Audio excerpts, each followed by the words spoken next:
You know, ladies and gentlemen, Trump, BBB passed.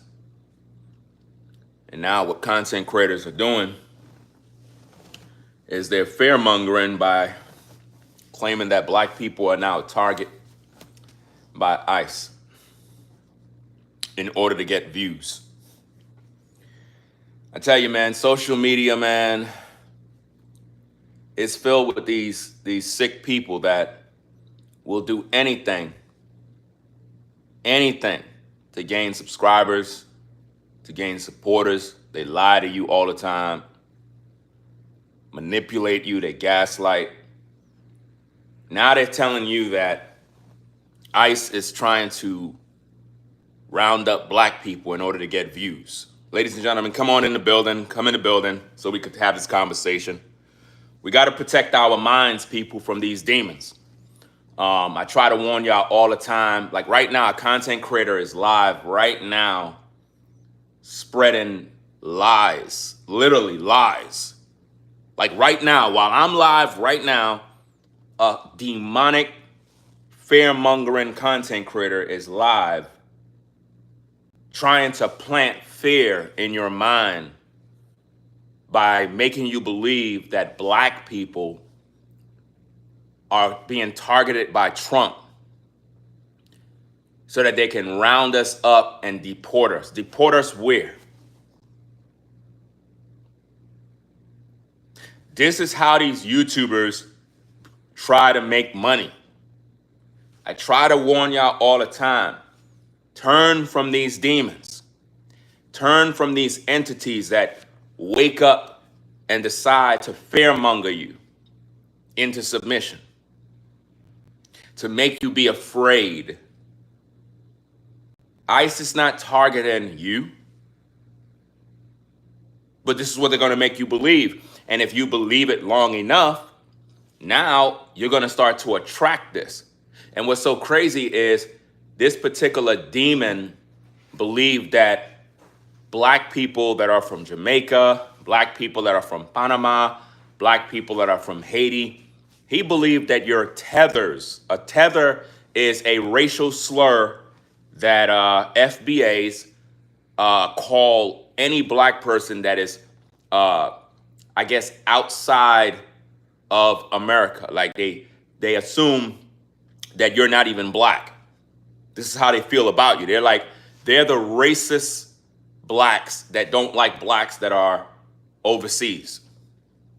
So if your family is from Haiti, these racist blacks that call themselves FBAs, they believe that you are an immigrant. So they don't have a problem with ICE getting you. But what these content creators will do is they'll come online through these videos and they'll put Trump in the title because they know people normally come over when they have Trump in the title. I'm breaking down the game for you guys so that y'all don't get misled by this. I'm tired of this nonsense, guys. I'm tired of this. See, I did not make this video to talk about Trump. I put Trump in the title, Trump BBB Passed, not because that's what I'm talking about. I put that because in their title, they put the same thing. I'm doing that to show you how a lot of you that are Trump supporters, what these content creators do is they put Trump in the title, not because they're talking about Trump, not because they're pro-Trump, not because they agree with Trump. They know it's going to bring in the viewers. You understand? So I'm not misleading you. I'm telling you exactly what I'm doing because I need for you to understand how they fearmonger you to try to gain you as a viewer, as a subscriber, only to fill you up with lies. Only to fill you up with depression by making you believe that Trump is targeting black people. Where in the headlines did Trump say, oh, I'm targeting black people now? Come on now. When did Trump say, hey, I'm going to round up all these American blacks and deport them? That's nowhere on social media.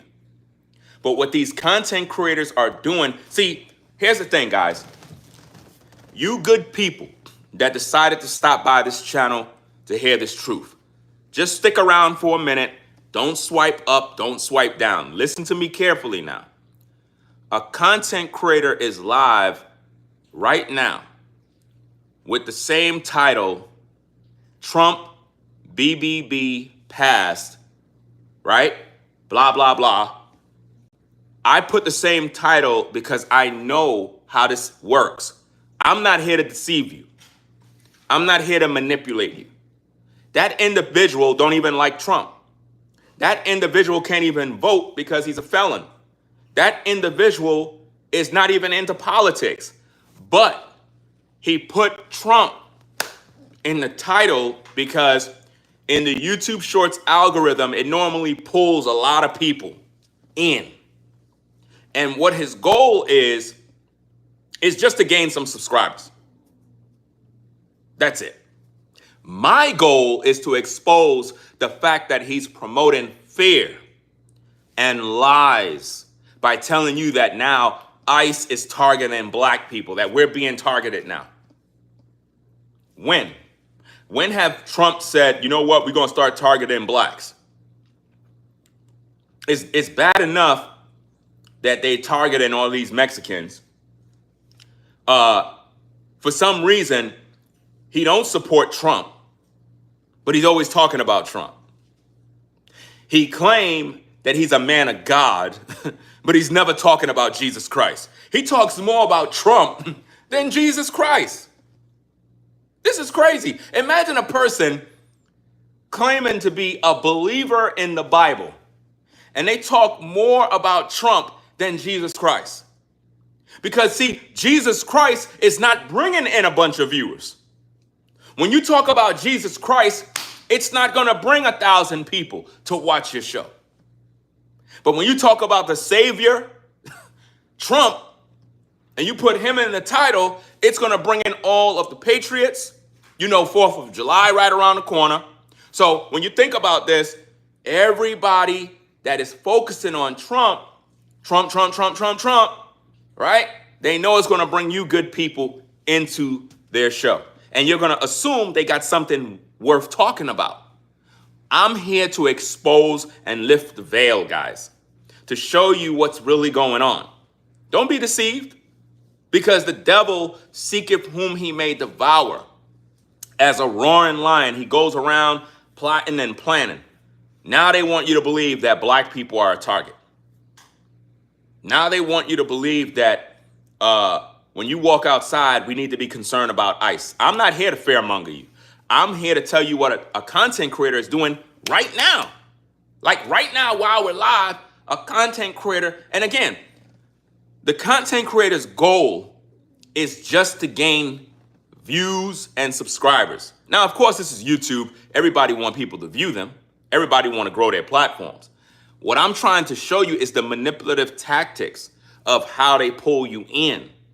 They use an enticing video title, right? An enticing video title, Trump BBB Passed. And what that does, it makes you think they're about to go into a lot of political stuff. Then what they do is they start showing you some news clips. They got to make it seem like they're a professional, as if though they know what they're talking about, but really, they don't even care about Trump. Now, the worst thing you can do, ladies and gentlemen, if you're a Trump supporter, is to listen to somebody that really don't even like Trump, that don't even support Trump, that don't even understand what BBB mean. You know, they don't even understand what that bill mean and what it does. They can't sit down and explain to you how this affects the American people, because they really didn't study anything. They just look for the views. And now what they're doing is they're exploiting you via Trump so that you can have fear that ICE is targeting black people. Come on now. That's what they do. That's exactly what they're doing. Somebody says, then explain to me how the bill is bad. When did I say I'm here to explain the bill? Are you listening to me? Well, what did I say from when I started this show? You have selective hearing? Are you paying attention? I said that a content creator is using Trump Trump BBB passed to pull you in, not because he's concerned with Trump, he's pro-Trump, he supports the bill, no, it's not about that. It's about bringing you in so he can promote fear. And what I'm doing is I'm here to liberate you so you can wake up to the deception. But it seems like you don't want to be woken up. You want to be put to sleep. I tell you, man, you can try to wake people up to the reality of how content creators mislead them. And I'm being ultra honest, and that's not even enough for some of you. You're just ready to troll, just play games all day. I mean, this is why America, man, is just falling apart. It's like the people are asleep. So let me get this straight. I could come online and easily deceive all of you. Easily. By coming on, acting like I'm Mr. Patriotic, acting like I'm pro-Trump, acting like I believe in this, and have all of y'all deceived and gassed up. I'm trying to show you that's what content creators do in order to fulfill their agenda while you get nothing in return. Again, a content creator is on right now publishing misinformation that ICE, Trump is now looking into targeting black people to deport them the way they are Mexicans and various other immigrants. This is what they're doing right now. I'm here to expose the lies so that you American people are not walking in fear, worrying about ICE coming to pick you up. Because a person was like, the demon content creator was like, how do ICE know who to pick up if you're black? He was like, yeah, because, I'm a black man and, how do they know I'm an immigrant? How do they know? To put fear in you that Trump is coming for black people now. It's a lie, ladies and gentlemen. Don't fall for the okie doke. Listen, I understand a lot of y'all like to come on social media for entertainment, BS around, troll a little bit. There's a time to be serious, guys. There's a time to really look at what's going on and open your brain and pay attention. This content creator is trying his best to build up himself. It's not about the American people. It's not about giving you something that is tangible, something that is spiritual, something that can help you. Because the individual claimed that he's a believer in God, but he never tells people about Jesus Christ. He's never telling you about what the Bible says. Where in the Bible that it says that God is going to sit back while Trump and ICE gather up black people? To do what? Gather you up for what? Where's he getting this information from? He's promoting hate. He's promoting fear. That's what he's promoting. That's not bringing you no joy. That's not bringing you no peace. That's designed to make you feel like you're being targeted. And this very same individual is always talking about being a targeted individual. But what he promotes is nothing but fear. He's not supposed to be going around telling black people that, ICE is now targeting black people. Where'd he get that from? What black American, born and raised, family, all American, is being rounded up by ICE? Where he's getting this from? He's getting this from TikTok. He's getting this from other manipulative content creators. Look, guys, a lot of these content creators are falling to the wayside. A lot of these content creators really have nothing to talk about. Nothing. They're literally losing their mind right now, trying to figure out, okay, what do I do? How do I make it? I need to get some money. I don't know what to do. So, you know what? Let me make up some lies. Let me make up some lies so that people can follow that. Let me manipulate people. That's what they're doing now, guys. That's what I'm trying to show you. I'm one of the good guys who actually is very transparent with my viewers. You can check the stats, check the platform. People will tell you. I'm the guy that is transparent, that actually speak the truth. We don't really get the kind of support we deserve because when you speak the truth, normally people don't support it. People love lies. It's just the way the world works. Lies sell. Evil thrive. People love being deceived. You understand? And a lot of people with big microphones They lie so well. They're very, very conniving, very manipulative, very deceptive. They know how to smile at the camera. They know how to make you feel like you're one with them. And then they mislead you for personal gain. Similar to the church. You know how you got Creflo Dollar, T.D. Jakes, Benny Sin, all of these pastors? Well, what do they preach for? Are they preaching because they want to see you come to God? No, they want your money. That's what they want. Come on now. Do you really think any of these Christian pastors would be preaching if there was no money involved? Do you really think they would be motivated to tell you about Jesus if there was no money coming in on the back end? It's all about money, guys. No church is preaching truth in today's day. It's a business that's set up by the government to keep people asleep. You know what I mean? It's to keep certain demographics of people asleep. I'm just not one of them people that are asleep. I used to be in those churches where they just sing you to sleep, preach you to sleep, you know, because in the church, now they're inviting politicians in the church. You go to these churches, these black churches, they'll have governors in the church, mayors in the church, to do what? Get the church to vote for that man. Where in the Bible did it tell you to do that? Where in the Bible did it tell you to vote for mayors and governors and presidents? I thought you were supposed to vote for Jesus Christ. But see, this is why the church is 501c3.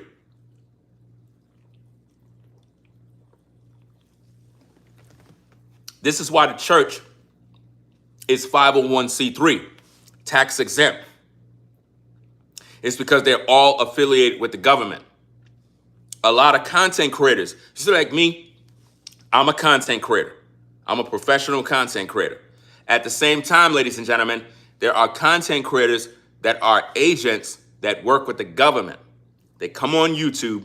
Their job is to spread either hate, fear, lies, misinformation, so that you American people can tune into their platforms, subscribe, and now they're making all sorts of money, gaining all sorts of attention by spreading lies. And now we're out here living in fear. Where does this content creator come off telling black people that ICE is targeting them now? Why are they doing that? Shouldn't they be telling you something that's positive? Shouldn't they be telling you not to fear? Shouldn't they be praying for you? If that person is a believer in Jesus Christ, why they never teach people to live by faith? Why are they always teaching you to fear? It's so sick. And this is why you as a viewer have to hold content creators to the fire. When you see content creators lying to people, manipulating people, you got to set the thermostat and say, whoa, hold up. I'm not following your platform no more. I'm unsubscribing from your platform. You know why? Because why? You're manipulating people. I'm here to tell you good people the truth because I don't want you to be manipulated. I'm not doing this because I'm trying to gain a subscriber.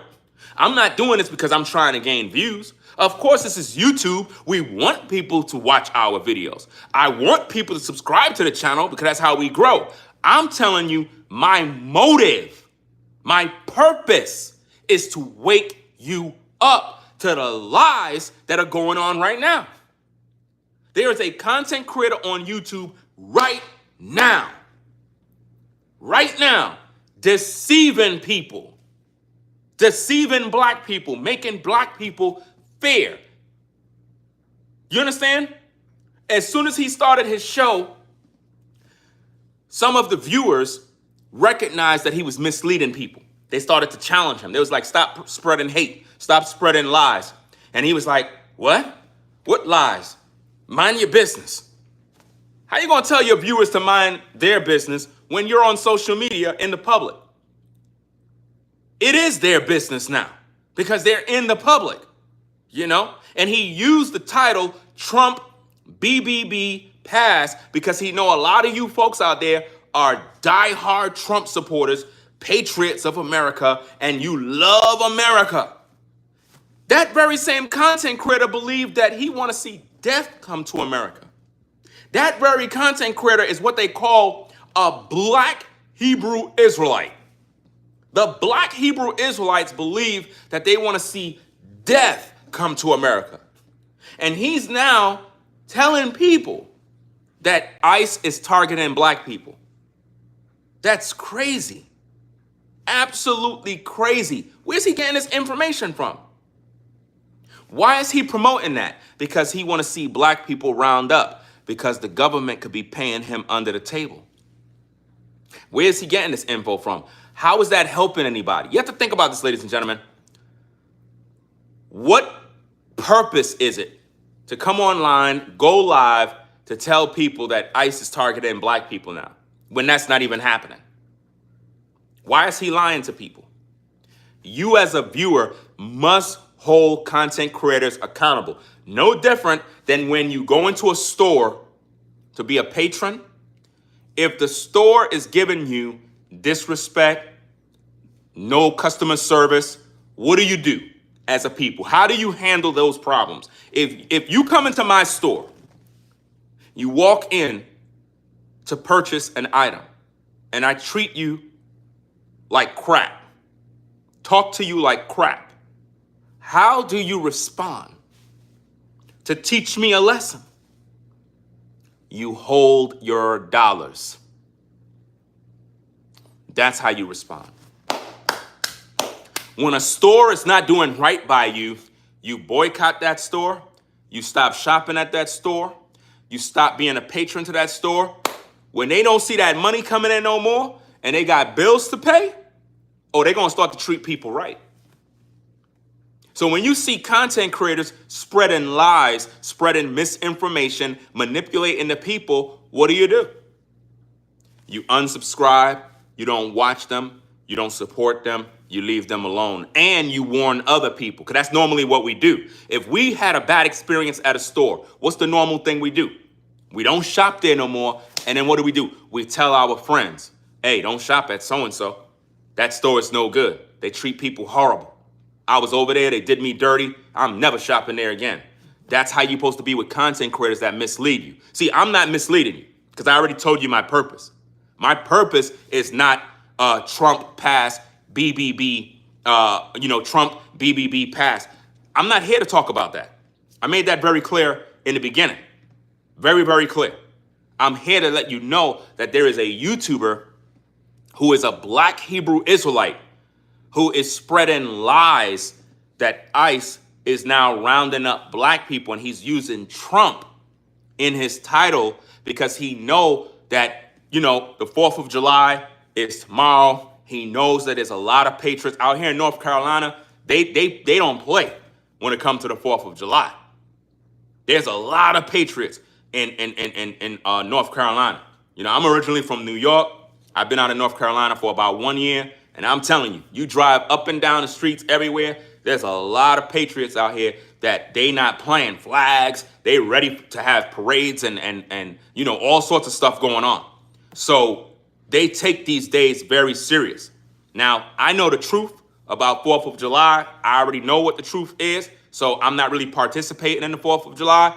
I'm trying to show you that that content creator is manipulating Trump supporters in order for them to watch his content, right? So that you can subscribe to the channel. It's like it's a hustle now.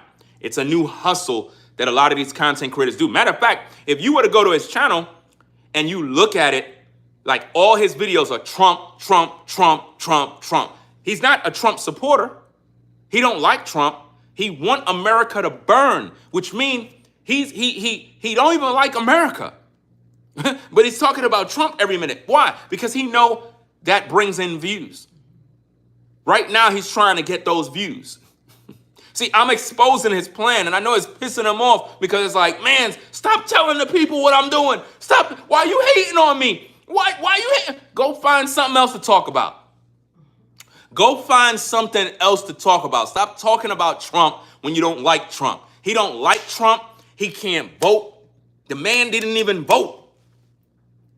A lot of you folks are real Trump supporters. I'm here looking out for you by telling you the truth because I don't want you to be deceived by these wolves in sheep's clothing. He's a black Hebrew Israelite. Black Hebrew Israelites normally stand on the corner calling the white man the devil all day. That's what they do. They come outside, oh, the white man's the devil. He come from that clique. And he's online trying to tell you about Trump is now rounding up black people. And then he said, this is what he said, guys. He said this conversation is a black conversation, which means white people are excluded from the conversation. So then why you put Trump? Because you know most white people vote for Trump. So why you put Trump in the title? Because he want you to come in. And what happens is a lot of times in the YouTube Shorts algorithm, people swipe. They swipe up, they swipe down, and they may listen to you for a little bit and be like, what is this guy talking about? You know what? Let me subscribe. I'll catch his video later on. That's what they're doing over there by him, not realizing that he's a wolf in sheep's clothing. He's been deceiving viewers for a long time, guys. I'm trying to help you out. I'm trying to warn you. I'm one of the very few content creators that keep everything transparent. You know what I mean? Because I understand that without you viewers, I don't have a platform. I'm grateful for those of you that stop by to even listen to the guy with the black hat on. I'm grateful. You understand what I mean? These content creators are never grateful for the viewers who show up to their show. They don't even acknowledge the viewers. They don't even say hello to the viewers. You know what I'm saying? They don't even greet the viewers. They don't care. They feel entitled that because you showed up, like you're supposed to show up. You know? Somebody said, what's going on? What you're talking about? Okay, Maddie, let me give you the 411 on exactly what's going on. Appreciate you stopping by, right? Maddie, there's a YouTuber on right now, right, who is using Trump BBB Passed in his title. What he's doing is his goal is to manipulate black people into believing that Trump is using ICE to round up black people, to deport black people from America now. That's what he's doing. So my purpose is to give pushback against those lies, to warn you good people what he's doing so that you don't fall in the trap of thinking that he's some good content creator who, you know, he's just doing a good job making good content. No, his goal is to get new subscribers. His goal is to bring you in to the platform because he know that in the YouTube Shorts algorithm, a YouTube channel is able to get more reach. Like, for example, a lot of you that are watching me right now, you probably never heard of me before in your life. Some of you probably might troll me in the comments. It's all cool. You know what I mean? It is what it is. You're having fun, whatever. You know, it is what it is. So what YouTubers are doing now is, and I'm not talking about all YouTubers, I'm talking about that particular YouTuber. I don't mention his name because he ain't nobody to mention. But my point is, I gave you a clue. He put Trump BBB Passed in the title. So if you wanted to find whoever that is, it's very easy to do. What he's doing is he know that a lot of you don't know his manipulative tactics. I understand the deception behind his agenda. So by me doing this content, I'm giving pushback to the algorithm where he's trying to seduce you good people into watching his broadcast in order to gain you as a subscriber. What he don't realize is that just because we're doing long form content in the YouTube Shorts algorithm, if somebody subscribe, it doesn't mean they're gonna wanna watch your long form content. They wanna watch YouTube Shorts. They don't understand that. So what they're trying to do is build up their platform so that it could look like a big platform because of all the subscribers. But the subscribers are not viewing the videos. Because if, for example, you good people, if you were to subscribe to the channel, right? Most likely you're looking for me to make YouTube Shorts. It doesn't necessarily mean that you want to watch long form content because you're not accustomed to that. That's why you're in the YouTube Shorts algorithm. I mean, if you were to subscribe to my channel, I would appreciate it. Maybe you might like long form content. But at the end of the day, what he's doing, his purpose is to lure you in so that you can subscribe. So that when he finishes his video, he got 200,000 views so that he could feel good about himself. It's an ego thing. It's an ego thing. It's all about ego. It's about building up his pride so he could feel good about himself. Like, yes, I got some more suckers today. Yes, I got some easy suckers that subscribe to my channel because I'm so selfish. And the thing is, he's been doing this for a long time. I'm just one of the good guys that sit from the sidelines watching, and I'm like, nah, this type of deception got to stop. If you're going to talk to these people, you got to give them real content. So my content is to expose the deception and the lies so you don't get caught up. You know what I mean? So that you don't get caught up. And that's the thing that's going on. Let me see what somebody said. Somebody says, you are not just describing exactly what you are doing as well. No, I'm not doing what he's doing, guys, because I just told you what he's doing. What he's doing, see, this is the thing. And I'm not even mad at you. I know how to use your comment to educate the people. You're helping me to do my content. What the individual is doing is manipulating. You know what manipulating mean? He's deceiving you into believing that black people are being rounded up by Trump through ICE. That's what he's doing. I'm not doing that. So what he did is he used Trump in the title to lure you in because he know you're a patriot. He know that you are a Trump supporter. He can't even vote because he's a felon. He can't vote. He don't even like Trump. He wished that America burned down. He's a part of the Black Hebrew Israelite cult, which is a hate group that hates white people. So how could I be doing the same thing when I'm not associated with that? I'm trying to warn you what he's doing. I don't know if you're black. Maybe you're not black. Because if you're not black, you're really not going to understand. Because his video is designed to target black people. You know what I mean? His job is to target black people who are ignorant of the truth. And ignorant don't mean stupid. Ignorant mean uninstructed, uninformed, unaware. That's what his agenda is. So you can't really compare me to him. This is YouTube. So of course we want people to view videos. I explained that in the video. I mean, how would I look to come on YouTube and I don't want nobody to view my videos? Does that make sense? Who comes on YouTube and says, well, I don't want nobody to view my videos. I don't want no likes. I don't want no clicks. I don't want nobody to subscribe to my channel. Who does that? Everybody wants support.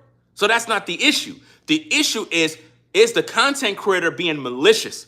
Are they deceiving the viewers? Are they using manipulative tactics? Are they gaslighting viewers? That's what they're doing. And he's now promoting that ICE is targeting black people.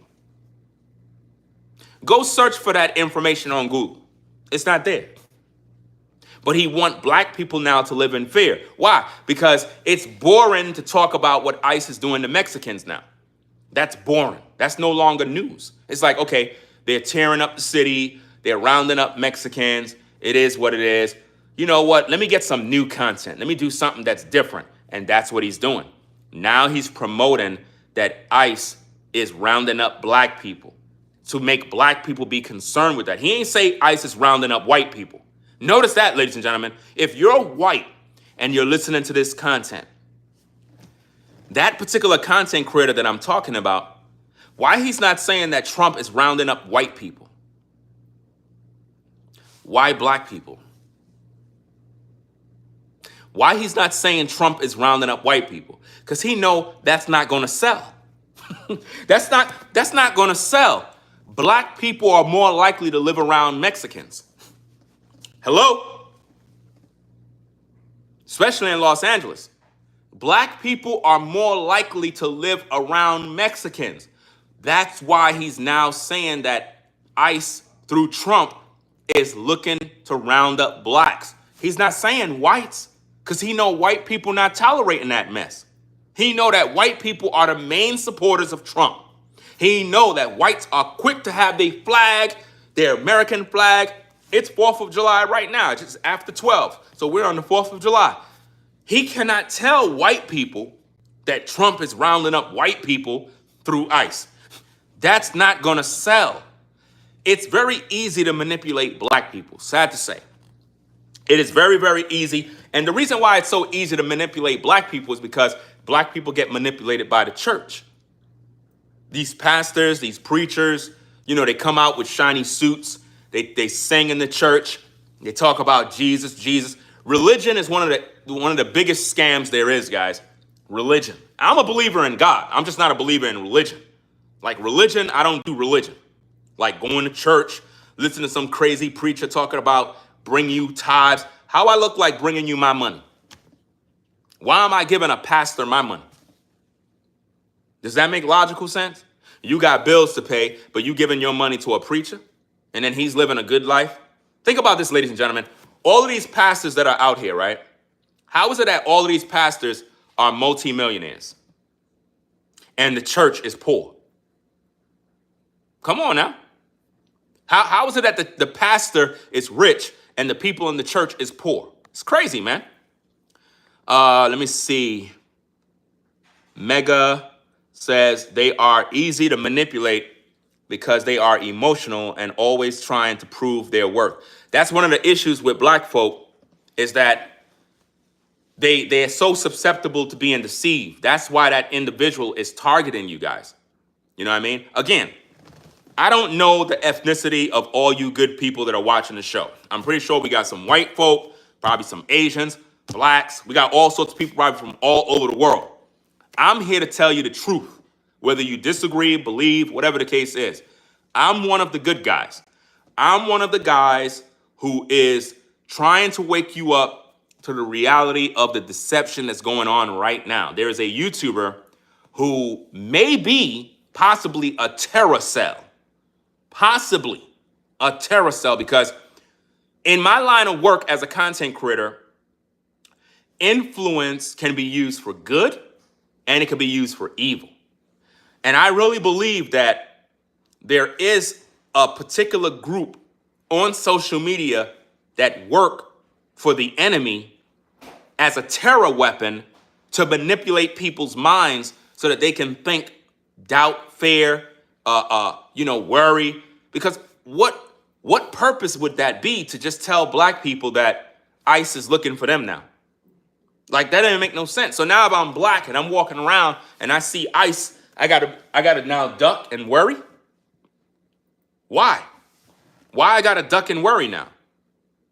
You know, that don't make no sense.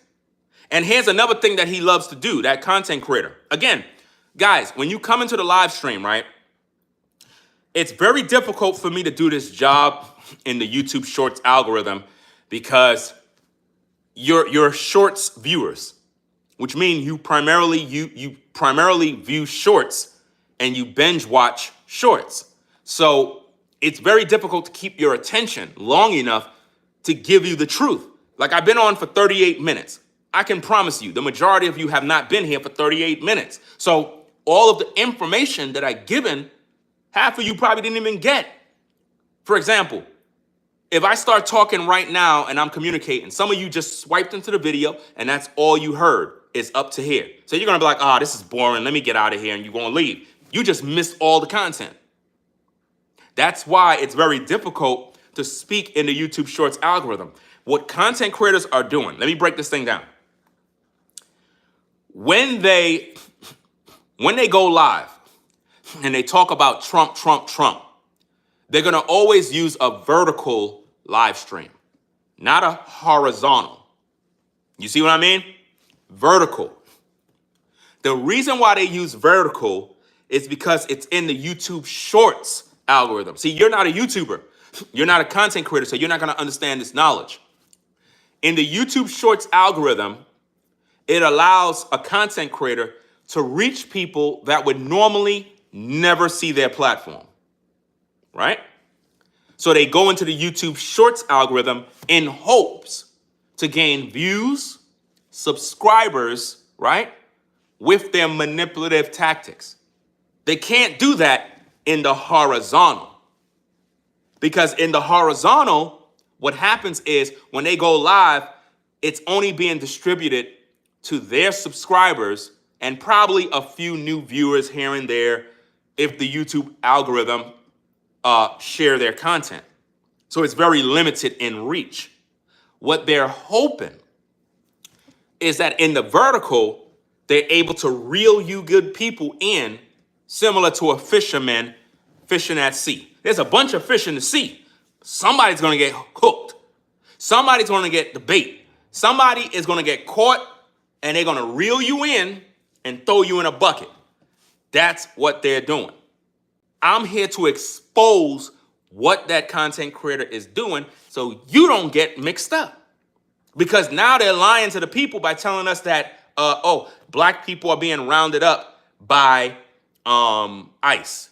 Yes, vertical gets the views. Now, let me explain why it gets the views, guys. If I do a vertical live, let me use me as an example, because I'm being very transparent with you good people. I have no bad intentions. I'm not here to lie. I'm teaching you people how it works. In the YouTube Shorts algorithm, the reason why it gets more views, it's not because I'm so talented. It's not because I'm so great. It's not because all of you good people rock with me, because most of y'all don't know me. The reason why it gets a lot of views is because people are swiping.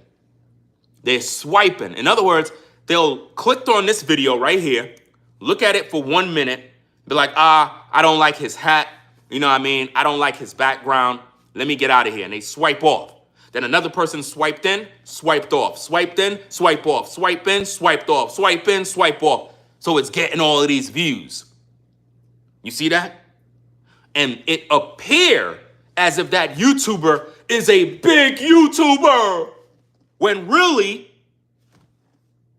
it's not doing anything for them. It's not even, it's like it's fake views. You get what I'm saying? Real views is when a viewer stop, look at your channel, and stay and watch it like they're watching a movie. That's real views. Swipe views are fake views. That's why when people do verticals and they get a bunch of views, listen, anybody could do that. You can have a small platform and do that.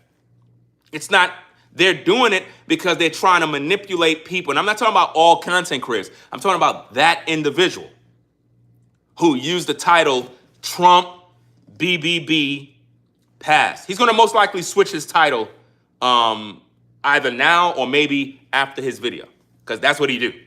Because when I call it out, he'll switch his title.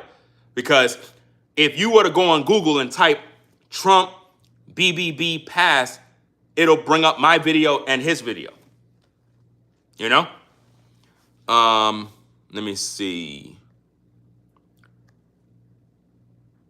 Forgive Them says, you are trying to say that black people have no opportunity in this country. Like, when did I say that? Are you guys seeing how people have selective hearing? This person just said that I'm trying to say that black people don't have no opportunity in this country. When did I say that? This is why it's so difficult to talk to people that have a short attention span. When you're in the YouTube Shorts algorithm, you normally have a short attention span, which means you're not paying attention to nothing. You just want quick gratification, quick entertainment, a quick laugh, a quick whatever. You're not listening. When did I say that? When did I say, how could I say that if I'm black? How could I say black people don't have no opportunities in America if I'm black? If I was white, that would make sense. I would be defeating myself. When did I say that? When did I say that? I'll pay anybody $500 if I said that. When did I say that? You are trying to say that black people have no opportunities in this country? This country elected a black president for 2 terms, and they are super wealthy. How is that racist? I mean, my goodness, bro. When did I say any of the things you're talking about? And who cares if there was a black president? That don't have nothing to do with me. First of all, Obama is not, hear me clear, a black man. Obama was not a black man. Obama is African. See?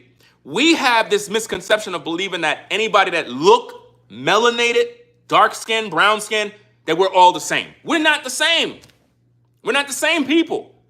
I don't care if they put Barack in office. Oh, he's super wealthy. What is that doing for your bills? Because he ain't going to help you.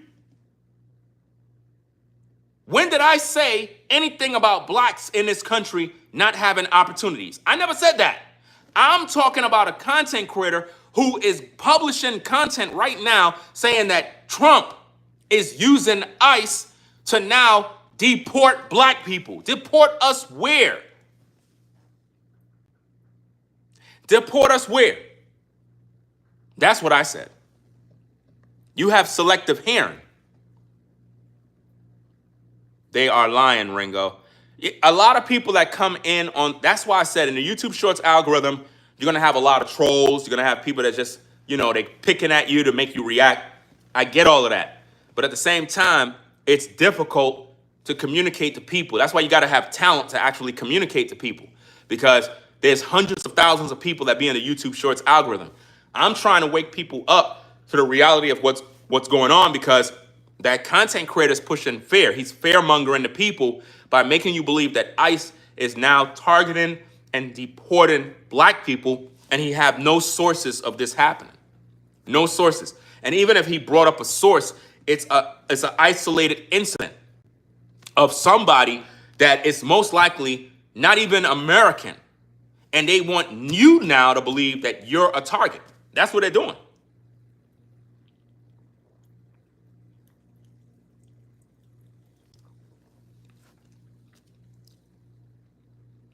Yeah, a lot of them have hearing problems. But again, it's not just the hearing problems. This is the YouTube Shorts algorithm. This is why when you do long form content in the Shorts feed, it's very difficult to get people that really take you serious, because they normally just come in to laugh, troll, play games. And, you could have a bunch of kids that be in these YouTube Shorts algorithm, and they're just playing games all day. This is why it's a gamble. What that content creator is doing, let me break this thing down, right? If you just showed up to the show, because I know a lot of you didn't even watch the 47 minutes we just finished doing.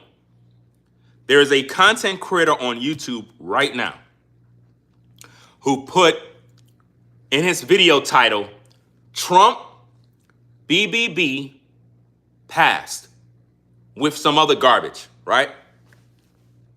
The reason why his title is like that is to bring in Trump supporters, to make the Trump supporters believe that he got something to talk about in regards to Trump and his bill that passed, the big, beautiful, whatever bill, right? The big, beautiful bill.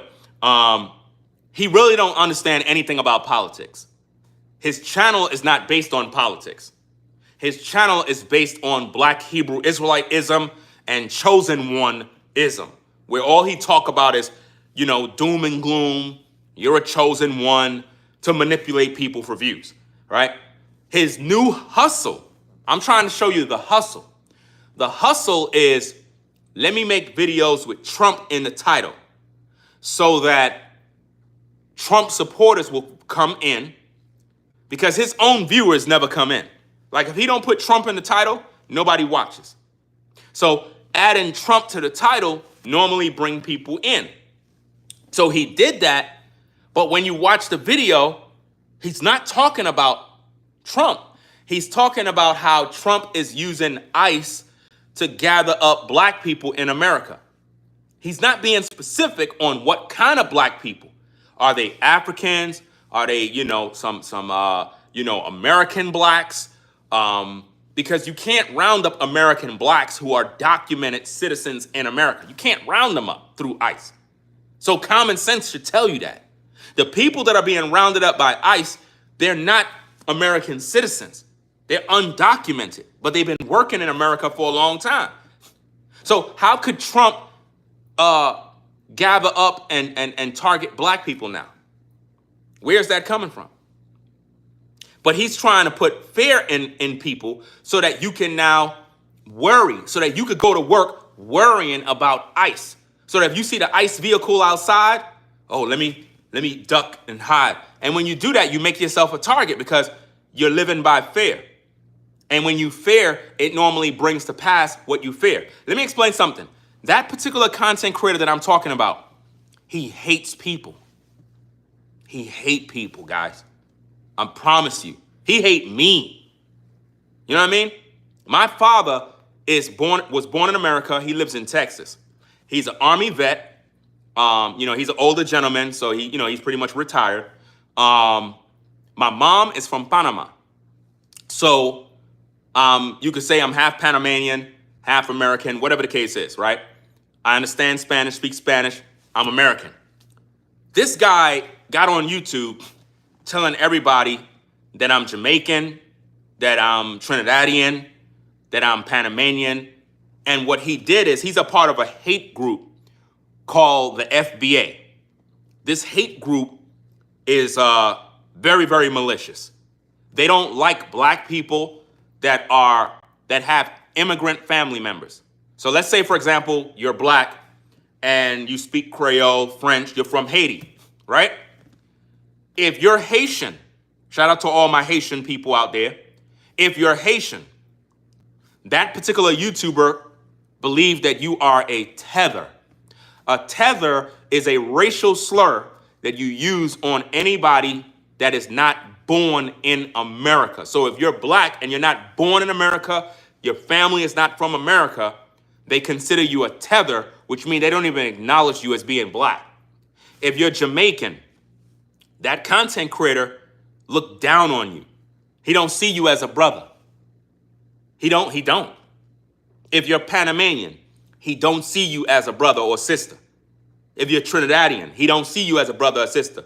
If you're from the UK or whatever the case is and you're black, he consider you a tether. This is what they do, guys. It's a hate group that is on social media called the FBA movement, which was started by a con artist named Tariq Nasheed, who was a former pimp turned hood politician who now recruit black people into believing that they're going to get some sort of reparations.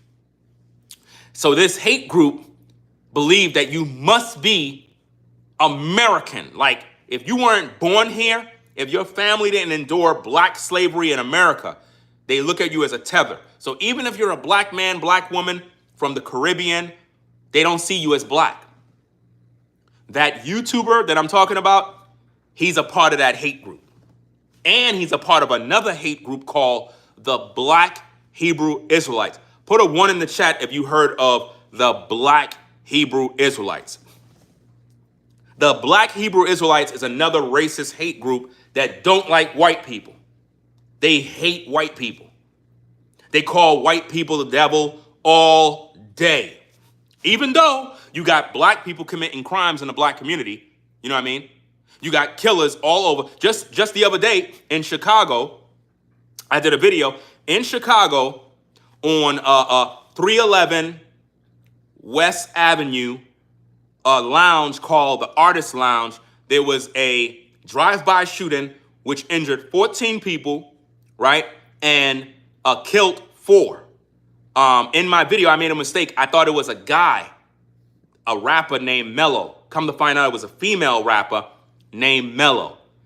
The majority of the individuals that were shot were females. They were women. And they were black. So black people are committing crimes against themselves. But the hate group, the Black Hebrew Israelites, they believe that white people are the devil.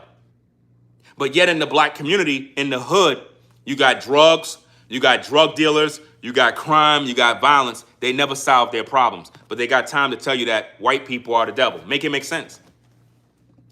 All I'm saying is, if you're going to be fair, be fair.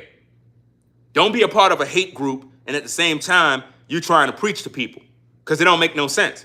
On YouTube, you got all different types of people. I live in a mixed community. It's more white people out here, but it's a mixed community. You got a lot of black folk. You got white folk. It's in the South. It's totally different from when I was in New York. When I was in New York, I was in the hood. So I was around predominantly black people. And all I saw was nothing but crime, violence, drugs, criminals, police, liquor stores on every corner, Chinese restaurant on every corner, Arab store on every corner, and all black people doing is killing and fighting one another. There was no white people there. So why was the community filled with violence? Why was the community filled with drugs? Could it be that black people, my own people, are devils too? So why the black Hebrew Israelites ain't talking about the black devils that are in the black community? Because I'm pretty sure in white communities, not all white people get along. You have a lot of Karens and a lot of white men that fight one another in white communities. They just don't talk about it. They make it seem like all white people are great and friendly and, you know, they just good people to be around. Guys, I've experienced racism in North Carolina already. I already dealt with racists already. So it ain't all that it's cracked up to be. You know what I mean? I even made a video comparing living in the suburbs from living in the hood. Living in the suburbs may look good on the outward surface. In other words, when you come out to the community, beautiful environment, everything looks clean, you know, see people walking their dogs, the sun is shining, you know, it looks good. But that doesn't mean people are good people. And that goes for white or black. You know what I mean? Because I'm not no racist. But I experience racism not only from white folk, but more so from black people. The majority of people that hate me are black. They look just like me. And they hate me all day because I speak the truth. You know? I speak the truth, so they hate me. That YouTuber hates me right now because I'm speaking this truth. He probably already finished his live stream. He's watching me right now. He most likely already finished his show and now he's watching me. Angry, thinking of what his next move is going to be, thinking of what he's going to do to plot because he can't stop thinking about what I'm doing. I'm trying to wake you folks up so you could avoid these demons. That guy is a demon, a real devil who is out here misleading you good people. Imagine you good people are viewing my show and I'm literally warning you about these trifling demonic entities that are trying to get you to subscribe to their channel. That's all he's trying to do. Now, don't get me wrong. Everybody wants people to subscribe. I want people to subscribe to my channel. But if you're going to subscribe, I would hope that you subscribe because I'm doing good content, not misleading people, not lying to people. That's wrong. Why would you want to subscribe to somebody that's misleading people? He's misleading you, guys. He's telling you that Trump is now rounding up through ICE black people. That's a lie. That's a lie. It's not happening. Where he getting this info? Where's he getting it from? Because I seen a video on TikTok where some black lady was saying that. She was like, oh, you know, we need to be careful because Trump may end up rounding up black people. This is what she said. I'm not listening to that garbage. She's just doing that to get views. But what content creators do is they take these lies and they come on YouTube and they start spewing them because why? They don't got nothing to talk about. Ladies and gentlemen, a lot of YouTubers are struggling now. They're struggling for views, man. They don't got no talent. They don't know what to talk about anymore. They hit a wall. They don't know what to talk about. So it's like, you know what? Let me lie to people. Let me just lie to them and manipulate them. You know? And that's what they're doing, guys. I don't want you to live in fear that ICE is going to be knocking your door. If you're black, I don't want you to live in fear believing that ICE is knocking your door to deport you. Deport you where? You're an American citizen. All of you black folk that been born and raised in America, your whole family from America, even if they're from overseas and you're born in America, you're American citizens. You got your paperwork. So it's like, why would you be worried about being deported? Deported where? So why listen to poison content like that? You know? Let me see. Rodriguez says they be running out of ideas. Yeah, definitely. They be running out of ideas, man. So what they do is they fabricate information. Like, let me give you a good example. This is how it looks, guys. Y'all want me to do? Put a 1 in the chat if you want me to show you how fake these content creators be. I'm going to show you how it's all one big act, guys. It's all one big act. You ready for this? Watch this.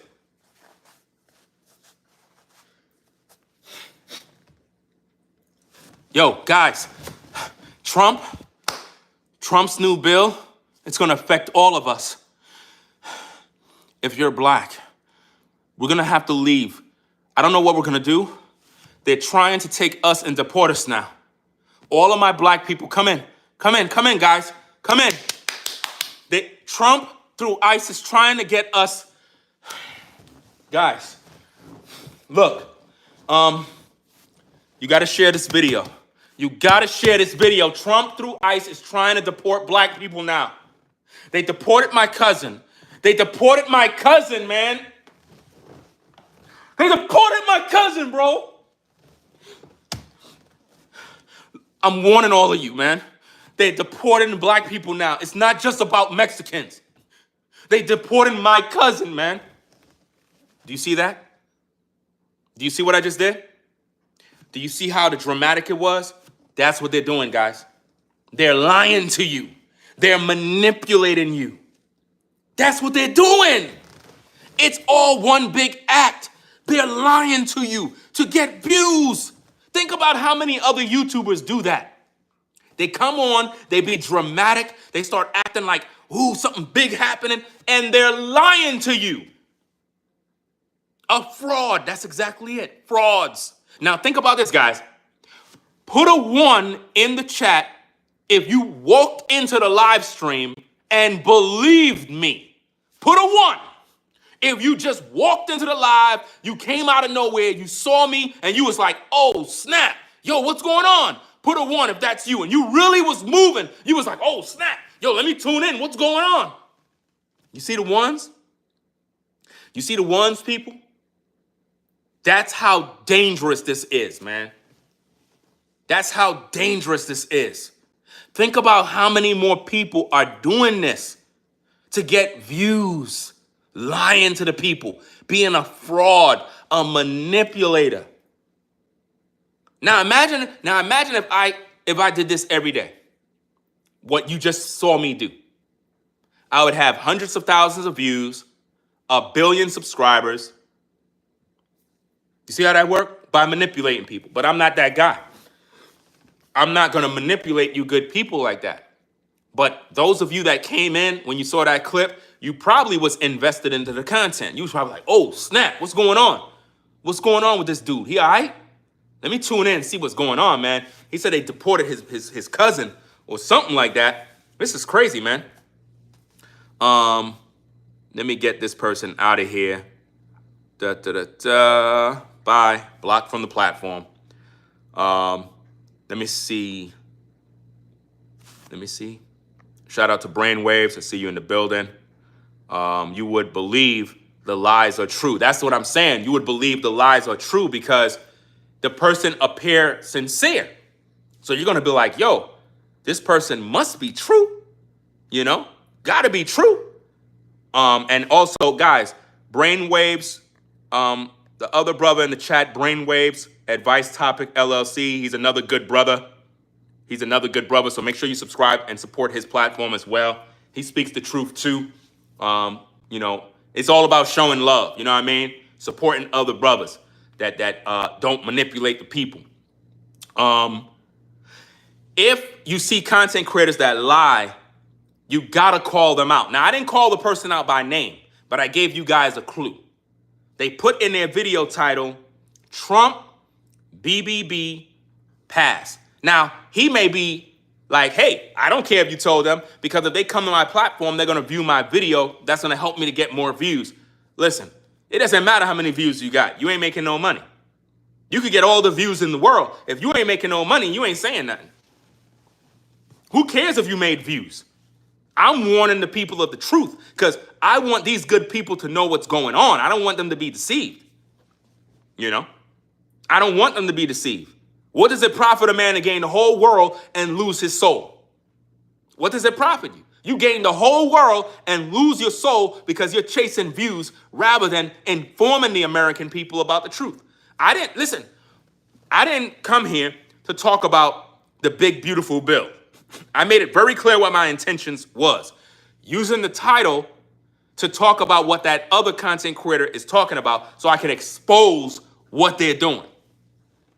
You know? Somebody said, Mark says, I feel sorry for your cousin. See what I mean, guys? Mark believed that my cousin got deported. Do you see what I mean? And to Mark, in case you're viewing, that was me showing people how content creators manipulate viewers for views. I'm one of the good guys trying to teach you good people how they're manipulating you. Look at how Mark believed that my cousin got deported, y'all. Think about what if Mark left the live stream and he's not here no more? Mark walked away believing that my cousin got deported. And if he left and he didn't come back, that means Mark is forever lost, wondering like, damn, they deporting black people. That's crazy. He believed it. Think about how many more people are swiping, getting false information from YouTubers, and then they leave the live stream, don't even know what's going on. It's sick, guys. Shout out to Fuji Model for the support. Appreciate you sponsoring the show. Says, I think it will be even worse when they use AI to spread fake news. They already doing it. They already doing it, guys. Listen, I don't know if y'all saw this. There's fake AI content creators right now. Everybody that you watch nowadays are not content creators, it's AI. There are people that know how to use AI so well that they could create a character that'll look like me. And they'll be on camera moving like this, and it's all AI. It's all AI. Put a 1 in the chat if you've seen a video of a black woman eating chicken. She's taking the chicken. She eat the chicken with the bone, everything. She just put the whole chicken in her mouth, one shot, ate the whole thing. And she do videos where she's eating food. It's AI. I saw another video with a black guy in rich neighborhoods walking around. It's AI. I saw another video with an Asian woman cooking in a restaurant. She was moving so fast. She was like this, moving real quick. I'm like, there's no way. And she was like that for 3 hours. There was a 3-hour live stream. She ain't take no break, no sweat, no sweating, nothing. I'm like, that's AI. They have AI. It's already here.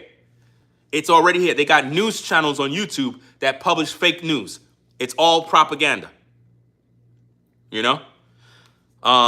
Let me see. Skeptic says, I listen to people for about 3 minutes and can tell people be lying. I actually like the username. It just fits the it fits the comment. But that's true. You gotta listen to them for a bit to find out what if they're full of crap, you know? And normally if you got good discernment, you could tell that people are lying. I'm trying to warn you, good people, of the manipulators that are on YouTube that are not being real with you. I appreciate you folks stopping by. I know you got busy lives. I know you got things to do. So I'm appreciative. But I'm not here to deceive you. My purpose is to expose that content creator that is manipulating viewers. He's now wanting us to believe that Trump is targeting black Americans to deport them now. Where is that in the headlines?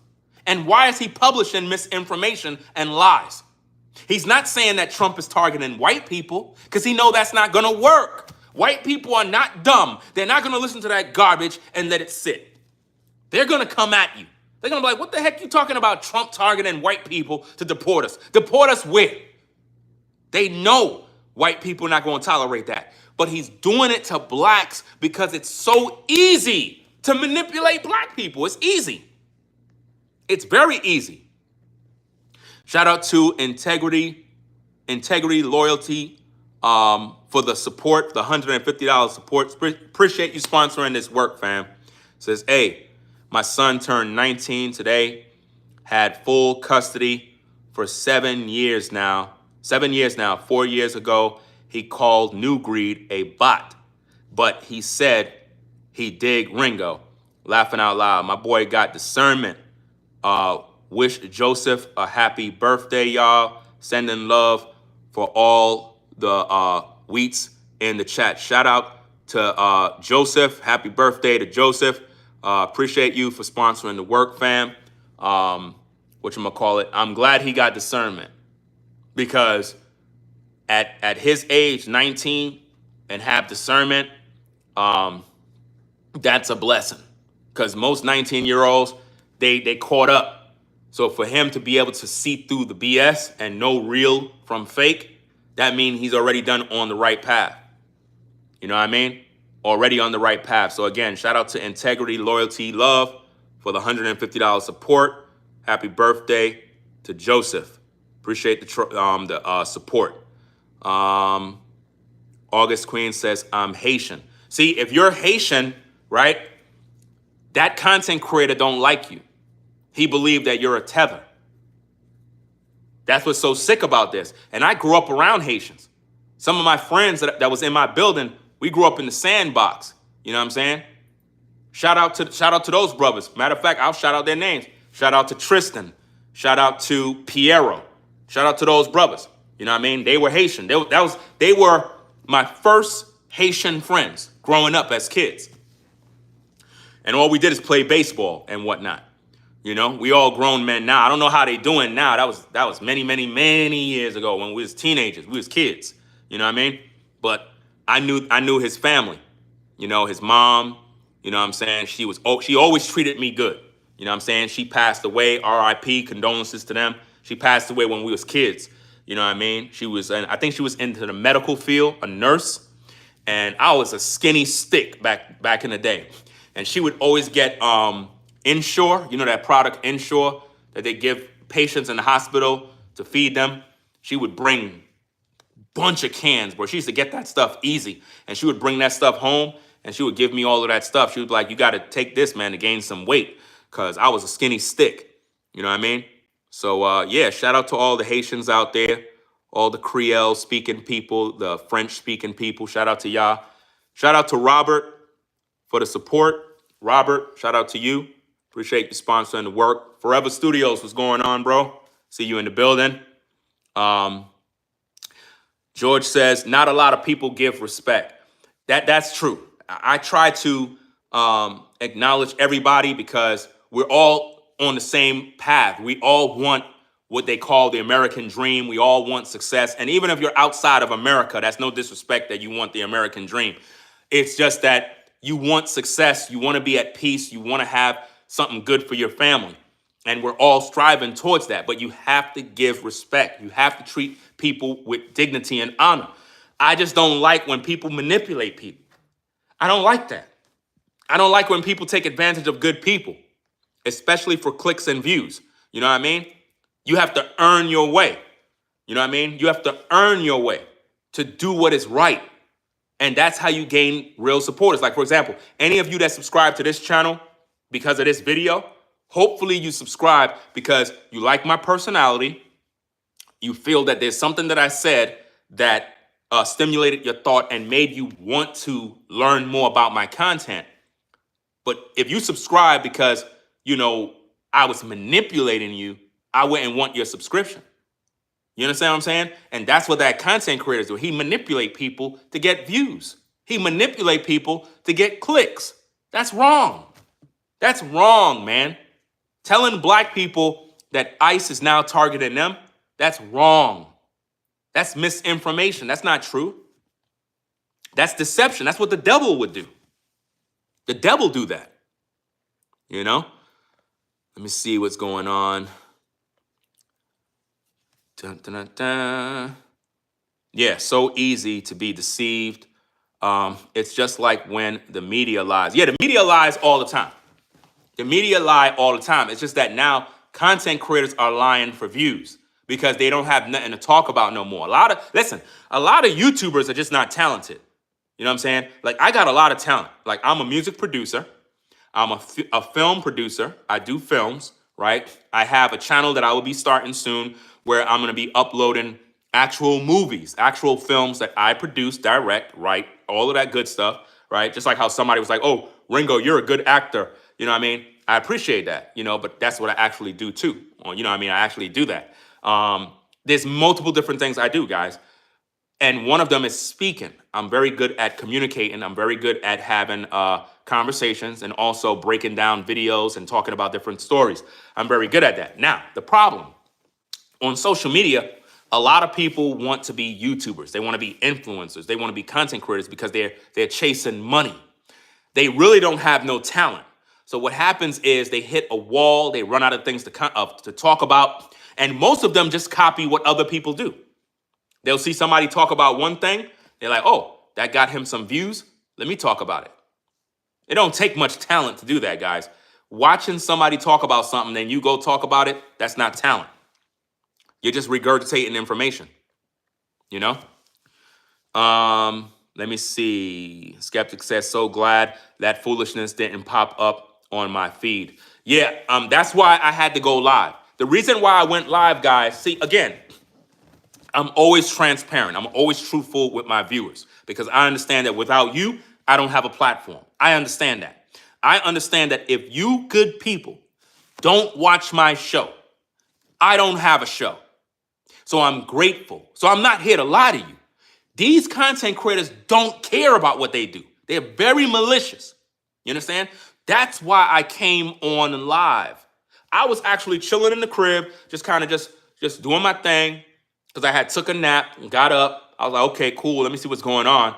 I see this guy start up a live stream manipulating black people. I'm like, oh no, we're not having that. It's time to go live. Set up my camera, boom, boom, boom. And I got a whole studio upstairs, guys. This is Studio B right here in the background. That's Studio B. That's why you see all the stuff on the wall. That's Studio B, right? That's for my show, We Gotta Talk TV. Make sure you subscribe to that channel. You can find it on my main channel. Go on the channel, scroll to the bottom. You'll see all the channels that I got. Subscribe to We Gotta Talk TV, right? I haven't uploaded nothing yet. It's a brand new show, brand new studio setup, where it's going to be a talk show talking about different topics and stuff like that. It's going to be great, great, great show. So when he went on, I was listening for a bit, and I was just getting angry because I'm like, there is no news of black people being deported. There's no news about that. So why is he spreading this misinformation for? So yes, it's a good thing that foolishness didn't pop up on your feed because you would have got caught up into it and you would have been deceived. He was being very disrespectful to the viewers that was questioning him. I think some of them, got blocked. It's one thing to block a troll that's disrespecting you. That's one thing. But if people question you, that's not a bad thing. They're questioning you. For example, somebody questioned me. Y'all saw that interaction between me and the person, right? The person questioned me. They accused me of doing the same thing. And I had to correct them. I had to be like, whoa, whoa, whoa. I'm not doing what that person is doing. Now, if I wanted to, I could have got mad. But then now if I would have got mad, that would have showed bad character, which means it would have showed all you viewers me flipping on somebody for no reason. So think of it. You have to think of it like this, guys. We're on the internet. We're here. Think of it like if you're in a real public environment. If somebody asks you a question, you just going to flip out on them and start cursing them out just like that? You're not going to do that if you're in person. So why do that on social media? You see that? A lot of times people get brave behind these cameras and they do things that they normally wouldn't do if they're in front of people. So I try to keep my cool and learn how to not respond with emotion, you know, because it's not that serious. All you got to do is just respond to people, respond to their questions. And again, guys, you might be in the chat posting comments. I can't read everything. So much comments. It's impossible. That's why it's easier for me to see super chats. And I'm not just saying that so that you can hit the super chat. If you want to support the show, that's your prerogative. I appreciate all support. But I'm saying it's very easy to read super chats because it glows. But with all the comments coming down, very, very difficult to do that. Jonah TV for life. Shout out to you for the $2 support. He said AI everywhere now. That's why I was just telling the viewers that AI is all over the place. So at the end of the day, damn, there's so many comments here, man. There's no way to keep up with these comments. They keep coming down. AI is all over YouTube, all over the internet. It's difficult now. Now, like I said, if you're coming in, you have content creators that are AI now. You think they're real people. They're not real humans. They're not. I was watching an Asian video the other day. I stumbled, you know how the algorithm just show you something, you see something pop up in your feeds. I don't even know where this stuff come from. I don't know why YouTube recommend this stuff. But I said, let me check it out. An Asian woman was in a kitchen. First of all, I knew something was wrong because in Asian culture, when they're cooking, they don't dress like that. Her breast was all out. She's a slim Asian woman with perky breasts. She was wearing a top that you would normally never wear if you're in a restaurant cooking. She was wearing heels. It looked like schoolgirl shoes. She was dressed like a schoolgirl, but as a woman. The shoes she's wearing in a kitchen, you would normally slip and fall. She was wearing stockings. Who wears that while cooking? Everybody else that was in the restaurant had a head covering to cover their hair from getting into the food. They had on gloves. You know what I mean? An apron. She had on no apron. She was wearing a mini skirt and she's cooking. But here's the problem. She was moving fast like this.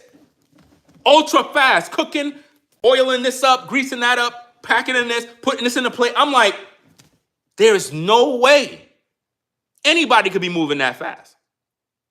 And she was doing that for 3 hours straight, no rest, no break, no nothing. I'm like, that's AI. It had 1,000 people watching the live stream. So like how you guys are watching, we got about 400 people watching. There was 1,000 people watching her show. I came in there and I told the people, that's AI. They started laughing at me. I started to point out the little anomalies and different things that's just not adding up. I said, look at her legs. You see the little shadow by her legs? That shadow is not normal. There's no need for a shadow to be by her legs at that position. Look at the way her hands look. Look at when she moves her hands. You can see her fingers are connected together. I started pointing out all these things. It went from 1,000 live viewers all the way down to 100. Everybody left the show. Everybody left the show. Because why? I pointed out that it's AI. People got tired. It was like, I'm done watching this garbage. They thought it was real. I proved my point. They started to say, yo, he's right. He's right. Look at her legs, guys. Look at her legs. When you look at her legs, you can clearly see it's fake. It's totally fake. Nobody comes to work dressed like that. She had stains on the side of her skirt, but no stains in the middle of her skirt. She was splashing stuff all over the place, but none of the splash went on the middle of her skirt. I said, guys, look at her skirt. Look at her skirt. There's no splashing on the middle of her skirt. They was like, yo, you right. With all of that stuff she's doing, something would have had to drip on her. Nothing went on the middle. It was only on the side. Because according to the program of the AI software, it made it appear as if though she had some staining on the side of her skirt. But it never touched the middle part. I pointed that out. People left the show. Because they realized it was fake. They realized it was a fake. It was a fake show, guys. Shout out to Caramel Kimmy Kim. See you in the building. You says I can't really recognize AIs. That's the thing. It looks so real. It's so difficult to. I can point it out. I know what AI look like because I'm a video producer. There's certain things that humans do that you cannot mimic. Like listen. The way that the videos were, I just knew it was AI. People don't move like that. She was like a robot. It was crazy. I couldn't believe that people were watching it. They were watching it as if though it's so great. And the person had a microphone, so it looked like they're talking to you. She was speaking in an Asian language, probably Cantonese or Mandarin. I'm not sure what she was speaking, but you know, it was crazy, man. Absolutely crazy. Let me see. I do think AI is very scary, but I also believe that these platforms will have disclaimers going forward. They already do. YouTube already have a disclaimer and different rules and regulations that content creators must follow if they are using AI. The problem is YouTubers do not acknowledge that they're using AI because if you do that, it affects monetization. You understand? On YouTube, when you upload videos, it clearly tells you in the guidelines, if you're using AI, let YouTube know. And when you do that, it'll put a little badge next to your video that says this video is AI generated. These are the guidelines and the rules. I'm giving you the real. I'm telling you what's supposed to be done. But these AI platforms, they don't do that. These AI platforms do not tell you that they're using AI because they're trying to monetize their platforms as if though they're human beings. They know if you knew it was AI, you would not watch. You would not watch if you knew it was AI. You know? You would not watch the videos if you knew it was AI. Yeah, they blink. They blink too. Yeah. Oh, you talking to Kimmy Kim? Okay. He says they blink weird to Kimmy Kim. Usually have strange gestures. Yeah, on their face. I understand that, but YouTube will have a software that spots it and label it. Well, I hope they have something like that. First of all, if you're a content creator and you do AI, like you're supposed to let people know. Like what I don't like is when people use AI software to make thumbnails. Like I don't do that. I just put up any thumbnail. I might take a picture of myself, or I might just find some stuff, put some text in it, and create my own thumbnail with my graphic software or whatever. I don't like the new thing that everybody do. They use AI to make all their thumbnails. And they make it look ultra dramatic. And then when you watch the video don't show none of it. So it's like, why go through all of that? Why try to make your thumbnail look so dramatic and cinematic, like it's a movie happening, and then when we click on your video and there's nothing there? It's like false advertisement. You know what I mean? Let me see. Yeah, they clone a lot of these entertainers. They've been cloned. That's a part of the AI. Matter of fact, you had a situation that happened recently where I might have to do a video about it, where you had a black woman. I'm not sure, but I think she's a politician. She's probably into politics. I'm not sure. She was at the podium and they were talking and she just collapsed, right? Like while talking. Now, again, when she collapsed, I'm not making fun of her collapsing. I don't know her. I don't know nothing about her. What I'm trying to use is this example of a lot of people that we see on TV are not who we think they are. Those are malfunctions that happen, where you have these people that are publicly speaking, something happened, they malfunction and just pass out. And you're thinking, wow, maybe the person had a medical emergency, maybe something went wrong, probably had a stroke, heart attack, whatever, heat stroke, you name it. No, a lot of these people are not human. A lot of these people are robots, agents, fallen angels, entities, and we think they're real. Now, some of y'all might say, Ringo, I was with you for a minute, man, but it sounds like you're going into that mumbo jumbo again. Nah, guys. Look, the old Jamie Foxx that used to be out here, the new one is not him no more. That's somebody else. The old Jamie Foxx is gone, guys. He been cloned already. The new Jamie Foxx that's here now, I don't know who that is. That's a different person. You know what I mean? They must have cloned him. It is what it is. Shout out to Fuji Motto again for the support. Says, heads up, don't mention SIRI, Google, etc. Children are frightened by how those bots work. I swear, these are demonic connections. I never use that. Like, those particular things, I never use those technologies, guys. Could you believe that? With all of the Apple products I have, I never mention that name. I never ask any of those. I never ask a computer or any of those names. I never use that stuff, guys. I've always questioned these technologies. Like, why am I talking to these things? You know what I mean? Like, it don't make no sense because those programs are all AI. And what happened is they'll begin to learn about you. They'll begin to learn your gestures. They'll learn your word, your mannerism. And before you know it, man, they might end up taking over your life to the point where they're able to program your computers, program your phones, disable your products, all of that type of stuff. I don't trust none of that stuff. I don't trust none of that stuff, man. The media is also saying it. Yes, they are demons in the form of people. Yeah, that's why I don't trust it. Do you believe in vampires and werewolves? Do I believe in them? No, I don't believe in them. I don't worship entities. Do I believe that there are vampires? Well, it depends on what we mean by vampires. If we're talking about vampires that are in movies that bite people and turn them into vampires, then I don't believe in that. I believe in energy vampires.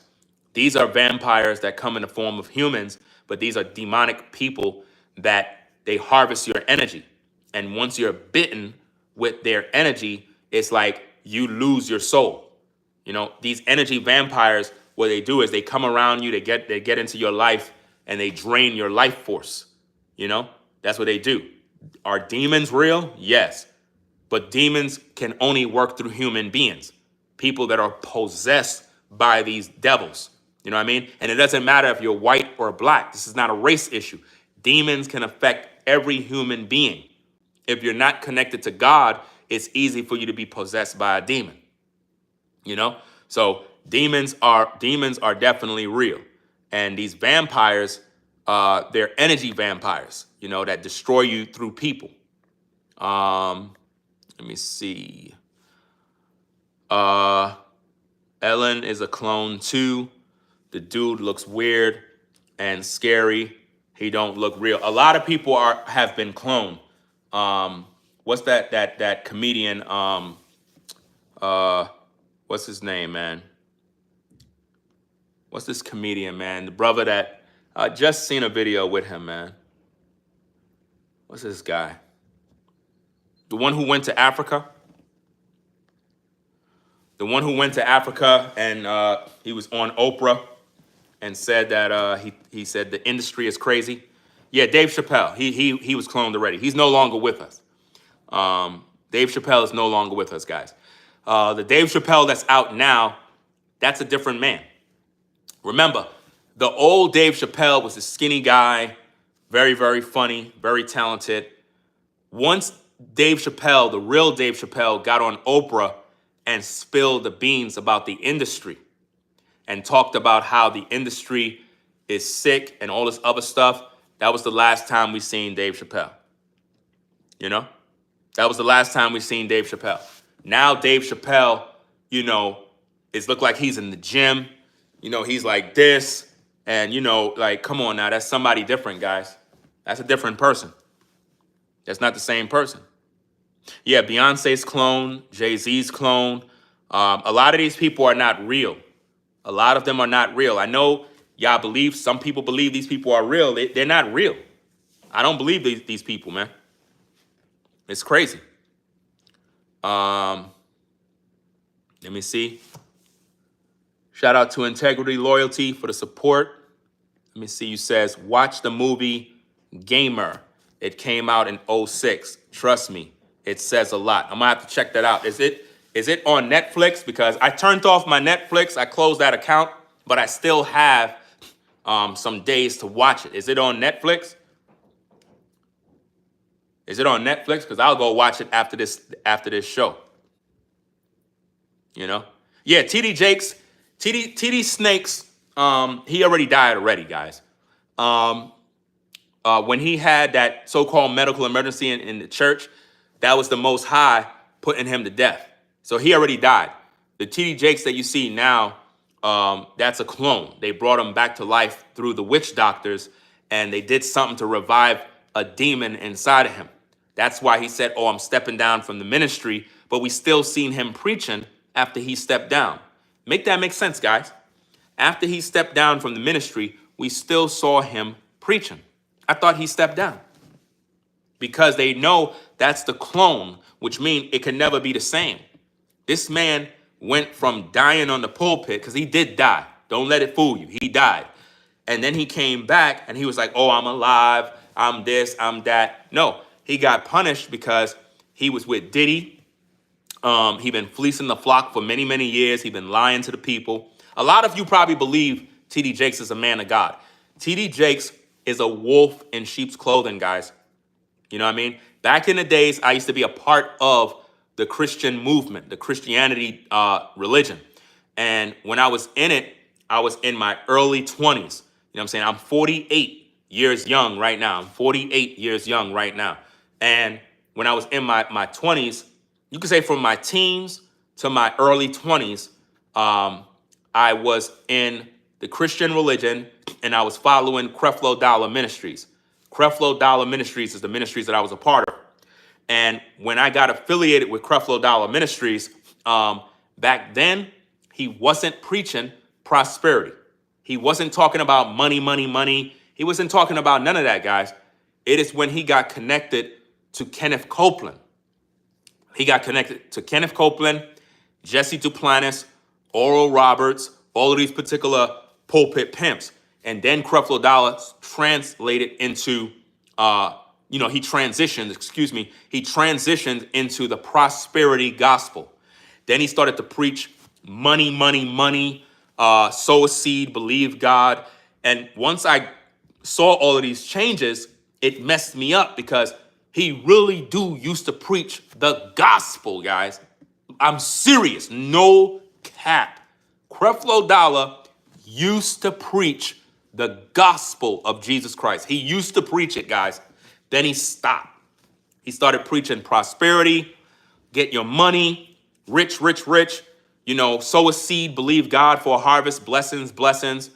And I got to the point where I was like, you know what? I got to get out of the church. I got to get out of the church. I left the Christian religion. I had to leave. I said, you know what? Enough is enough. I'm done with this thing, because there was one particular time I was in the church and I heard his wife said something along the lines of, we don't have to pay tithes. And if I'm correct, I think my wife was pregnant. I'm not sure if we had the child and had the stroller. I don't think so, because I would have never traveled to church with the stroller. So I don't think she was pregnant. I don't think we had the baby yet. So she was pregnant. We were in the church, and what happened was he would come to New York at like the Jacob Javits Center, different places in New York. And his wife said, this is what the wife said now. Creflo Dollar's wife said, you guys don't really have to pay tithes. It's just something you want to do. Just go ahead and do it. You don't really have to. It's not biblical for you to do it. When I heard that, I said, I'm leaving this church right now. I said, I'm done. I'm leaving. I'm out of here. Because my whole life following them, I believe that you're supposed to pay tithes and offerings. And I remember suffering so much growing up, thinking I had to give 10% of my money to a church. And this is why, if you're a believer in Jesus Christ and your pastor is telling you, give 10% of your money, I'm here to tell you, you're being deceived. You're being deceived, guys. That's how they get rich. That's how they make money off of you. Nowhere in the Bible did God tell you to give 10% of your money. They're lying to you. They're lying to you, guys. When the Bible talks about bring ye all the tithes to the storehouse, it's not talking about your local church. The tithe, according to the Bible, was livestock, food, and vegetation. And it came from herdsmen, farmers, and landowners. It didn't come from the common folk in that day. Nobody was getting a paycheck and then brought 10% of their money to the Levite priests. That's a lie. It's a hustle. Everybody that joined Christianity got played and hustled. Even till today, people are still getting hustled. At T.D. Jakes' church, they still teach tithing. The other day, Creflo Dollar got on TV and said that he'd been lying to people about tithing for many, many years. I've been exposed, Creflo Dollar, for being a false prophet. There was a video that Creflo Dollar released. If I'm correct, I think I was in the church when that video was made. Creflo Dollar said, and I'm going to have to republish that video. It's very, very shocking, very disturbing, guys. When I post that video, viewer discretion is advised. Creflo Dollar in that video, I still got the audio. He can never run from this one. Creflo Dollar said in that video, if it was up to him, he would kill tithers if they killed non-tithers, excuse me. He said in that video, he would line up the non-tithing members of the church in the back of the church, dig a grave, let them stand by the grave, and all the non-tithers, he said he would pray that God would put like a sign on them that let him know who's not tithing. He would bring them in back of the church, line them up in front of the church, and then shoot each of them in their head and make them fall in the grave and bury them and go back and have church. Creflo Dollar said that on video. I got the audio. I got the audio. You know? You even see somebody in chat says, yes, he said it. How many of y'all heard that? How many of y'all heard that video? Fujimoto says, I remember that. He wanted them to get unalive. That's true. I got the audio. Let me scroll back. Shout out to Integrity Loyalty for the support again. Says, hey, for real, y'all check this movie out. It's called Gamer. I'm going to send a link to your gram, Ringo. Okay, cool. I'm going to definitely check it out. You know, I always check out these videos to find out what they're saying. Soon as you stop tithing, there's no love from the church. Shaking my head. That's true. Once you stop tithing, they abandon you, they reject you. And here's another thing, guys. Here's another thing. If you were in a financial jam and always been a faithful tither to your church, and you came to them and says, hey, I'm struggling. Could you guys help me? They won't help you guys. The first question they ask you in the church is, are you a tither? That's the first question they normally ask you when you're in the church and you're in need and you come to the pastor and you're like, hey, I'm struggling. My bills are due, my car note. Pastor, if I don't pay these bills, I'm going to lose my car. I'm going to lose my apartment. The first thing the church is going to ask you is, are you a tither? Do you know now in Christian churches, they ask for your W-2? They ask for your W-2 in church. That's crazy. Why would you be giving your pastor your W-2? He's trying to see how much money you make so he could calculate how much the church should have got from your check. That's crazy. That is sick. That is sick, man. That's absolutely crazy. The church now want to know what your W-2 look like so they can look at how much money you made, how much you got to pay Uncle Sam. Imagine that. You have to pay Uncle Sam and you got to pay taxes to the church. It's a big business. It's how the government. Now think about this, guys. These religious churches are tax exempt. 501c3 churches. They don't pay no taxes. And they're collecting tithes and offerings from you. It's a scam, guys. It's one big scam. And this is what they do all the time. You know, this is what they've been doing all the time, guys. Let me see. Shout out to Tribulation Saints 144 for the support.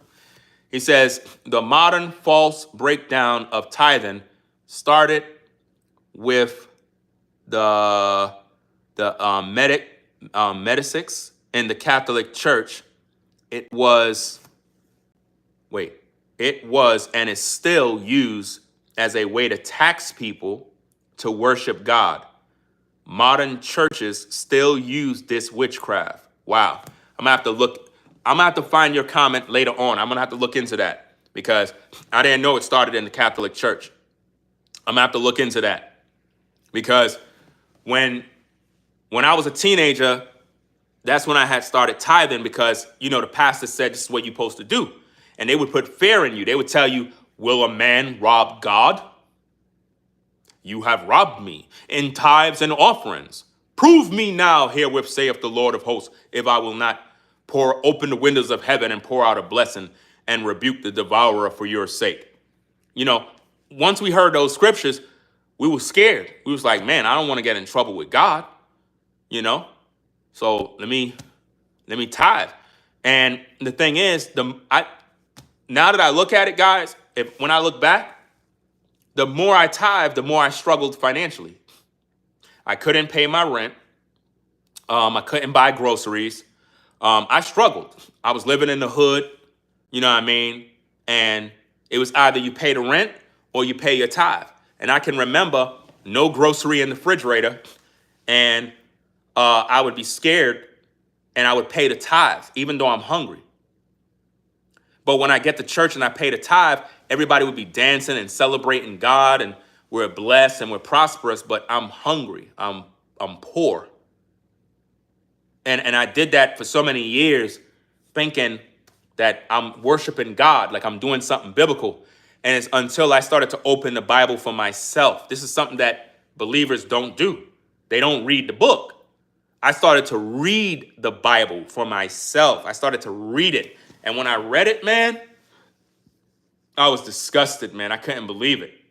I'm like, wow, this preacher really is robbing everybody, man. This preacher is deceiving all of us into giving all of our money. And then I started to notice these little things like, why is it that the pastor is rich, live in a mansion, and I'm in the projects?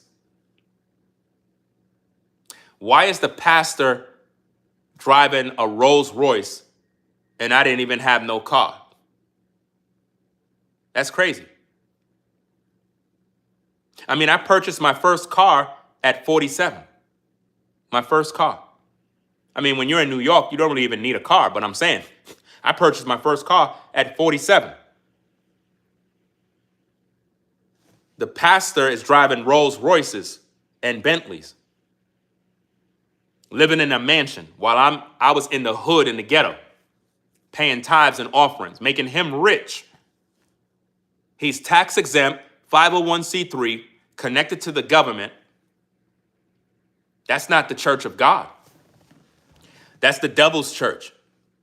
And I realized those are pimps in the pulpit. So when I registered on YouTube, a woman, I still remember her to this day. Now, anytime you can remember people from your past, that's a person that influenced you and you appreciate.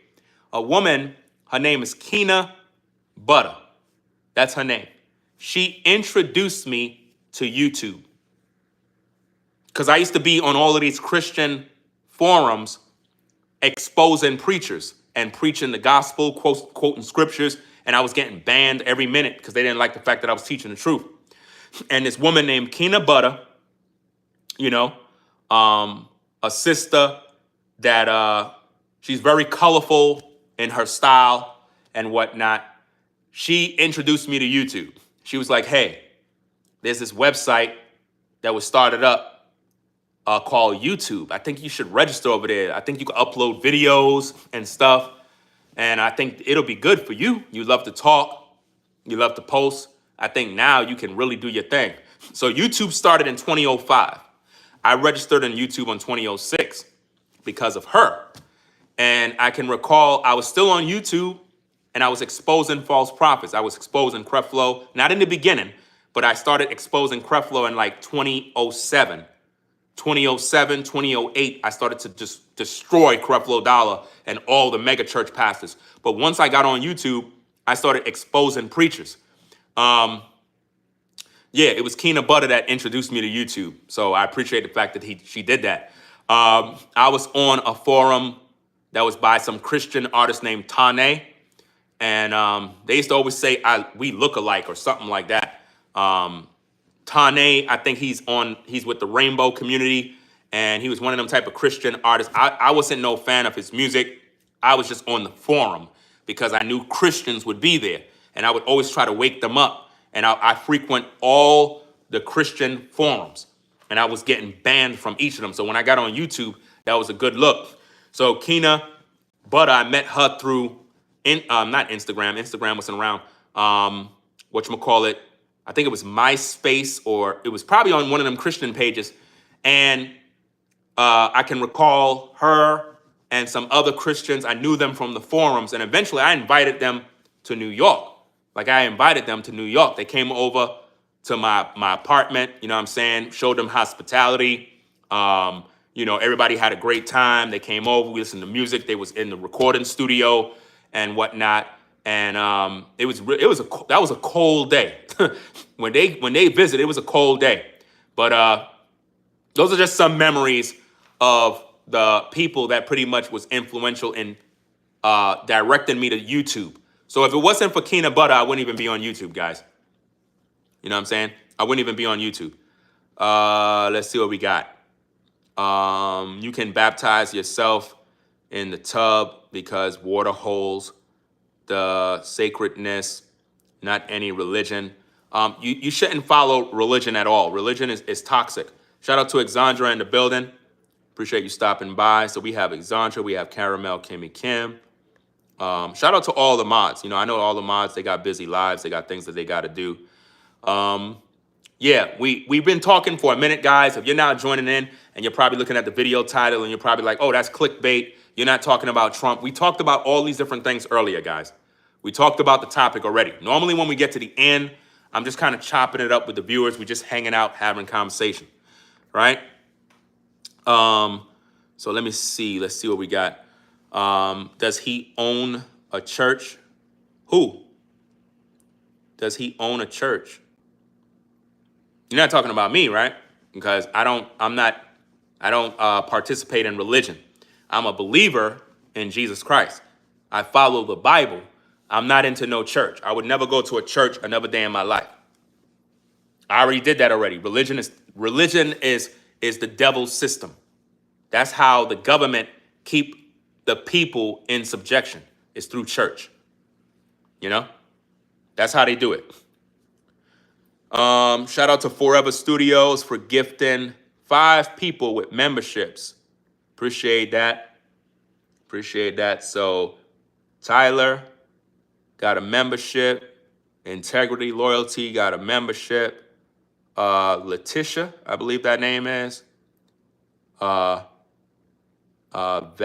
Vet 73 got a membership, and True Pack, aka the True Essence, got a membership. So hey, y'all could thank Forever Studios. He looked out for y'all. And also Cynthia got a membership as well.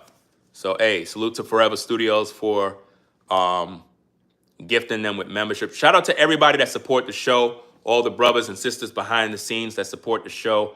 Man, y'all support really, really open doors, man. Y'all don't understand how. And you know what's so crazy, man? I got people that support me, fam. They don't even want shout outs, bro. Like, they don't even care about a shout out. They just support behind the scenes. And it literally helps me to do things to build up the platform. You know what I mean? I got some new purchases on the way, guys. Some major purchases, man. Listen, these purchases are major purchases, and it's only because of the supporters, guys. The supporters that support the show. With your help, we're able to do this. So I'm grateful, you know? Let me see. What are you doing exactly? So I'm not sure if you're asking me, what am I doing exactly in regards to what? This video, or what I do as a person? Because the video, if I can give you a little rundown, this video here, in case you just dropped into the stream and you don't know what's going on, this video topic, Trump, BBB Passed, and then the rest, is a video that I put together because of another content creator who went live. He's most likely not live right now. He's watching me in the clouds. I guarantee you, he's watching me right now. He's literally in his house watching me right now. He started a live stream using Trump in his video title because he knew it was going to get views. He knows that. And what he was doing was manipulating black people into believing that Trump is using ICE or will be using ICE to deport, harass, and imprison black people. He started to talk about how if you look at all the black people that are incarcerated, that the government is tired of this, and they're fed up with black people, and he did this to put fear. He's fear-mongering our people into believing that the same treatment that Mexicans and immigrants are getting, we're gonna get the same thing. So when he did that, I said, you know what? Let me go live at the same time while he's live so that I could affect his algorithm. Because I'm not going to let him just deceive the people without giving pushback. I don't care how he feel. He don't like me. You know what I mean? It is what it is. I ain't mentioned no names. So if he feels some type of way and feeling salty, that means he's watching me. Because if he's not mentioning me, if he's not talking about me, that means he's not concerned. But if he show any side of concern, it's because he's watching me. You know what I mean? My job is to speak the truth. So we talked about that. I didn't make my live stream, this one, to talk about Trump or any of that. He uses Trump in his titles to manipulate people. He's not into politics. He don't know what the big beautiful bill is about. He don't even know how it affects the American people. He don't know none of that. He can't even vote because he's a felon. He can't vote. He don't even like America because he's a part of the Black Hebrew Israelite cult, and they believe that they want to see America burn. So my job was to influence the people not to live in fear of ICE attacking black people, because where are they going to deport us? And why would they if we're American citizens and been here all of our lives? So it was his way to garner up, like to shock the viewers into viewing the content in hopes to gain new views, subscribers, and money. So that was my purpose. Now, if you're asking me what do I do as a person, well, number one, I'm a husband, I'm a father, I'm a creative. I'm a content creator. I do content, commentary, criticism. This is what I do. I break down videos. I break down stories. I also teach biblical topics. Not only that, I'm a talented musician, music producer, video producer, editor, graphic artist, muralist. I'm also into various sports. I'm also into scooter riding, scooter videos, and various other things. I bring a vast majority of types of content into the YouTube streets in order to build people up. As a man of the Most High, I live by biblical principles. So I teach biblical topics from time to time, talk about popular news stories. I do investigative reporting. These are the type of things that I actually do. You know what I mean? I have a whole host of hobbies. I have a new talk show that is coming in called We Gotta Talk TV. Make sure you subscribe to that channel as well. You can find that on the channel. Scroll down to the bottom. You'll see a list of all my channels.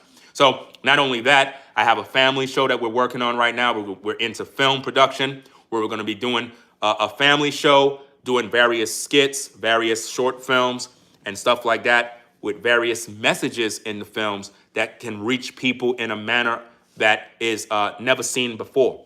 So we're into film, we're into cinematography, and various other things. I recently moved from New York to North Carolina. Been out here for about 1 year. Loving the environment because it's peaceful, it's quiet, it's away from the noisy, fast-paced life in New York.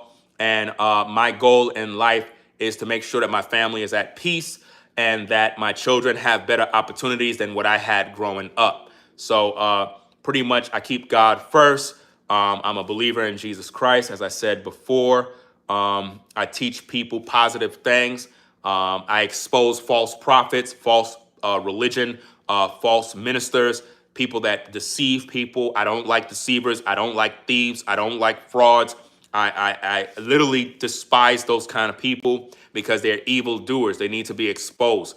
I am credited with destroying the religion of Christianity from the roots, from 2006 all the way to about 2012. I literally dismantled the religion of Christianity. I exposed every pastor known to man back in the days. All these pulpit pimps know my name because I totally messed up their financial bottom line because I revealed who they are and the truth. When Eddie Long was sleeping with those boys in the church, I exposed him, and then God put him to death. Where you saw Eddie Long was that stocky guy in the muscle shirts in church trying to entice men. The whole time we thought he was enticing the women. It was really the men that he was trying to entice. And he was sleeping with the young boys in the church in his office room. And then once he did that, he denied doing these things in the church. God didn't like ugly. He put him to death. made him get real skinny and maga and frail, and the man just withered away and died. Just a similar way when T.D. Jakes passed out in the church, he actually died. The T.D. Jakes that we see now is a clone. So I hope that pretty much gives you a rundown of what I do. Hope that helps. Right? Shout out to V-Dub Man in the building. What's going on? You know? Let me see. Thomas says, I first found your channel when you was talking about Eddie Long back in 2016. You see, guys? So all the way from 2016, that brother remember when I was talking about Eddie Long. And it was big news. I used to get hundreds of thousands of views, guys. I'm going to turn up the heat on those topics because that was my original, talking point. Like, I would always expose the pimps in the pulpit. You know what I mean? And it's something that I'm very good at. They didn't like me, guys, because I would open the Bible and show Christians that they're being deceived. And once I wake them up, they would appreciate the work that the Most High allowed me to do, you know, because a lot of people were deceived in church. I was once deceived, so I know what this is about. You know, I was deceived just like a lot of people. You say you never heard of Eddie Long? Wow. You never heard of Eddie Long? That's crazy. Eddie Longstroke was a pimp in the pulpit that specialized in the prosperity gospel. I'm going to have to re-upload some of the old videos, guys. I'm going to have to re-upload a lot of my old videos and bring them back to YouTube, do some reactions to it. I think I'm going to do that. Put a 1 in the chat if you want me to do that. Put a 1 in the chat if you want me to bring back the Ringo TV classics and react to my own videos. Because I have hundreds, thousands of videos from back in the day that they're timeless classics, guys. I could bring those videos back and review them. The way I react to people's videos, I think that would be fun because nobody did content like that back in the day, you know? So yeah, all right, I'm gonna do that. I'm gonna definitely do that, guys, because I mean, some of those videos are so good that we need to see them. And a lot of them I put on my Patreon. People probably don't even know where they are, what they do. So it's like, I gotta get those videos back, man, online. I gotta get those videos back, you know? It's just something I gotta do. And please, guys, don't put no profanity in the live chat. Normally, I like when people rock out, do their thing. I'm not trying to block nobody. The mods don't want to block nobody. We want people to have fun, talk, but on YouTube, right? YouTube have strict guidelines, very strict guidelines. It's no different than it's no different than when you at the workplace. When you at the workplace, you just can't be in the workplace cussing and flipping. You can't do that. You know what I mean? Now, when I was at the workplace, amongst coworkers, we would talk ish, right? But when we're around our superiors, supervisors, you know what I mean? We kind of keep it civil because it's just not good. So on YouTube, they have guidelines regarding profanity. I may slip and drop a bomb here and there, but I try to keep it limited because I know I have a lot of viewers that watch. They don't really do that. You might have kids that might tune in. This is not a kids channel, but my point is I'm trying to make it ad-friendly, user-friendly, and it's just not a good look when you're cussing all the time on your videos. It just looks bad.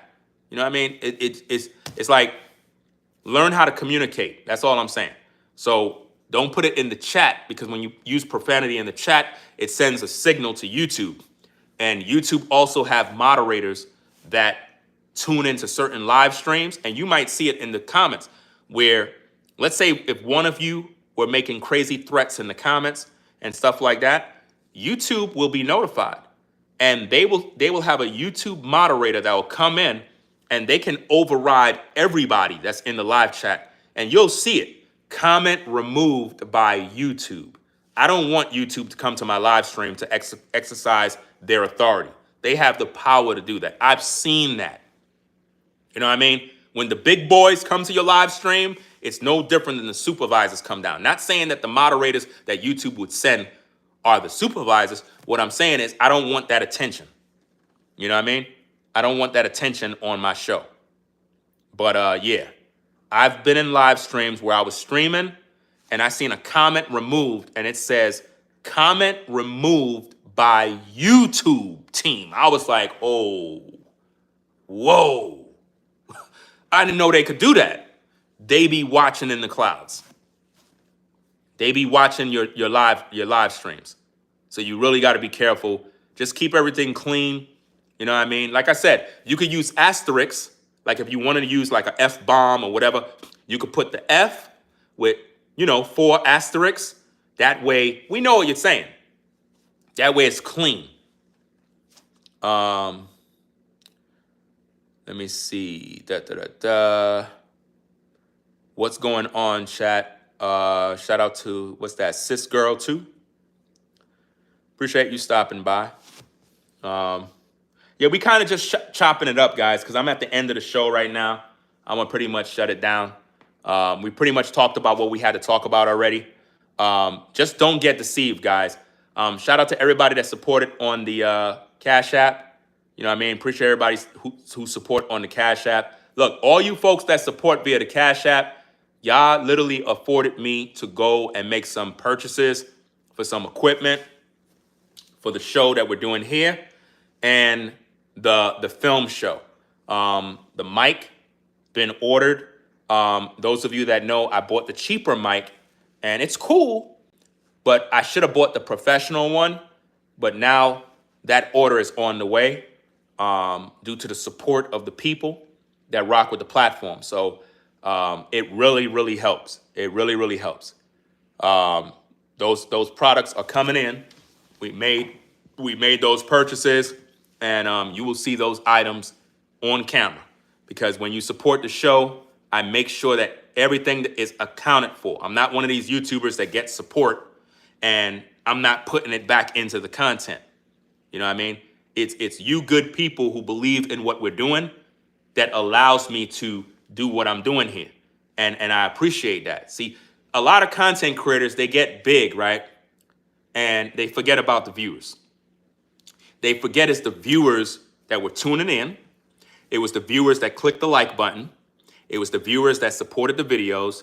It was the viewers that God used to support you. So why they never acknowledge the viewers? Why they never show love to the viewers that been helping them to do what they're doing? Because once I get to a level where I'm really there, because we're on our way. We're on our way, guys. There's so much great things I got to do, and we're on our way. It's a journey, and I have a lot of faithful supporters that have been supporting me along the way. How do you think I was able to get to North Carolina from New York? Think about that. I literally saved every dollar, bro.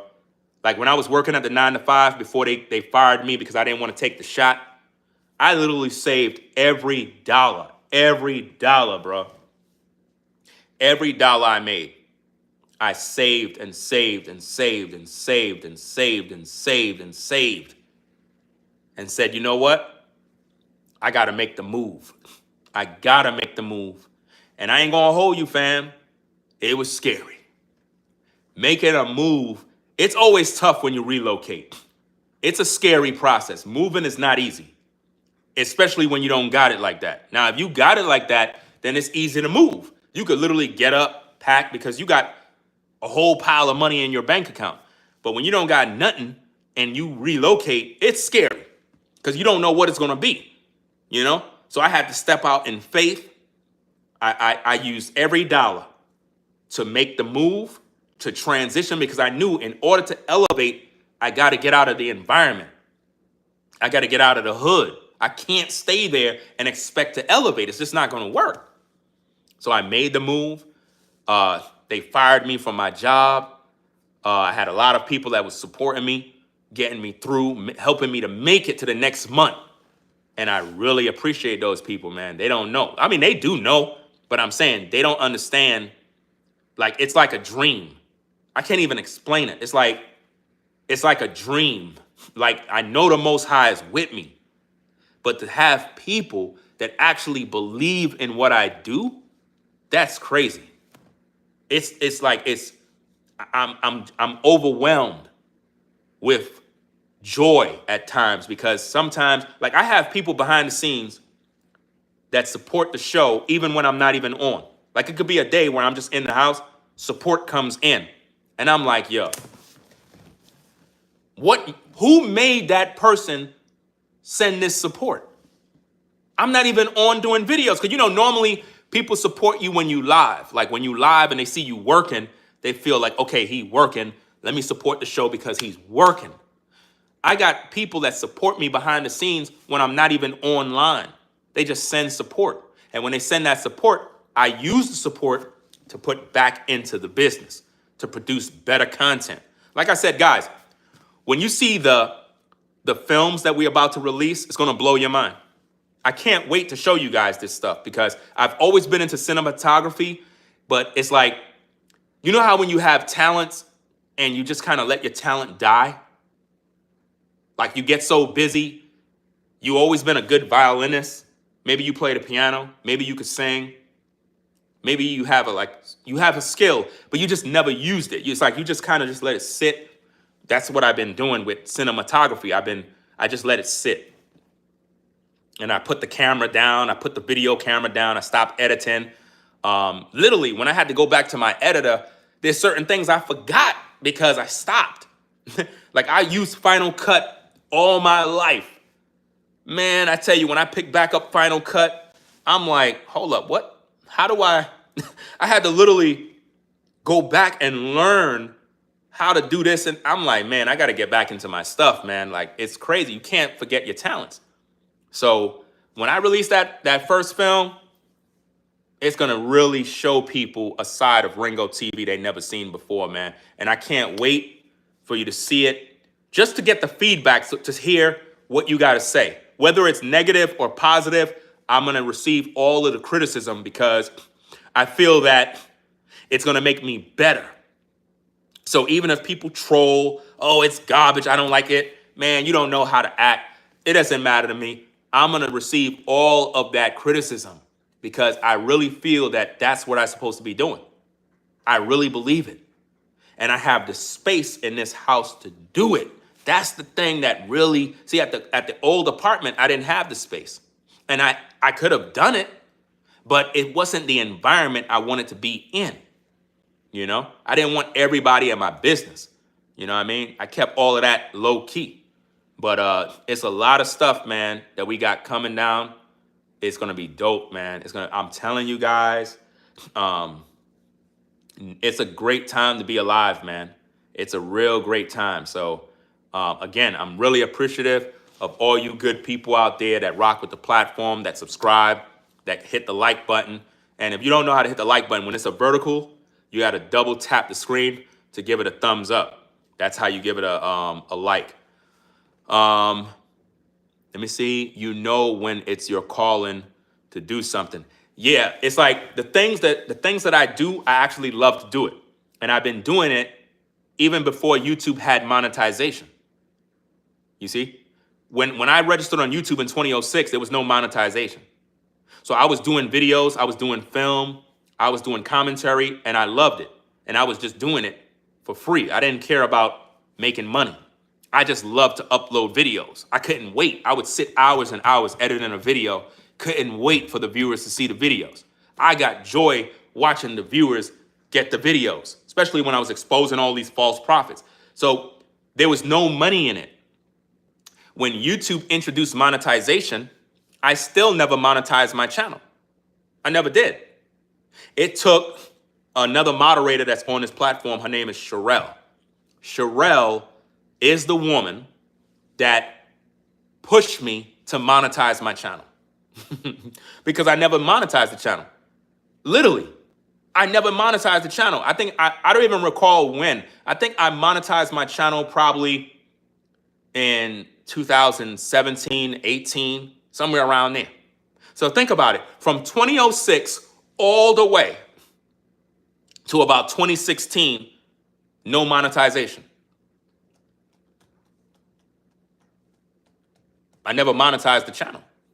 She told me, she said, look, you're doing all of this work, you're making good content, you should earn something from this. Monetize your channel. Get a Cash App, get a PayPal, do something. Don't just sit there just making videos all day. You working. And I was like, I don't want the people to think I'm just trying to get money. She was like, what do you mean you don't want the people to make you think you don't want to get money? You working. You deserve it. You're working. You're putting out content. You're a content creator. This is a business. Start up something. Monetize your channel. I'm like, all right. Let me apply to the partnership program. And everything came through. And, you know, I got the channel monetized and blah, blah, blah. Everything seemed to be good. And, you know, it worked out for me. You know what I mean? So if it wasn't for her telling me to do that, I would have never monetized my channel because I had a job. You know what I'm saying? I was working at the time. But when the job got rid of me, it really pissed me off, man, because I love the job. I tell you guys that all the time. The career that I lost due to the fact that I didn't want to take the shot, I lost a very good paying job, a job that was literally paying me upwards to almost 90,000, you know, and with OT, you could clock over 6 figures. You know what I mean? I didn't really like doing OT, but I was a part of the OT club because we used to get those income tax checks and we would literally clock over 6 figures. You know what I mean? And it was something that I didn't really need to do because I was pretty much making good money. So I really didn't have to do OT. It's just that I loved the job so much. It was like a hangout. Me and the guys, we just hanging out all day. We just doing our job, having fun. And, you know, when you've done a job for most of your adult life, and that's all you know, it becomes a part of you because you trained, you worked hard. I know some of you probably been on the job 20 years, 30 years. You've been on that job. That's all you know. That's your life. So it's like you're a veteran at the company. So to have all that training, certificates, I could show you guys nothing but plaques, certificates, OSHA certificates, you know, P99s, 835s. I got all sort of certifications and training for that career. So for them to take that away, that was like, man, that's when I got my reality check that, damn, you could be at a job, be the best worker, and they get rid of you. And I didn't do nothing wrong. It's just that I didn't want to take the shot. I didn't want to take the shot, so they got rid of me. You know? It is what it is. Let me see.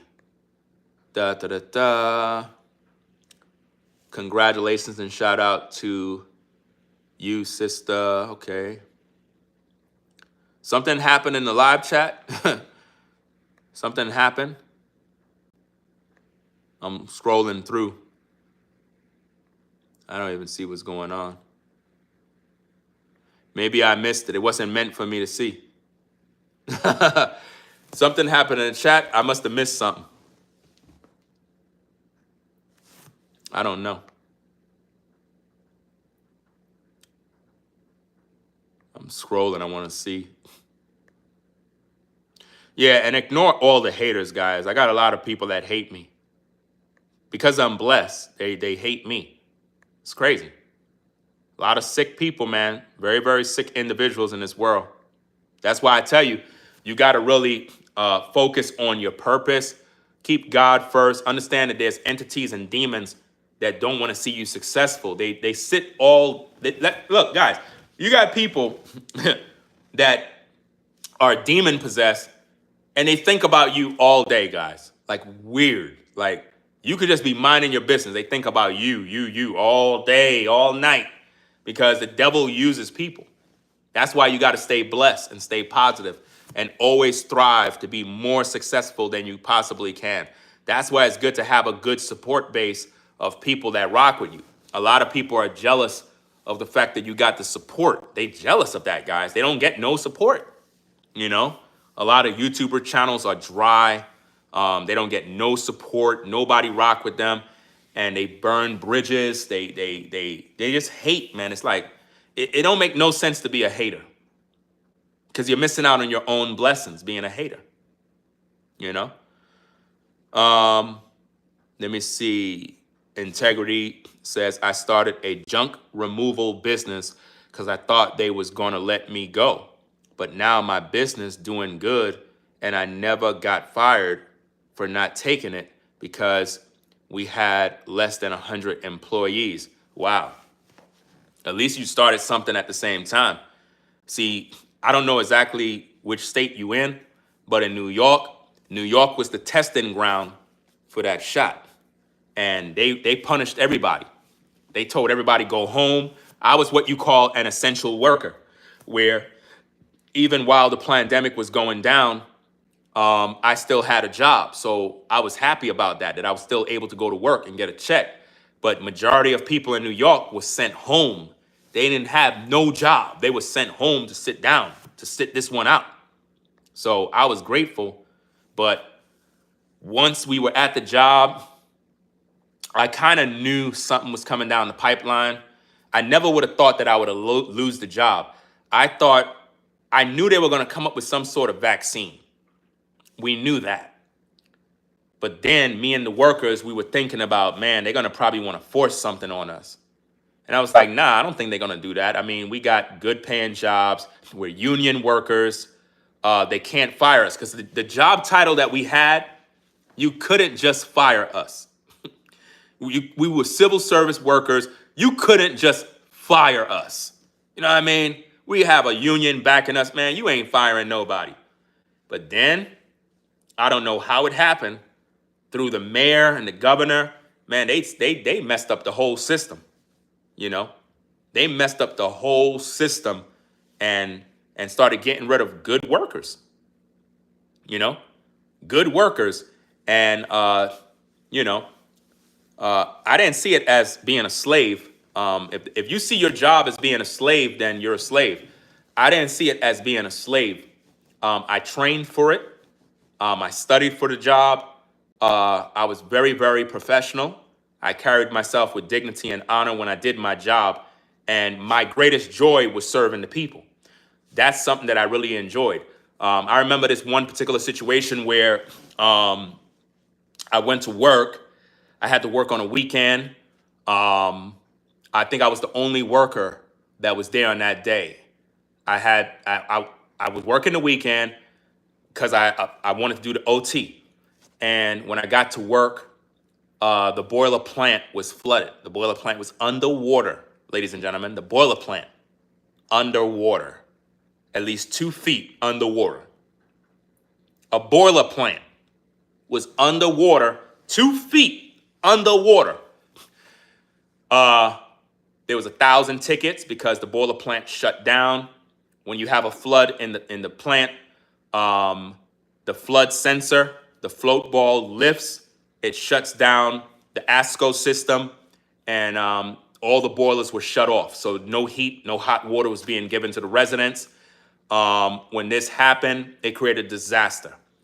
So I had to suit up, boot up, jump into the pool. And this is a large boiler plant, very large, very roomy, but it's underwater. You know, the ASCO system tripped, so I don't have to worry about getting shocked. But what's crazy is this. The ASCO system shut down. It appeared like it shut down to me because all the boilers were off. But when I got down into the water, I saw a fan that was on. We had like a little portable fan, them stand-in fans. It was on and it was plugged in. The outlet was right there. The outlet was like about at the 3 feet mark, and it was plugged in. The fan is in the water, but it's standing up outside the water and it's on. It don't supposed to be on. If the ASCO system shut down, it's not supposed to be on. So if I would have stepped in the water, I would have been dead. You see what I mean? I would have been dead. Even though I would have put on my PPE, I would have probably been good, but I would have probably been dead because it's an unsafe thing to get into. So when I noticed those situations, because you have to keep your eye open. Why is that fan on if the ASCO tripped? So I went back upstairs and I broke the box to release the switch. And when I released it, boom, it shut down the main electricity of the whole plant. Right? And then when I went down the steps, the fan was off. So I knew at that point, there's no current, there's nothing there. The water is not It's not unsafe. So when I went in there, I had to go get the sump pumps, the portable sump pumps. I connected about 3 of them to pull the water out of the plant. What had happened was the sump pump system that's in the plant, it must have tripped, something must have happened, and it turned off. So I had to go back to the breaker box. I had to change a fuse. A fuse must have had died, something happened. So I had to get a new fuse, put a fuse into there. But before I did that, I set 3 suction pumps, sump pumps, to move the water outside the boiler plant. I had those things running. It's a lot of water, right? And then I turned back on the ASCO system. And once the power kicked in, the sump pumps was generated again. It started to move the water. All the water got sucked out of the plant. Once that happened, I was able to restart the boilers so that we could get heat and hot water back to the residents. That day was a nightmare. At the same time that happened, a tenant's apartment was flooded with water because something happened with her radiator, where something popped because of a bad job that another worker did, and it flooded her apartment with water. All her kids was in an unsafe environment. She had these extension cords all over the floor. It was sitting inside of a pool of water.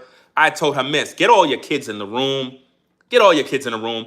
She was like, what happened? I was like, this is unsafe. There's water everywhere. You have plugs everywhere. This is crazy. I told her, put all the kids in the back room. So I'm by myself now. I got a caretaker to come to the apartment. A caretaker is typically a worker that cleans the buildings. They clean the buildings and they're able to use a vac to vac the water up and so on and so forth. I used to be a caretaker, so shout out to all the caretakers. I know what it's like cleaning those compactor rooms. I know what it's like mopping floors. I done did that. So I have much respect for those workers.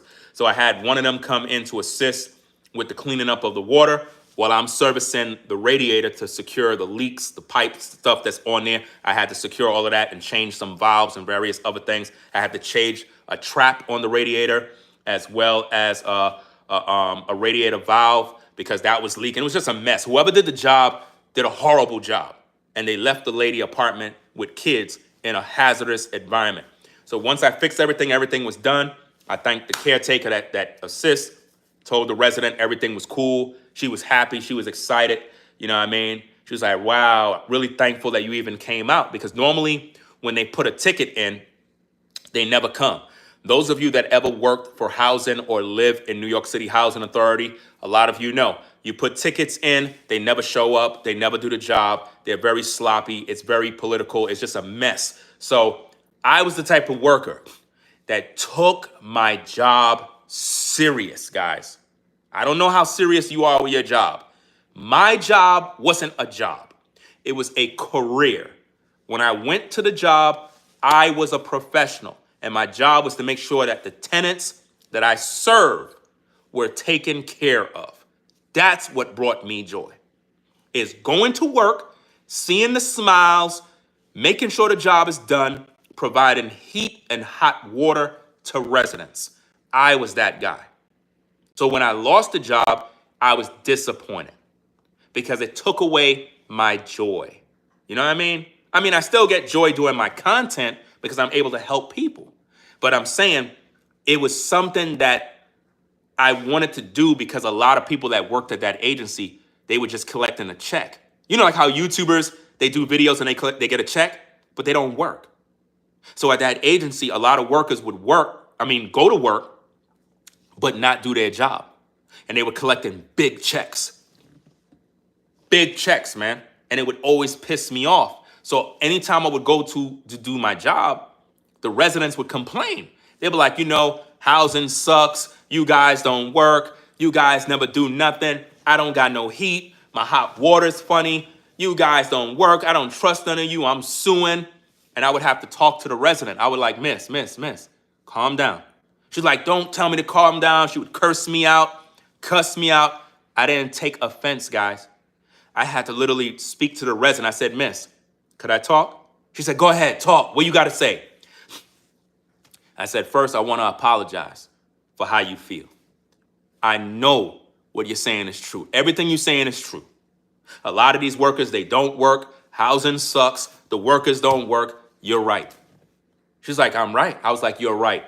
But hear me out. I'm not like them. I'm not like them. I said, I'm going to get the heat in your apartment today. You're going to have hot water today. I'm going to stay here all night and work till you get that heat and hot water. Your heaters in your apartment are going to work tonight. That's how I was. She says, many of those people, they came, they said the same thing you're saying. So I don't know if what you're saying. I said, miss, I'm not leaving till you have heat in this apartment. I stayed there. I went down in the basement. I went into the crawl spaces. I serviced all the different areas where I knew you had steam traps under the building where the rats and roaches are. Cockroaches, water bugs. I'm under the building in the crawl space at night. In the crawl spaces, changing steam traps. Those of you HPTs, you know what I'm talking about. I was an HPT, but then I got promoted to a heat and maintenance worker. I was a heat and maintenance worker, so I was making more money, but doing pretty much the same job, but I was mainly hands-on, servicing all the major equipment and doing all sorts of different things in the complex. So I'm under the building servicing steam traps, changing all sorts of stuff, narrowing down where the problem is coming from. So I changed everything. I gave the whole building a whole renovation. Came back to her apartment. I said, miss, is the heat on? She said, oh my goodness, the heat is on. It's in all the rooms. What did you do? She's going crazy. I'm smiling. I said, miss, didn't I tell you I was going to do this? She's happy, giving me hugs, all sorts of stuff, thanking me. I said, miss, I know a lot of people don't work, but I'm the guy that's going to make sure the job is done. That is what I was doing. That is the kind of loyalty I had to my job.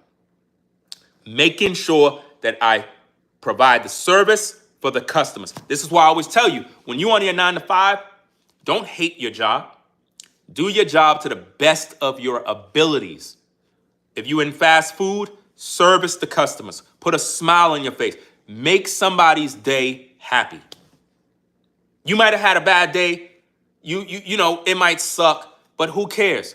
Make the customer happy. That is the type of stuff that I was doing. I wasn't chasing a check, bro. Yeah, I made a lot of money. I was making good money. At the same time, it was more about servicing the customers, man. And I learned that work ethic from my superiors. My supervisor who passed away, Craig Williams, great guy. He's a wonderful brother.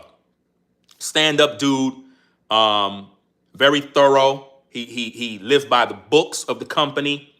As soon as I got in, took me under his wing, showed me the ropes. He linked me with another brother who's an OG in the workplace. Learned a lot from him. Then he linked me with a female. Her name is April. Can never forget her. Shout out to April. She's a beast when it comes to the job. She was working harder than all the men. Everybody knew April on the job. If you ever watch this video, I really appreciate the memories, the time, going out in the field to work. You helped me to develop my skills. I'll never forget the things that you taught me to make me an excellent worker. And she's a black woman. She worked harder than the men. This woman was a beast. None of these dudes could mess with this sister. You know what I mean? She was official. Her and Lionel. Shout out to them. You know what I mean? I learned my work ethic from those two. Not only did I have the book knowledge, I already had skills. They sharpened my skills. Always respect the people that help you along the way, people. A lot of y'all be on the 9 to 5, and when you got in, somebody took you under their wing, and they showed you the game. You know what I mean? Sometimes you might get bad workers that show you how to be bad workers, or you might have good workers that teach you how to be a good worker. I was taught by the best, and my supervisor was a very thorough dude. You know what I mean? But when he passed away, it was a sad day, man. And shout out to everybody showing up. Samuel said, what's up, Ringo? What's up, chat? Salute to you coming in. Shout out to everybody that is coming into the building. We kind of wrapping up the show. I'm about to head on out. But I'm just kind of, going down memory lane. teaching you good people on how to be appreciative of where you are. If you got your job, you still got your 9 to 5. Learn how to appreciate the fact that you got a job. Appreciate the people that you work with, the people that taught you, supervisors that are cool. You know, I pretty much had a lot of cool supervisors. Let me see. Did I really have any bad supervisors? I don't recall having bad supervisors. Even when I was a caretaker, I had good supervisors. My caretaker supervisors were all black women. They were all black women. So my superiors were black women. They were the supervisors. And I can recall all my supervisors were pushing me to take civil service tests to elevate within the company. They didn't want me to stay as a caretaker. They didn't want me to stay doing compactors and cleaning buildings, even though I loved doing that too. When I was a caretaker, I loved cleaning the buildings, taking out the trash. I ain't have no problem with that. You know what I mean? I was good. I wasn't making a lot of money, but I loved the job. But my supervisors was pushing me, yo, go take the test. Stop being lazy. Go take the test. Educate yourself. Do better. So I went and I did it. Elevated to HPT, which is a heat and plant technician. And then while doing that, my supervisors, they were cool, you know? And they would always tell me, yo, go take the test. Go take the test. Don't just stay there. Take the test. You make more money. You elevate. You move up in the company. I'm like, come on, Superman. I don't care about that, man. I'm good. Bro, go take the test. I don't want to see you here no more. Take the test. Elevate yourself. Took the test and, you know, got promoted to heat and maintenance. Now, the next step I wanted to be was a supervisor. That's the next step. I wanted to be a supervisor. So I can now lead and teach everything that I know, similar to what my supervisors was teaching me. That's what I wanted to do. And then after supervisor, I wanted to be an administrator, right? Which means now I'm the supervisor of the supervisors. Then I wanted to be the deputy director, which is the supervisor of the administrator of the supervisors of everybody. Matter of fact, I'm the supervisor of all the housing complexes. I'm the boss, man. Not a boss, but I'm up there. That's where I wanted to go, so that I could change the politics of the company, of the agency. But they cut me short because I didn't want to take the shot. You know, one of the partners that I was linked up with, I trained him on how to be an HPT and teach him the job. And then eventually he became maintenance. Guess where he's at? He's a supervisor right now. He's a supervisor in the agency right now. He elevated himself. He took everything that we learned, everything that I taught him to, and he elevated himself. I'm not taking credit for all his hard work, but I did train him. You know what I mean? I was very influential in his life, and he moved up that ladder, and now he's a supervisor. And I'm proud of him. You know? I'm proud of him because he's grinding. He's on the grind. He ain't forget the mission. You know what I mean? Even though they cut me short and all the other workers that lost their jobs, he still stood his ground and continued to grind. And that's what's up. Each one teach one, man. So that's who I am. That's the kind of person I am. So if you subscribe to this channel, I need you to know my personality. My integrity is on point. My character is good. I'm the type of guy that help people. Very passionate about what I believe. So when I do content, I'm very passionate. My end goal is for the viewer to walk away with knowledge, understanding, or hopefully solutions were given, and your life was affected and changed in a good way, not in a bad way. So don't live in fear about Trump targeting black people. That's not true. That's what a content creator is spreading. He's spreading misinformation, lies, deception. You know, we don't do that over here. You know, that's why anytime I talk to you good people, I talk to you with respect. I always tell you to have a nice day. I try to have conversations so that I can interact with you as if though we're in person. You know, I'm not trying to be negative. I'm trying to be a better content creator, a better man, so that I can serve the people through my content. Because without you, I'm nothing. Without the people, I'm nothing. Do you understand that? When I was on the 9 to 5, it wasn't about me. Without the customers that I'm serving, I'm nothing. Same thing when you go to your 9 to 5. When you go to your 9 to 5, you get paid because of what? Because of the people. So don't get so into you. You're here to serve. We're all here to serve. We serve somebody. Somebody we're serving. When you go to a car dealership, you got to serve the customers. Fast food, serve the customers. Retail, you got to serve. Any business you're in, you got to serve people. So we got to learn how to respect others, be people that have good integrity, good morals, good values, and just do the right thing. I think that's what's going to help us live a good life and be at peace. Right? So, and you got to keep God first. Trust me, you got to keep God first, guys. Listen, with all the things that I've talked about, without God, I'm nothing. He get all the glory. At the same time, I understand that without the good people that he used to either support the work that I do, I'll be in trouble. Imagine losing a job paying you over $90,000. You lost that job. Imagine how that felt. Think about how many of you lost a good job. Some of you were able to bounce back. Some of you probably are still recovering from that mess where you lost a great job. They got rid of you over some BS. And it's like, man, some people never recover. Some people grew into depression, anxiety, and, it's crazy. But you have to keep God first, man. Got to keep God first. That's why I always try to end my live streams with some positive words, positive conversation. And I know most people in the YouTube Shorts algorithm, they kind of just look and then they swipe and go to something else. Hopefully you stuck around long enough to get this bit of the video, because maybe it'll change your life. Maybe it'll make you go to work and really think about your job in a different way. Like, man, I got to be more grateful for what I got. Don't be the kind of person that, oh, I hate my job. I'm tired of this place. Don't do that. Be grateful. You know what I'm saying? Right now, you got to go through. I started at the bottom. I started as a caretaker at that agency. That's not the first job I ever had.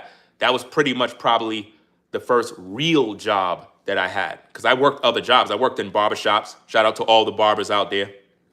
But I was a barber. That was my first job. And I'm not talking about sweeping floors. I'm talking about actually cutting hair. I started out working as a barber when I was age 12. Age 12, I learned how to cut hair from watching my primo, my cousin, Jorge, George in Spanish, George in English, Jorge in Spanish, right? I started watching him cut hair, and I would see him in the apartment cutting hair all day, making money. I'm like, damn, bro, I'm broke. I'm a teenager. Well, not a teenager, I was 12, and I would watch him, and I said, you know what? School is coming up. I know my mom gonna give me my allowance to get school clothes. I took the money and went and bought clippers. I bought a Waltz clipper, Andes outliner, and the coconut oil spray, that they use in the barbershops, the oil sheen. I bought that. I bought the apron to put around people's neck, the powder that be in the green container, the little duster thing for the powder. I bought all of that stuff, scissors. I bought everything with the school money. When I got home, my mom flipped on me. My grandma flipped on me. They was like, where's your school clothes? I was like, I bought clippers. You know what I mean? They were cursing me out. They was like, take that stuff back. I was like, okay, all right, I'm going to do that. But I didn't do it. I went outside and started hustling, literally.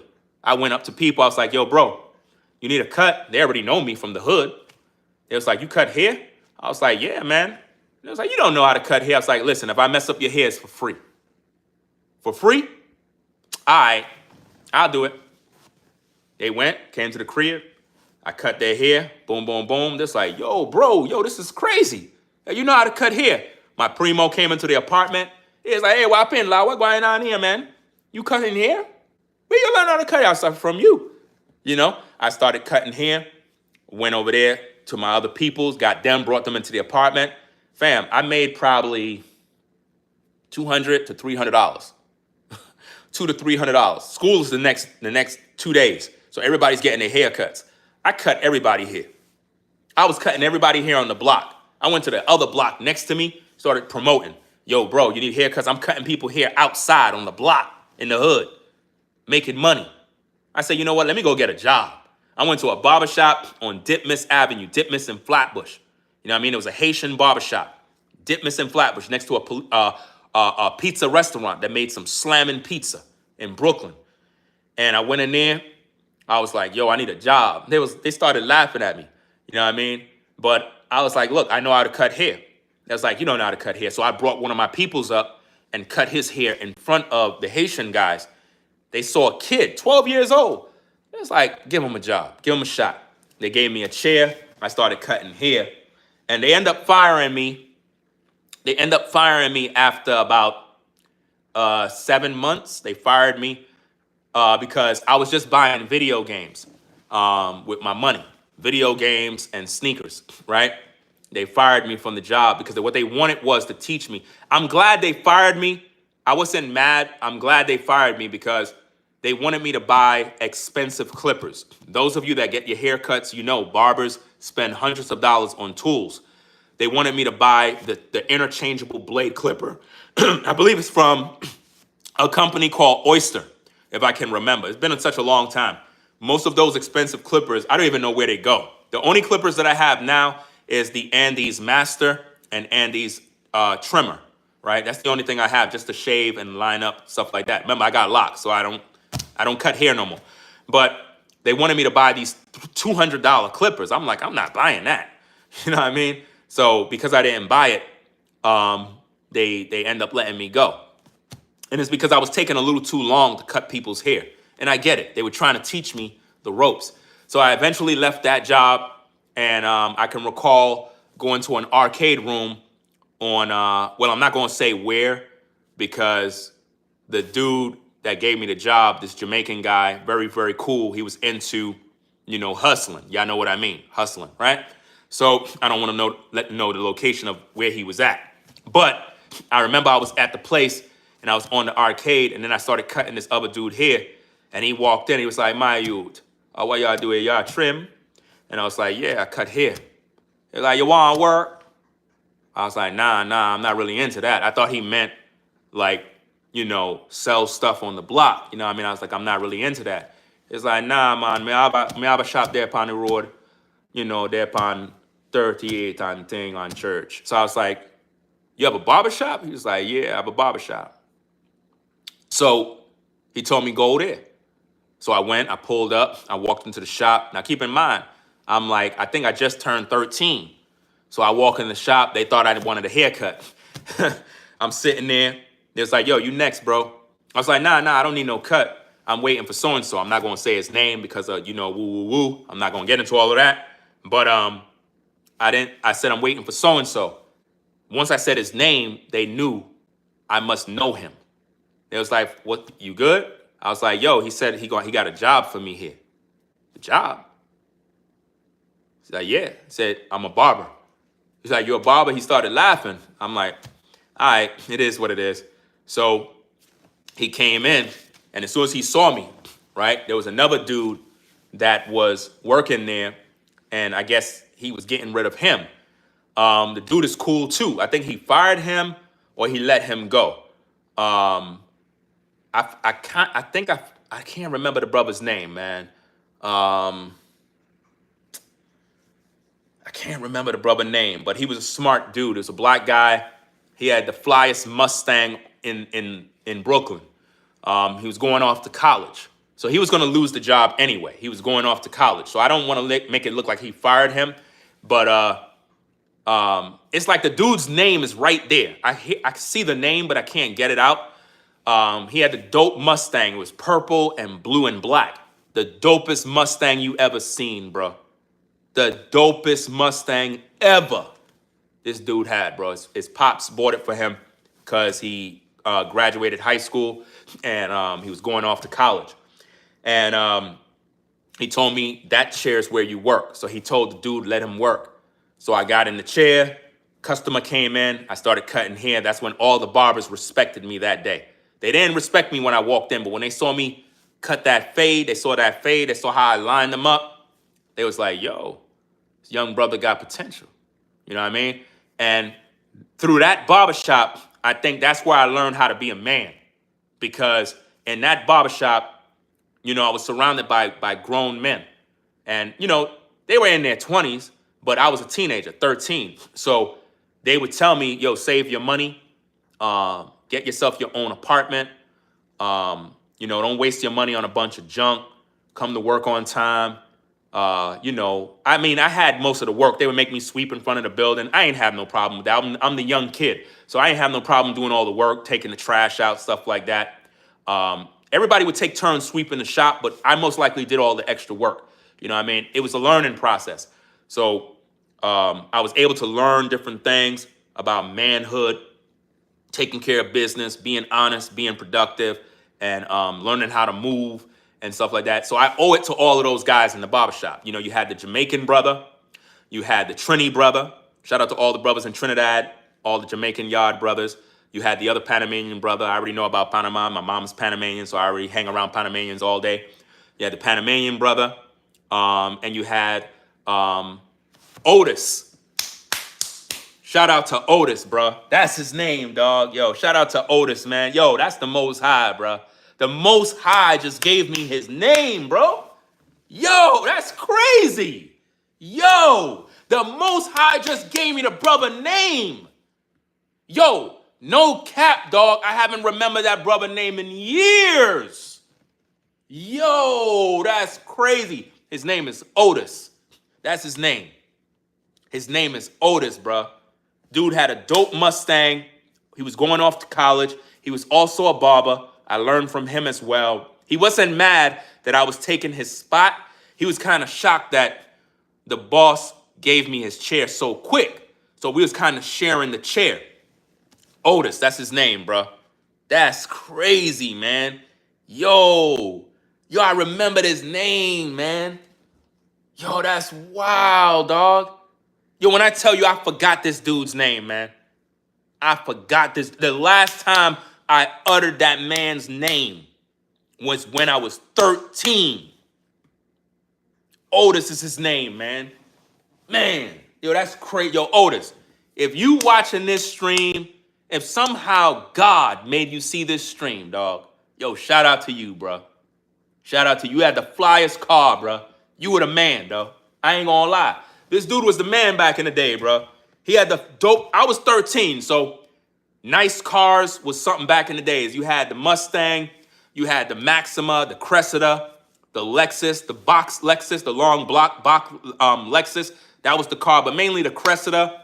You had the what is it? The what is it? The Volkswagen. I can't remember what it is. It's a car that's more like a sports car. It's made from Volkswagen. You could turn it into a damn race car.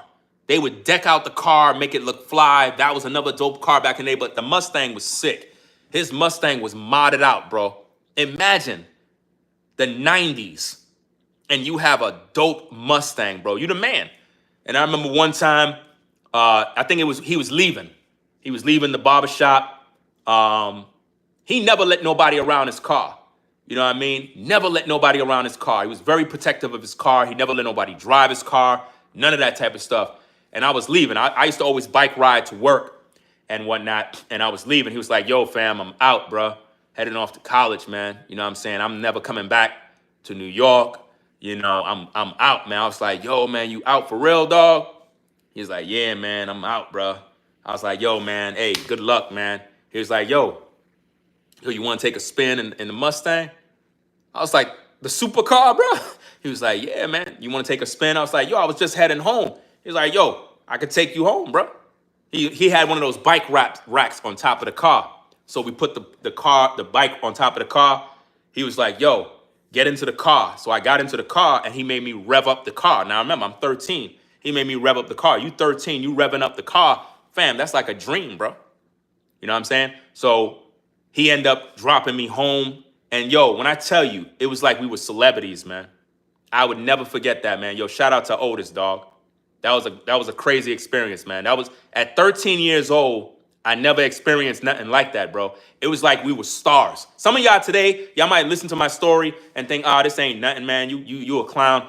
Fam, at 13 years old in the 90s, in the hood, in the ghetto, you're driving around in what, in my opinion, is the dopest car ever. A sports car, Mustang, fully modified, purple, blue, and black, modded to the T. Dope rims, everything. This car was the dopest car in Brooklyn. He driving down the street, yo, all eyes is on us. All eyes is on us. He went into the block where I live, everybody watching. When I got out the car, yo, everybody ran up to the car. They was like, yo, who this? Yo, who you know? Who is some movie star, yo? He got out the car, man. He got the bike off. He was like, yo, man. He was like, yo, I'm his cousin, man. He was acting like he was my cousin. You know how it is. Make you look good. So he was acting like he's my cousin. I was like, yeah, man, that's my cuz, bro. They was like, yo, man, your cousin rich, bro? Because, you know, you in the hood, bro. Nobody sees stuff like that, man. So that experience, man, was dope. You know what I mean? You know, we saluted one another. He said he's out. And that was the last I seen of Otis, bro. You know, more success to him, man. That's his name, bro. Otis. I remember his name, bro. I'm never going to forget now, man. The Most High just gave me his name, dog. That made me feel good, man. That really made me feel good to remember. Because I remember all the other brothers, man. I remember all the other brothers. You have Kurt, the Trini brother. Shout out to Kurt. Mike, the Jamaican brother. I can't forget y'all names, bro. Panama. That's his name. His name is actually Panama, right? I'm not going to say the owner of the shop because of various things. Woo. Not going to get into all of that stuff, right? Yeah, man. Definitely. And the barbershop was on East 37 and 38th Street on Church Avenue in Brooklyn. King Cuts Barbershop. Some of y'all watching right now probably live in the area. You know what I mean? Over there. I used to cut everybody here. Celebrities used to come there. Busta Rhymes came there. Tribe Called Quest guys came there. Other rappers came through. Carl Kanai, the clothing designer back in the day. Carl Kanai. That's right, people. Carl Kanai. I still got Carl Kanai's clothing in the crib. I still got the classic Carl Kanai clothes still in this crib. You know what I mean? Carl Kanai was a customer in the barbershop. He used to come through selling his shirts before he blew up. He used to sell white t-shirts and black t-shirts with his name embroidered on the shirt. And he would come by and he would sell the shirts, I think for like $10, $20. And we supported. We supported his work. And we you know, he was just a hustler doing the street, just grinding, selling shirts. And we didn't think nothing of it. We didn't know he was going to blow up. And eventually he blew up. Overnight sensation. Carl Kanai. We started seeing headlines, newspapers, all of that stuff. Fam, he came back to the barbershop, man, after he blew up. Bro, man, became a millionaire. He came back to the barbershop, man. Saluted all of us, man. We was over there. Our face fell on the floor. We couldn't believe it. And he's a true blue. And he's Panamanian. You know what I mean? I didn't even know that, to be honest with you. I didn't even know that. I had to learn that in my research. But back then, I didn't even know he was Panamanian, you know? But he came to the barbershop. All you saw was these big Mercedes Benz, bro, pull up at the barbershop. It was like the whole block was nothing but Mercedes Benz. Everybody coming out the cars. I'm like, what the heck is this? He came to the front. We had his poster in the barbershop. We had his poster. We looked. Yo, he walked into the shop. Yo, I'm like, oh, snap. Yo, this is crazy. He walked in. He was like, yo, what's up, y'all? Y'all good? I'm like, yo, that's Carl Kanai? I'm looking at the poster. I'm like, Carl Kanai, the clothing designer. He's like, yo, what up, man? I'm like, yo, this is crazy. Yo, salute, bro. He's shouting everybody out. Yo, that was crazy. Yo, you should have seen the customers. The customers was like, they looking at the poster. They were looking at the poster, then they were looking at him in the chair. Yo, he hooked us all up with clothes. Shout out to Junior. I'm not going to say his last name because I don't want to put him out there, but shout out to Junior, man. Yo, Junior, if you watching this show, bro, I'm telling you, fam, you were very instrumental in my life in terms of showing me what it's like to be successful.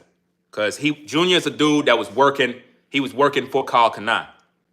And Junior became very successful, made a lot of money. A lot of money, guys. That brother was also a Trinidadian brother. Very successful. He always hooked us up with clothes. We was always call Kanai down. All the barber. That was the flyest barbershop in Brooklyn, bro. All we wore in that barbershop was call Kanai. Every day, all day, every day. People thought we were rich, bro. I mean, we purchased our own stuff, but from time to time, whenever Carl Kanai came through, he blessed us with nothing but gear, bro. Junior used to invite me to different venues and different things. You know what I'm saying? I got to see the success, nice cars, nice automobiles. You know, he lived out in Canarsie somewhere. He eventually moved out of Canarsie.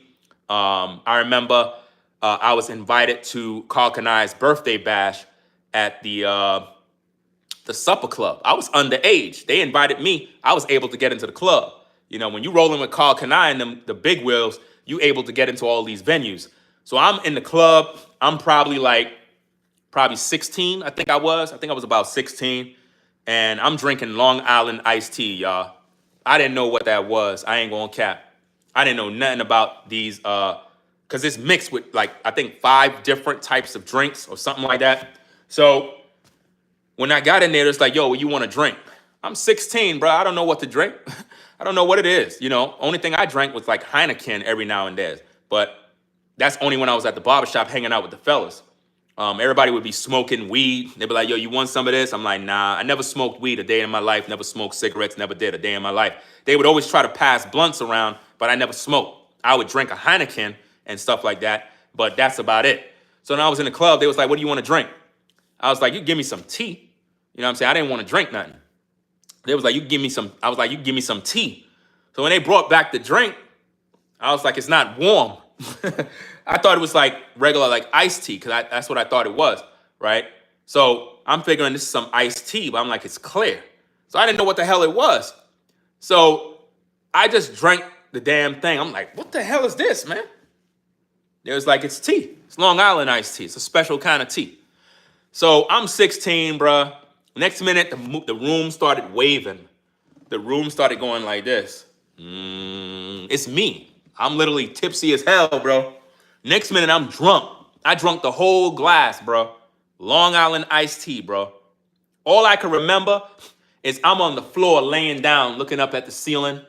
You have ladies all around me, bro. Some of the most beautiful ladies in the world. Now think about this. You're 16. You're at a Carl Kanai birthday bash at the supper club. Nothing but grown women in there. I'm surrounded by nothing but tens all night. Baddies all night. They all around. They picking me up. Women are picking me up, dog. I'm 16. I was always tall. You know what I mean? I'm 6'1". So back then I probably was probably 5'11". I was tall. You know what I mean? Even at 16. So the women are picking me up. Legs are all on me. Breasts is all in my face. I'm drunk as ever, bruh. I had a great time. I ain't gonna hold you. I had a great time. I was very thankful I was invited to these events. I was allowed to be around millionaires, and it was crazy. You had rappers up in there, a lot of rappers. It was crazy, you know. Very, very dope, man. They let everybody go home, and at that was the last time I ever drank Long Island iced tea. I stayed away from that. That stuff is dangerous. That was dangerous, bro. But yeah, man. Carl Kanai came to the barbershop, bro. That is crazy, man. That was crazy. Busta Rhymes used to come there all the time, you know, to get some stuff, if you know what I mean. You know what I mean? He was definitely a customer. He used to come over there to get hooked up and whatnot. He lived actually on East 10th. You know what I mean? I know his mom's had a house over there. A lot of rappers lived in Brooklyn. A lot of rappers. You know what I mean? And before Busta blew up, you know, we always saw him on the block. You know what I mean? I didn't live on that end. I was on the other side. You know what I mean? His mom's had a crib over there. She had a house over there. Mom's or grandma, somebody. So when he got with, you know, those other rappers and stuff, that's when he ended up blowing up. But all them guys from Tribe Called Quest, they used to always be at the barbershop. You had some other Queensbridge rappers. They used to be at the barbershop. It was a place where everybody went to. A lot of rappers came around. And, you know, we were popular barbershop, man, you know. And we were humble. It wasn't like we used to brag about stuff. It was just normal. These people came around us. It was like normal every day. We ain't see them as like these are the celebrities. We just looked at it as these are just customers and they popular. You know, and when they came to the shop, it was like normal. Like when Buster first came there, he just walked in the barber shop. He's like, "Yo, where's so and so at?" I was like, "Yo, he not here." I was like, "Yo, that's Buster, yo, what up, dog?" Like, "Yo, what going on, man?" And it was just cool. It was like it was just like regular, man. It was no like celebrity thing. It was none of that. It was just like those are the good old days. That's why I say the 90s was always the best years. The 90s and early 2000s, the best years in history, man. The good old days. It was when everything was dope. You can holler at shorties. You can bag women. You know what I'm saying? The parties were dope. House parties was lit until they started shooting and stabbing people. It just got crazy. But those are the good old days, man. You know what I mean? So hopefully this story time, was very entertaining, man. You know, it is what it is. But it was some good memories. Good times. Hopefully you guys have good times, good memories. You look back on your life, you can have good times, good memories, have story times where you remember the people that helped you along the way, the people that taught you certain things. And it's something that I would always remember. You know, that's why it's always good to be kind to the people on your way up, because those are the same people you're going to meet on your way down. You're going to meet them same people. So hopefully all those people I mentioned are doing good. You know, they're prospering, they're in good health, families are blessed. There was a time when I was actually trying to look for Junior, you know what I'm saying? Because I know that he's the type of brother that always wanted to see me be successful, you know, because I was a young kid. And when he left New York, I was still a teenager. So he don't know how I am now. He's most likely an older dude. He probably should be, if I'm 48 right now, then he would probably be in his late 50s or possibly early 60s. You know what I'm saying? He got to be an older dude now. You know what I mean? Because I was a teenager. Them dudes was grown men. You know? So I really hope that them guys are really doing well. Their families, their kids. I'm pretty sure his son is most likely a grown man now. I remember when he first had his son. He was happy about that. Yeah, man, those are some of the good days, man. The real good old days, man. Those are the type of memories that you should all have, guys. You should all have good memories that you reminisce on. It kind of brings you back.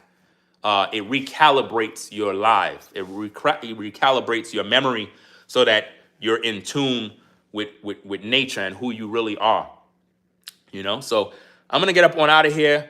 Hope you enjoyed the story. Maybe the story made you subscribe to the channel. You know what I'm saying? Maybe the story helped you to understand who I am personally so that you could better know who you're subscribing to. Because a lot of times on social media, we have a lot of people that we subscribe to, and they're bad people. They're not good people, guys. They're not really good people, and they don't have good personalities. Hopefully something I said throughout this broadcast made you look at me in a different way. Maybe you were a person that didn't like me, and you looked at this live, and you're like, wow, never heard all of this stuff from Ringo before. Seems like a cool guy. And you subscribe to the channel, support the show. Maybe that helped you out. But again, guys, I appreciate you stopping by, listening to me. This is therapy for me. I'm really glad that the Most High gave me the brother name. His name is Otis, man. Cool dude, bro. Cool dude, man. Smart guy. He was off to college. And yeah, man, he had some good parents that rock with him. That was the first time I was ever introduced to a black man who was not necessarily my age, because when I got into that barbershop, I was 12, just turning 13, right? I think I had turned 13 when I got into the barbershop, so I was a teenager. I wasn't even allowed to work, guys. I wasn't even supposed to be working. I was working off the books. They were giving me an opportunity. But Otis, he was around like 18, I think around 18, 19, somewhere around there. He was going off to college. So just think about somebody going off to college, what age they must be, right? So he was a young guy, but he was older than me. So, and he was already driving, doing his thing, had his license, all of that stuff. And that was the first time I've ever heard of a black man that came from a family that bought him his first car. I never seen that before. I've never known that you could come from a family that take care of you. I'm not saying that my family was bad. You know, they took care of us to the best of their abilities, but I never seen a family that would buy their son a car after he graduated high school, because he had graduated high school off to college, and he was kind of working during the summer in the barbershop. So it wasn't like he was working long. And I never seen that before. So that was like a new experience for me. I never knew that. I mean, eventually, as I started getting older, some of my friends, their moms might have bought them a hoopty. You know what I mean? Y'all remember the hoopty cars everybody used to have, like a little hoopty just to get around in. Keep in mind, man, even though you might have been driving a hoopty back in the day, that was the thing back in the day. To have a hoopty, bro, you were the man. It might have not been no foreign or some big time car, but if you just had a foreign, man, you were the man. You were the man or you were the woman, because most sisters had cars back in the day, you know, as teenagers, you know, 16, 17, they had a car, you know what I mean? So if you had a hoopty back then, you were living big. So to see Otis with a brand new, I'm talking about brand spanking new, modified Mustang, rims, dope paint job, customized everything that you could imagine. Think about how people modify these what do you call these cars? These stack pack cars. What do you call these cars that these guys be driving around, man? These fast cars. Y'all know the name of them. You know what I'm saying?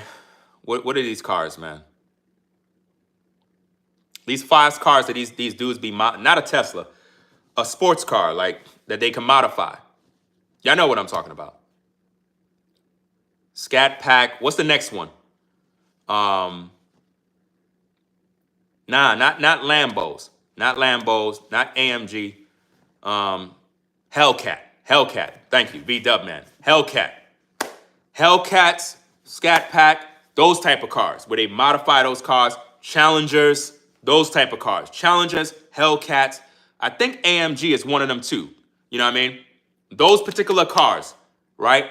Think about how those cars are today, where you see people have them modded, they're fast, they're dope, they look dope, they're nice. That is how his car was, his Mustang was back in the 90s, bro. Dude was the man back then, bro. Dope car, bro. Head-turning car. He was bagging all the women. Otis didn't have no problem bagging them women, bro. That car was amazing. I used to always give him his props. I used to be like, yo, Otis, yo, man, I want to be like you when I grow up, dog. I ain't going to hold you, bro. You the man, bro. He used to be laughing like crazy because I was always giving him praise. But the thing is, it's not like I'm worshiping him. It's like I never seen that before. Y'all know how it is back in the days when you was a youngin'. You would have the drug dealers. They would drive the dope cars, dress fly, and you would be looking at them like, damn, bro. They just be fly all the time, man. Damn. Look at the car he got, man. And then you would see, like, I don't know about you, but back in the day, the drug dealers used to school us, tell us go to school. The drug dealers back in the day, y'all probably might be like, yeah, they drug dealers, they harming the community. I get it. They were harming the community, but I promise you, the drug dealers that I grew up around, they didn't play that mess, bro. They more or less protected the kids. Even though they selling drugs, I get it, it's bad. But I'm gonna tell you, the drug dealers always was telling us to go to school. The drug dealers was always telling us, don't do what they're doing. I don't know about you, but I had that for me. The drug dealers would literally tell us kids, go to school. There have been certain times we'll be in the arcade room. Something's about to go down. Somebody's about to get shot. Something's about to happen. The drug dealers would be in there, the brothers from the hood, and they would tell us, yo, shorty, hey, yo, go to your crib, bro. I'm like, why? I'm playing in my game. Go to your crib, dog. Get out of here. You don't supposed to be here right now. I'm like, damn, man, why are you doing that for? They were looking out.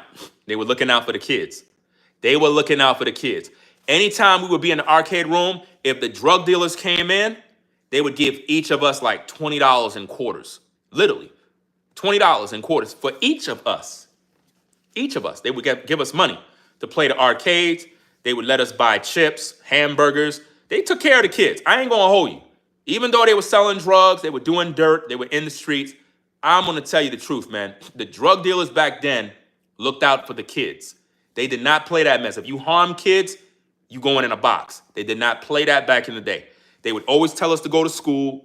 They would always tell us, do not be like us. We're bad. They would literally tell us, the drug dealers would tell us, don't do what I'm doing. I'm not good. I'm not a good man. I'm bad. And I used to be confused because I'm like, you're telling me you're not good. Don't be like you, but you're giving us good advice. Why you never took your own advice? And then as I grew, I realized it's not that they never took their advice. They're so far deep into that lifestyle, there's no turning back. So they're trying to look out for us so that we don't fall victim to it. That's what it was really about. So even the drug dealers taught me how to be a man, how to navigate, how to stay. They used to be like, you want to stay alive? Don't do what we're doing. They used to tell us back then, don't join no gangs. Because they had gangs back then. They told us, don't join no gangs, stay in school, stay in your books. And we listen. We definitely listen, man. And one thing I really appreciate about the dealers back then is anytime there was about to be a shootout, anytime something about to happen in the hood, they would always clear the street to make sure the kids are not in the streets. I'm telling you, it was amazing. That's why I'm saying the late 80s, 90s, and early 2000s was the best years ever in the history of life, in my opinion. The best music in life is the 80s. The 80s and 70s. 70s and 80s, and I could even include the 90s. Best era for music. Timeless music. Whether it be the old classics, Bee Gees, all the black artists, the early rap artists, the best time ever for music. So, yeah, the drug dealers might have been bad, but I'm telling you, they were all looking out for us youngins. They were looking out for us. They were. They never tried to coach us to go sell drugs. They never did that. Maybe you might have had some kids that sold drugs, but for us, the youth, we were kids. They never did that. They always try to give us the right path because a lot of us grew up with no fathers. There was no male figures there to guide us. So they became the father figures, the drug dealers, the thugs, the gangsters in the hood. You know, they became like father figures to us youngins growing up. They would discipline us. Like literally, I'll be in the street cursing people out. They'd be like, yo, come over here. Come over here. I don't want to hear you talking like that no more. That's your elder. You don't talk like that to your elder. And I'll be like, all right, I ain't going to do it no more. They put those values in us. I ain't going to hold you. They put that fear of God in us, taught us how to respect. They taught us how to respect, man. I remember there was times we was kids, we would be sitting in front of the stoop. Miss Jones, whatever, would be coming in the building with a bunch of grocery bags. And we would be sitting there. And the drug dealer guys would be across the street watching. They would see the old lady coming in the building, and we just sitting there blocking her path. He would flip on us, dog. Grab us up. What are you doing? You help her up the stairs, dog. You help her. That's an old lady. Sorry, Miss Johnson. Sorry for, the language. I don't mean no disrespect. But these young guys, they got to learn respect. And she's like, oh, thank you. You know, she got her cane trying to carry the bags. And they taught us how to pick those damn bags up and march up those stairs and help her. We had to learn this stuff. Because a lot of us was rebellious kids. We ain't know what, some of us had some sense of values, but when we all together, we was just rude and bad, And it took those older, the drug dealers, the pimps, the thugs, they had to put those values in us, They taught us how to respect our elders, how to respect the elderly, carry the bags. And from that day, man, anytime we saw elderly people or anybody, we would help them. We used to be we'll be packing bags in the supermarket to get some change, and there'll be an elderly lady carrying bags. We'll be like, you need help with that? We'll carry it for you. She'll be like, oh, I live down the street over there. I'll be like, I'll help you. And I would grab a bag, two of the bags. My other partner would grab some of the bag. We help her all the way to her house. Because why? We were taught from those other guys. We would not want to see her carrying no bags. It's like, anytime we saw any elderly person, we wanted to help them because of what we learned from elder brothers. That's why I believe the reason why the youth is messed up today in the black community is because the OGs dropped the ball. The OGs that should have been guiding them, giving them value, they stopped. So now the youth is out of control. They're out of control. They don't even respect the elders no more. They don't respect nobody no more, you know? And I think that's the reason why the black community now is crazy. And it's not just the black community. Even in the white communities, it's the same way. I'm living in a predominantly white community. And you have a lot of black folks here. There's a lot of black people that recently moved in, guys. And a lot of white people that moved out. But I see white kids that are very disrespectful with their mouth. And they do that when they're not around their parents. And this is typical of how kids act when they're not around their folks. You know, they act very disrespectful. So it could be in white people or black people. You know, I've been around Asian gangs in New York. You know what I'm saying? Asian gangs, that's right. There is such thing as Asian gangs in New York. That is right. And I remember I was new to mistakenly walk on the turf of an Asian gang in New York, guys. I never knew there was such thing as an Asian gang. Shout out to the Asians in New York, you know, because a lot of times people keep thinking that Asian people is weak and that they'll tolerate your BS. No. In all nationalities, we got tough guys. You got white guys that are tough guys. You got Asian guys that are tough guys and not taking no junk from nobody. It's not just black men that think they the big bad wolf. I was what had happened? I think I was a young kid. I think I was probably like 14. I wasn't traveled. I didn't really know my way around Manhattan. I knew my way around Brooklyn, right? I didn't know my way around Manhattan. I must have took a wrong train somewhere and it got me somewhere. I didn't know where the heck I was. So I got out and I'm walking around the city and I was in some area, Chinatown, somewhere. I'm not sure where it was, but there was a lot of Asians at a basketball court. So being that I know how to play basketball, I went to the court, not realizing it was an area where Asian gangs hanged out. That was their spot. Nobody else was there. So I walk in and I see them playing basketball and I'm standing there. Everybody looking at me funny. You know what I mean? They probably like, this dude must have some balls to even be here. Because if he know where he at, he probably wouldn't even be here. I'm from the hood, so I'm not scared of nobody. I don't really care. I just want to play basketball. So I see them playing basketball and I just kind of walk in there and the ball came to me. So I said, let me get a quick shot, you know, show them that I got it. You know what I mean? So I go like this, I shoot the ball, it goes in, boom. So I'm there and they looking at me like, why you do that? You know what I mean? In my mind. So one guy, he comes up to me. This Asian dude, he comes up to me. And the way he's dressed, you could tell he's in a gang. It wasn't your typical Asian guy. You could tell this dude is in a gang. So he speaks English pretty well. And he was like, you know where you at? And I was like, Manhattan, you know? He was like, nah. He said, I don't really think you're supposed to be here, you know? And I was like, what do you mean? I just came here to play basketball. I see you guys playing ball, you know what I'm saying? I just want to shoot some basketball.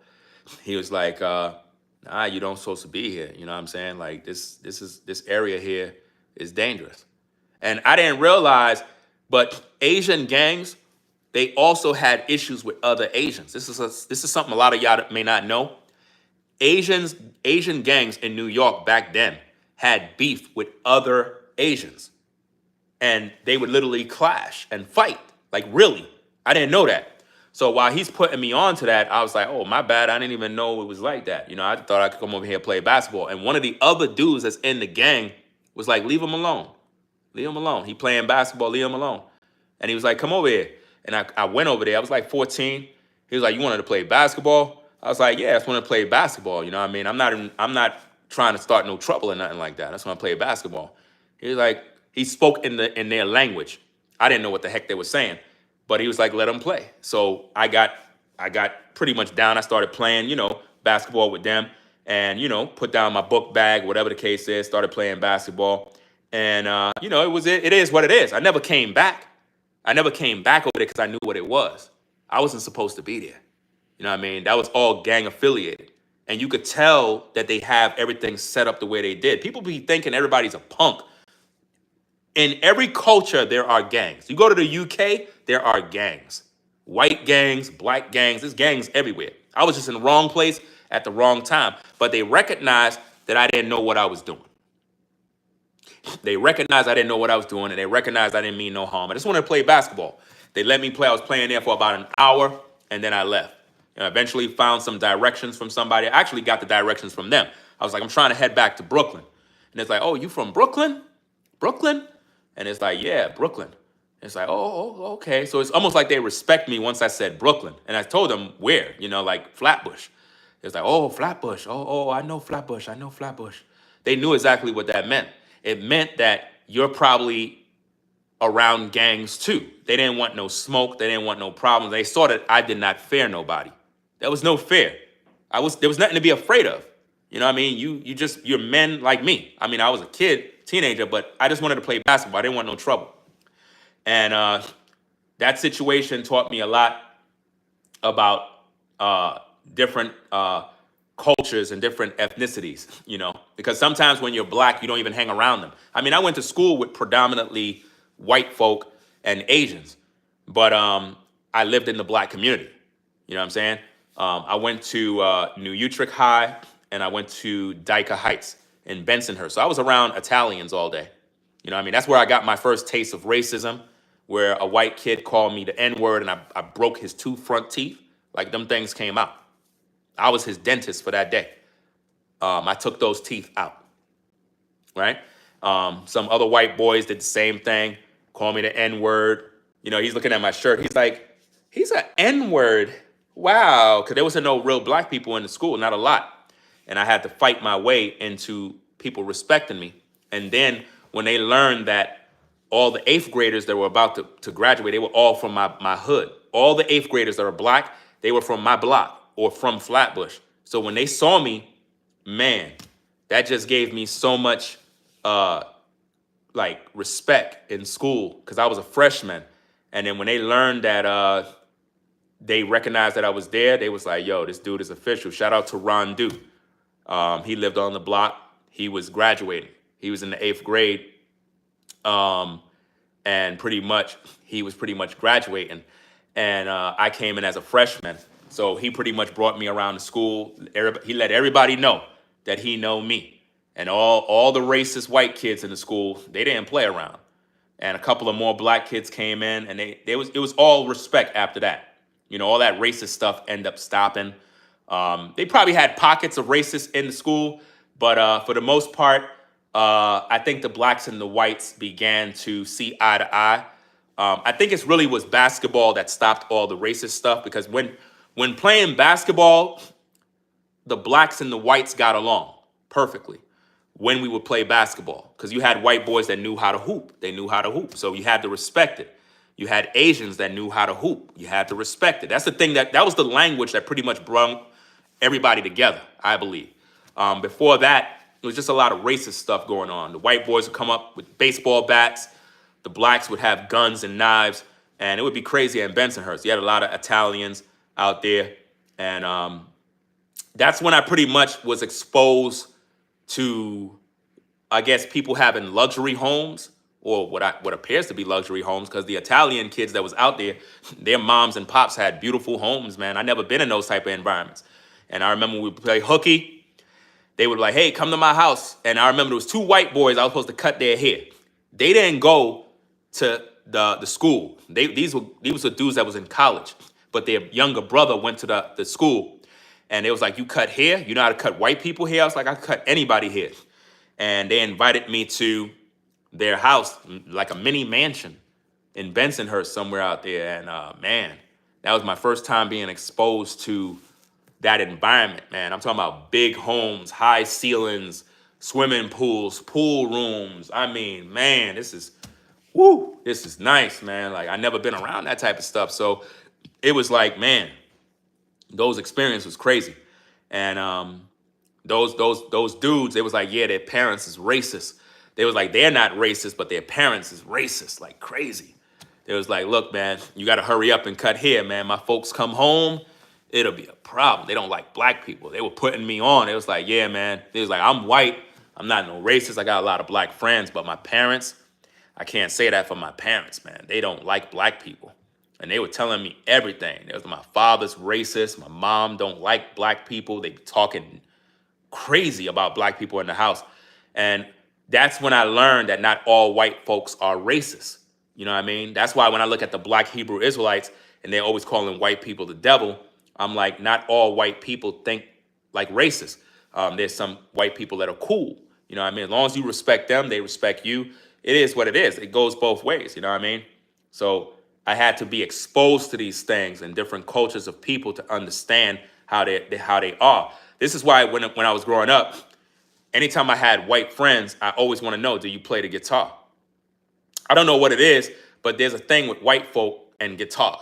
So anytime I hang around white people, I always ask, do you play the guitar? Because they normally play the electric guitar or the acoustic guitar. Somebody plays a guitar. There's a guitar in the house. So it was just something that I always was into. And then with the Asians, they always know how to draw. They know how to draw. They're good with math. So all my Asian friends, I appreciated them because they always knew how to draw. I'm an artist. I know how to draw too. I can get really crazy with sketch pen. You know what I mean?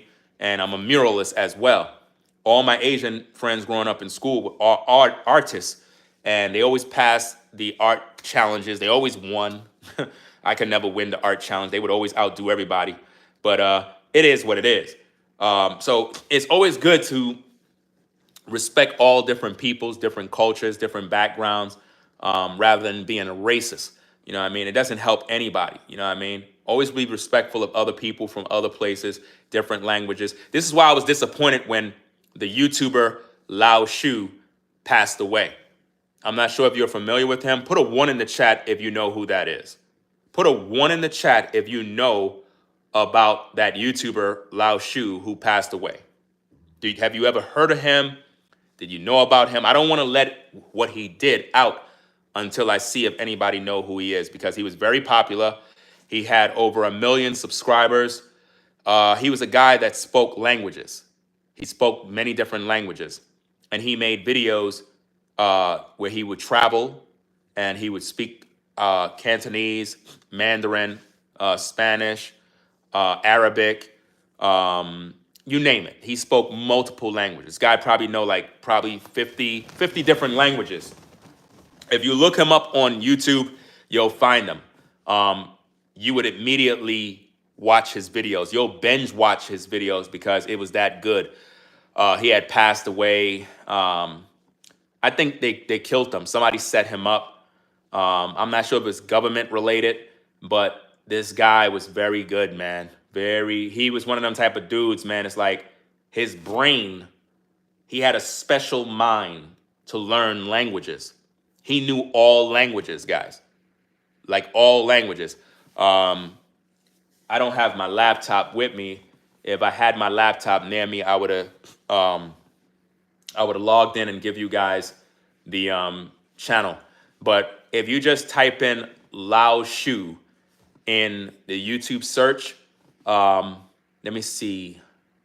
I'm not sure if the spelling is LASHU. Lao Shu. Wait. Lao. I'm not sure how it is. Lao Shu. And just type in languages. You should probably find his channel. His avatar, I think it's with a rat, and you know, it's he was very good. He was a good YouTuber, very very good YouTuber. He had died. He was a good guy, very entertaining videos. What he would do is he would speak to you in English, And then as the conversation go on, he would switch into your native tongue, and it would make people from other cultures smile. Because it's always a good thing when you see people speaking in your native tongue, especially if they're not your people. It would make you smile. Let's say you are Chinese. Let's say you're Japanese, and I'm visiting Japan, and I walk into your Japanese store, and I don't know Japanese, and I'm just there. Hi, could I get this? And I'm using a translator, and you're struggling to communicate because of the language barrier. Excuse me. What this guy would do is he would act like he don't know your language, and then in the midst of talking to you for about 10, 15 minutes, he would just start speaking your language, and it would blow their minds because they'll be like, "Wow, you know Japanese!" Like they would be amazed, and he was very fluent in their tongue, their dialect, and he just made video after video, getting millions of views, man. And I think they set him up. They killed him. Great YouTuber, man. He got me through a lot of days, man. I would just binge watch his videos. And yeah, man, I would binge watch his videos, and shout out to everybody joining the show, everybody coming through, saying hi. All of you that may subscribe, double tap the screen to give it a thumbs up. Subscribe to the channel if you like the commentary. But Lao Shu, I wish I had my laptop next to me, man. Everybody in the house probably sleep. It's already like 3 a.m. in the morning. Everybody's sleep. I'm probably the only one up right now. Yeah, just type in Lao, L-A, Lao, L-A, no, L-A-U, I think it is, L-A-U-S-H-U. Type in that in the YouTube search and put languages or multiple languages. His channel is going to pop up somehow. The algorithm is going to make it pop up. Check out his videos. I guarantee you, you'll be hooked. You'll be hooked immediately because he's showing you different cultures, different languages. He would be around all sorts of people. Man, he was a great dude. He had a language program teaching you how to learn languages. And there's a lot of people on YouTube that do that. There's this white guy in New York. I'm not sure his name, but it's this white guy in New York. He goes around doing the same thing, speaking different languages. Some of y'all probably seen his videos already. He got millions of subscribers. He speaks languages. There's another black guy that speaks languages. I'm going to probably create a playlist with these particular channels. I always like to shout them out because they're good content creators. I really like the work they do. I love those language channels because it just allows you to relax. You watch the videos, you watch them go around. They speak languages. I wish I knew Mandarin or Cantonese and Japanese. I really wish I knew those languages. I really like the Asian culture, primarily for their music. Whether it's Japanese music, Chinese music, the instruments. I'm really heavily into different cultures and the instruments, their music culture. I'm really into that type of stuff. So I always wanted to learn those languages where I could take a trip and be immersed in the culture of how their music is done and visit their shops on different Japanese instruments, Asian instruments, the Asian flutes, the duduk. I think the duduk is an Armenian. The duduk is an Armenian. Is it an Armenian instrument? I think it is. I think the duduk is a beautiful instrument, guys. The duduk is the most look. The duduk is the most beautiful instrument in the world. The most beautiful instrument in the world is the duduk. That instrument is a woodwind instrument, and it has a beautiful sound. The Chinese flute, beautiful sounding instrument. There's a musician named Yanni. Put a 1 in the chat if you know the musician composer named Yanni. Y-A-N-N-E. Yanni. Have you ever heard of him?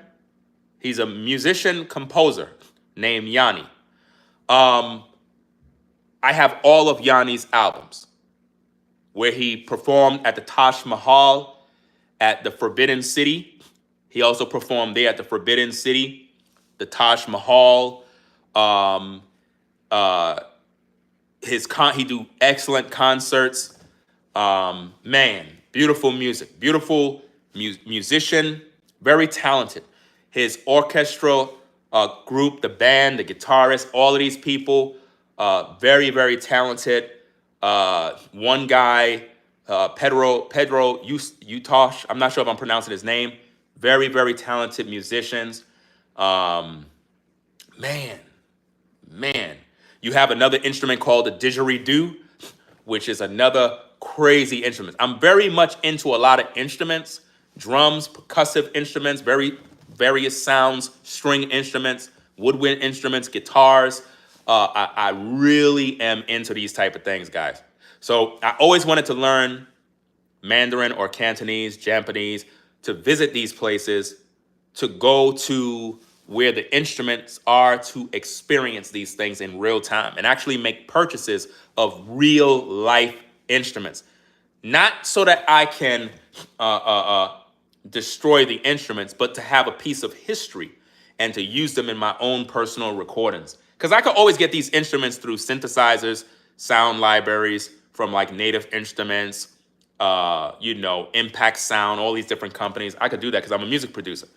But to have the actual instruments, man, crazy.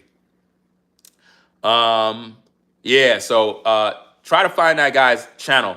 He passed away, so he's gone. He's no longer with us, but his videos still live on. His brother tried to investigate his death. Shout out to his brother. They had like a little falling out, kinda, but then his brother tried to investigate his brother's death. I think it had something to do with the woman that he was dating. I believe the woman had something to do with his death, guys. I'm not trying to put her down, but at the same time, guys, I really believe ever since he got with that woman, something went wrong, man. He was set up probably by the CIA, probably by the government, and they killed him. He was very influential, man. Very influential. And when you have a man that speaks many languages, he can be very powerful and instrumental in a lot of different things. And maybe they wanted him to work for the government. He probably denied it, and they probably killed him. It's crazy. But I wanted to learn Japanese, Cantonese, Mandarin, also Arabic, those languages, French. I think French is a beautiful language. Very, very, when people speak French, it sounds like a musical instrument. French sounds like a musical instrument when you speak French. I think French is one of the most beautiful sounding languages, to be honest with you. It definitely is. These are the things you learn when you listen to those language channels. You listen to the tone, the dialect, how it's done, and you really begin to appreciate different languages. But yeah, those channels really do help you out. You say you took that in high school, couldn't get the drift of it. Based on what I'm understanding is, I know for a fact any of you can learn a language. The thing is, to me, don't try to learn a language by using a language app. You're not going to learn that way. You learn how to use a language when you immerse yourself in the culture. In other words, you travel to the country. You travel to the country if you have the coin to do so, and you stay there for about 6 months. You stay there for about 6 months. If you stay there for about 6 months and you immerse yourself in the culture, you will learn the language. You will learn the language. Even if you spend 2 months there, you're going to learn the language. If you have to immerse yourself with the people, and you have to respect their culture. You just can't travel to other countries as an American and think you're better than everybody. You can't do that. If you travel to other countries, you can't travel there as an American thinking you're better than everyone. Humble yourself, learn the culture of the people, be respectful of their country, be respectful of their way of life, learn how to dress in the way of the culture you're around. You get it? Don't come there with your American attire. Look at how the natives are dressed and respect them. Go into their shops, purchase something, let them know you want to dress like the people, that you want to embrace their culture and learn how to move. It makes them happy. It makes them smile. You understand? And immerse yourself within the culture and learn. You're going to learn. To me, that's the best way to learn a language. For example, if any of you want to learn Spanish, go to Panama, go to Colombia, go to anywhere where they speak Spanish, and just go there for 2 months, 3 months max. You're going to learn to speak the language. You're going to learn if you immerse yourself. You said Arabic is a tough one. All languages have their learning curve, right? Spanish and Italian, you will be able to learn quicker, right? You'll be able to learn quick. Different languages have different, like similar word pronunciations and meanings too. But yeah, Arabic is a tough one to learn. If you're an American, whether you're black or white, and someone that actually is a born and raised person who speak Arabic hear you, they'll be amazed. They're going to want to know who you are. First thing they're going to ask you, do you have a parent? And when you tell them no, they're going to be like, how did you learn? How?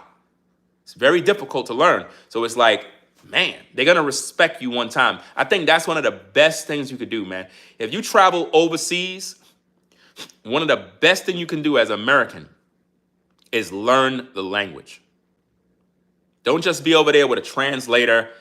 I mean, I get it. You got to translate to learn. But if you could go to another country and speak in the native tongue as the people, they're going to automatically respect you. Automatically. Especially if you're a person who respects their culture. Please, people, if you travel abroad, learn how to respect other people's culture. Don't go over there with this American attitude, because I know sometimes as Americans, you go overseas, you figure, well, I'm American, nah. People, let's not do that. Respect other people's culture. Make their culture become top-notch while you're there. It's going to go a long way. They're going to treat you right. But if you're disrespecting their culture, that's not cool, man. That's not cool. What if you're African and you live in America? You're Nigerian, whatever the case is, and you have certain culture. I come around you and I'm disrespecting your culture while your family is having a gathering. I can't do that. I cannot do that. Like even out here in North Carolina, I got some Nigerians that live around. There is a celebration that they do, I think somewhere around September. I'm not sure if it's August, September, somewhere around there. There's a celebration that Nigerians do. Because I noticed out here, it was like a big celebration, man. A lot of people came out. They had a lot of company, a lot of family, friends, and all parts of the community. Like you could tell who's Nigerian on that day. And there's a Nigerian guy, I'm supposed to work on his yard in this fall. I'm going to help him to get his yard up to par this fall. I asked him, what is that celebration? He had told me what the celebration name is, but I forgot the name of it. I'm not sure if it's like an independence or it's a day for something. I forgot what it's for, but I asked him in respect. I said, I noticed you guys have a celebration. What is it? Because I noticed everybody be out here and it's like, it'd be like one big party. What is that celebration called? Maybe if we have some Nigerians in the building, they could probably fill us in. You know? Yeah, Mexican and Panamanian Spanish is different, but if you're around a Mexican and you speak Spanish, they would understand certain things. They would understand you, you know? All Spanish is different. They have there's different slang. There's different words in Spanish that is slang. Like, for example, Pussy. In Panamanian Spanish is crica. It's a slang, crica. There's other names for it too. But if I'm around Panamanians, it's crica, you know? That's what you would call that. So, let me see. You ever been to the Panamanian jungle? My family is from Colón. So that's the hood. That's probably, people, they're like, oh, that's the ghetto. You know what I mean? I remember I had this other Panamanian lady. She was like, oh, I come from the good part of Panama. I was like, oh, my family's from Colón, you know? She's like, oh, Colón, and she started raining on my parade like she's better than me. I was like, listen, man, whatever. She figures she's from the good parts, you know, and I'm from the ghetto. I don't know. She must have felt good about herself. I was like, who cares? You know, like, you know what I mean? It is what it is. Yeah, Christ was from the hood. You know? Yeah, that's true. Christ was from the ghetto. It's crazy. But, you know, you're going to get hate everywhere. You know? She literally was trying to make me look like I'm nobody. Like, she's Panamanian, and when I said my family's from Colón, you know, and stuff like that, she started to down me. She was like, oh, over there, oh, that's trash area. That's where the trash come from. I'm like, wow. Whatever you say, you know? But guys, I'm gonna get up on out of here. I've been on forever, man. Wow. I've been on here forever, man. Yeah, I like the unity, how it is with other cultures, because what it should teach Black Americans is how we need to stick together. We don't do that. You know what I mean? When you look at other cultures and people, they stick together. Like the Mexican community, they stick together. That's no doubt. The Mexican community stick together. The Asian community stick together. The Jewish community stick together. They stick together all the time, guys. They don't play around with their people, man. They stick together, man, like glue. They help each other out. Especially the Mexican community. I mean, yeah, they going through what they going through with the ICE situation. I talk crap, you know what I mean? I talk my ish. But when it comes to unity, Mexicans stick together. They definitely stick together. They don't play that mess, especially in New York. They had actually took me out of business because before I was working at that agency at that 9 to 5, I was doing kitchen remodeling work because I'm a skilled carpenter. I'm a tradesman. I know how to build and construct, you know, renovate homes. To speak, not saying that I can build a home by myself. I would need other guys to help. But when it comes to ripping a kitchen apart and rebuilding it, laying down the tiles, flooring, the drywall, do all the framing of the house, cabinetry. I can do custom cabinetry. I can literally create the whole kitchen from scratch, install the sinks, install everything. I can make anything that deals with home renovation. I can do it. Remodel a bathroom, break it down from the bare bones to making it look like a palace. I know how to do that kind of work. So I was pretty much doing that, and I was making some good money. Like I would make $8,000 doing a gig. I would make $10,000 doing a gig, but it wasn't like a full-time job. It was like I had to go out there and hustle, and when I would make the money, it would take me about a good 2 weeks, 3 weeks almost to do the job. It was taking too long, guys. It was taking too long to do the job. I was working by myself, you know? And I think that was messing up the business and whatnot. And what happened was Mexicans, they would be by Home Depot, they would be by Lowe's getting all the customers because they had a big old truck, about an 8-9 guy team. And I was by myself. So I would get it was slowing me down. It was like they were taking all the business. And I eventually had to stop because it was too much time dedicated. I was spending so much time working on people's kitchens. They were getting frustrated because they want to use their house. They want to use their kitchen. And it's like, I'm taking too long because it's just me. So I was like, I can't do this, man. I can't do this job, man. And the Mexicans, they were doing it for dirt cheap. Like I would charge somebody $8,000, $10,000 to do the job. The Mexicans would charge like $4,000. And they would split that between 9 guys. They didn't care. They were working like a team. They were getting more business. And they was wrapping up the jobs easy. 1, 2, 3. So they were hustling. So they ran me out of business, man. I was like, look, I can't do this no more. It's not worth it. They stealing all the customers. I'm out here struggling. I'm like, I can't do this, man. I got to go get me a job, bro. And I had to go get my resume together, take some tests. I said, I can't do this. I got to go get me a 9 to 5.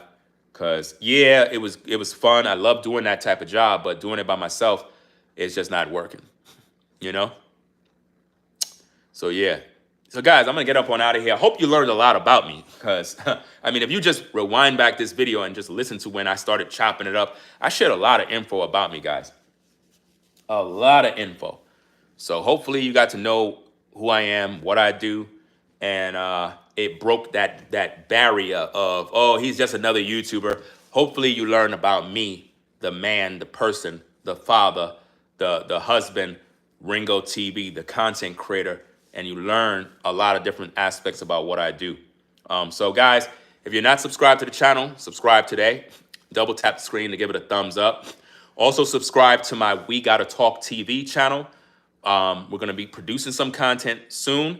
I got some equipment coming in that's gonna help finalize what we're doing down here. We're gonna launch some episodes with that soon. All the haters are gonna be mad because a lot of haters are like, where's the We Gotta Talk TV stuff? You said you were doing that. All of those people are haters and demons. I got the show coming in, guys. I got multiple things. I'm a family man. I'm a Bible believer. I got a lot of stuff on my plate that I gotta do. I really like to talk, so we got the We Gotta Talk TV channel. That's what this background is for. So when you see all that equipment stuff, it's literally all over the room. Like it's all over the room down here, guys. It's like CNN studios in here, right? So we got the We Gotta Talk TV. We got the family show where we're gonna be doing film, cinematography, shorts, short films that have beautiful content, messages, all sorts of stuff, guys. We gotta be having that coming in. I got a professional microphone coming in. We ordered that microphone. What else? So we got that show. We haven't figured out the channel name yet, but it's gonna be dope. We got a lot of stuff that we're working on, guys. The music channel, I'm gonna revamp that. I'm gonna have a music channel. I have a music channel that I got right now, but I forgot the password, guys. I forgot the password to my own channel. I forgot what email I used. I don't even remember. It's been so many years. I don't know what I did, but I can never use that channel again. It's sitting there, but I can never use it again. All right, so I'm gonna have to start up a new channel. It is what it is. Hopefully one day I can find the details and log in if I can remember it. But I'm grateful. You know what I mean? I'm grateful that I still got some channels and still able to work. Appreciate all the people that support the channel, that rock with the show. Without you, we won't be doing this. Y'all my motivation. Y'all help me out. Just doing these videos, it allowed me to reminisce on the past. I was able to talk about different things. And I even remembered an old buddy from the workplace named Otis. And I totally forgot his name. The last time I uttered his name, I was 13 years old. I'm 48 years young now. The last time I uttered his name was when I was 13. Cool dude, man. And yeah, man, that's crazy. And the Most High made me remember his name after so many years. That's amazing. So I'm gonna get up on out of here, guys. I got some work I gotta do. I'm gonna use this bit of time right now to go take care of some important work that I gotta do with the studio down here. And start to figure out what I'm gonna do in the morning in terms of content. So yeah, I'm gonna do that, take care of that. I can't wait for the fall weather to kick in, guys, because I'm gonna work on my yard. Right now, my yard is acting up. It's not the same as it was before. I don't know what it is. It's the summer heat. I think cool season lawns struggle in hot weather. I'm not sure how it works, but it seems like it's struggle, and it's not the same as it was. So I'm kind of waiting until the fall season kick back in, where I can renovate and figure out exactly what it is. Because I think that in the summer, I should have my lawn cut very low. Because normally in the fall, I have it cut at 4 inches. 4 inches is the optimal level for, I believe, tall fescue. So, because my lawn consists of tall fescue, perennial rye, and Kentucky bluegrass. So I normally cut it at 4 inches. Now, one of the mistakes that I did with the lawn is I wasn't mulching. I wasn't mulching, guys. I know all the yard guys, the lawn experts. I know. I was bagging all the lawn and dumping it. Bad mistake. I know. I didn't know. I was supposed to be mulching so that all those nutrients go back into the yard. I didn't know. I thought I needed to throw it away. I did not know, guys. I know, I messed up. So I was destroying my yard the whole time and didn't know. Another thing that I was doing that was bad is I was overwatering the yard. I was overwatering it, overdoing it. I was watering at nighttime. Bad idea, guys. Never water your yard. Never water your yard at night. Never do that. It's prone to disease and fungus. Now, how do you know your yard is susceptible to disease and fungus? Okay, let's do the math, right? You would add the humidity for the day, right? The humidity. So let's say the humidity is at 80. Let's just say the humidity is 50, right? And it's 103 degrees that day. You would add the temperature for the day plus the humidity. If it goes over 150, you're in trouble. You understand the formula? So if you have like a cool season turf, like I said, Kentucky bluegrass, perennial rye, tall fescue, it'll mess up your yard, man. It'll mess up your yard, man, badly. So you got to put down some preventative action, probably like something that can suppress fungus and lawn disease, maybe improve the soil, put down some organic matter to improve the soil so it can prevent. And normally where that fungus come from is if you're watering your lawn like crazy at night, you're going to get lawn disease, lawn fungus. It's going to happen. You're going to destroy your yard. That's what I did. I didn't realize all those bad mistakes. So this fall, I'm going to do full renovation. I'm going to get it on and popping. I'm going to rip everything up. I'm going to put down my pre-emergence. I'm going to do things the right way. I'm going to mulch, and I'm going to do it the right way. So as I get back into the spring and summer, I know what I got to do, right? That's how your lawn is able to survive. Also, don't plant lawn seeds in the spring. I know sometimes you do it, you may get some result. The lawn is not going to last. It's going to die. You only supposed to plant lawn seed in the fall. September, late August, September, early October. That is the optimum time to plant seed if you want a new lawn, a new turf. That's it. Don't waste your time planting in the spring. Don't waste your time. Unless you have like Bermuda grass, that's different. I don't really like Bermuda grass. I cannot stand Bermuda. And if you have Bermuda lawn, guys, you got to keep it at 1 inch.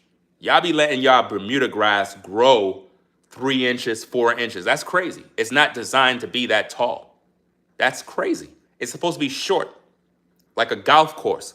You know, like 1 inch, somewhere around there. That's where Bermuda is supposed to be. Yeah. For me, lawn care is it's therapeutic for me. Just doing yard work for me is therapeutic. It's relaxing. It's a nice hobby. Keeps me busy. I really enjoy seeing something grow. And I grew the lawn. I didn't use no sod. You know, no shade to the sod people that use sod.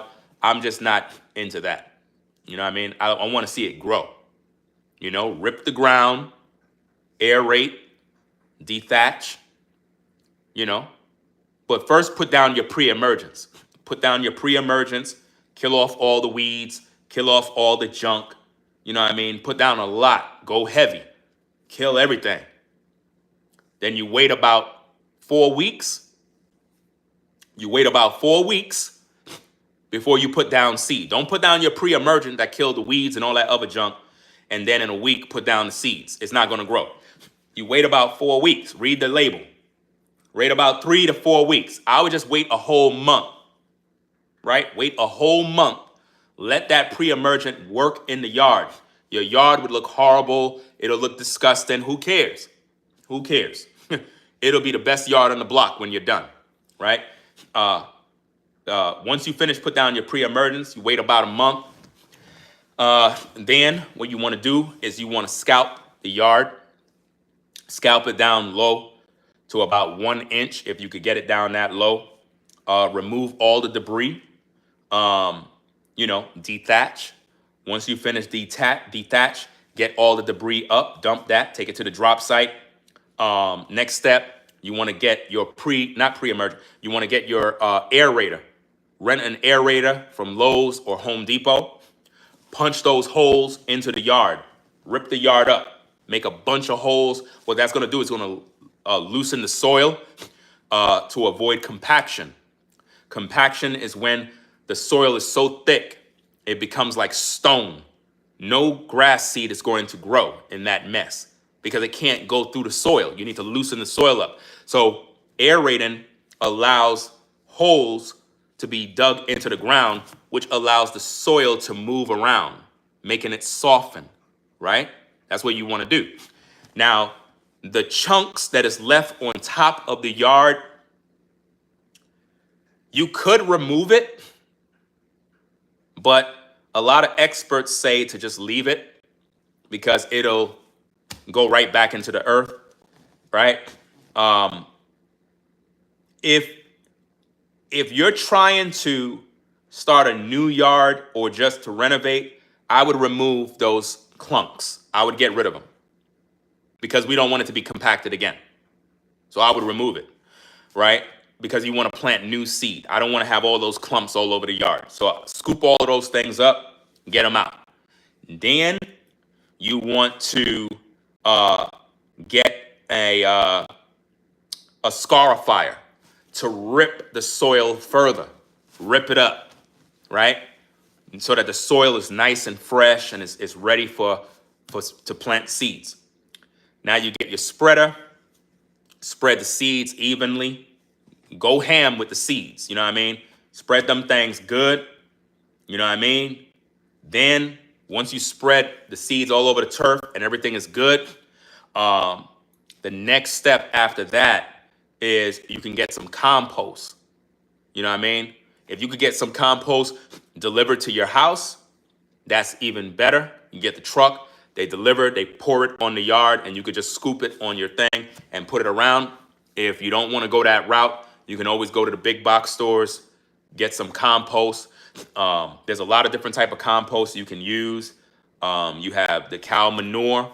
You have cheaper compost. You can use that. You can also use, what is that other stuff, man?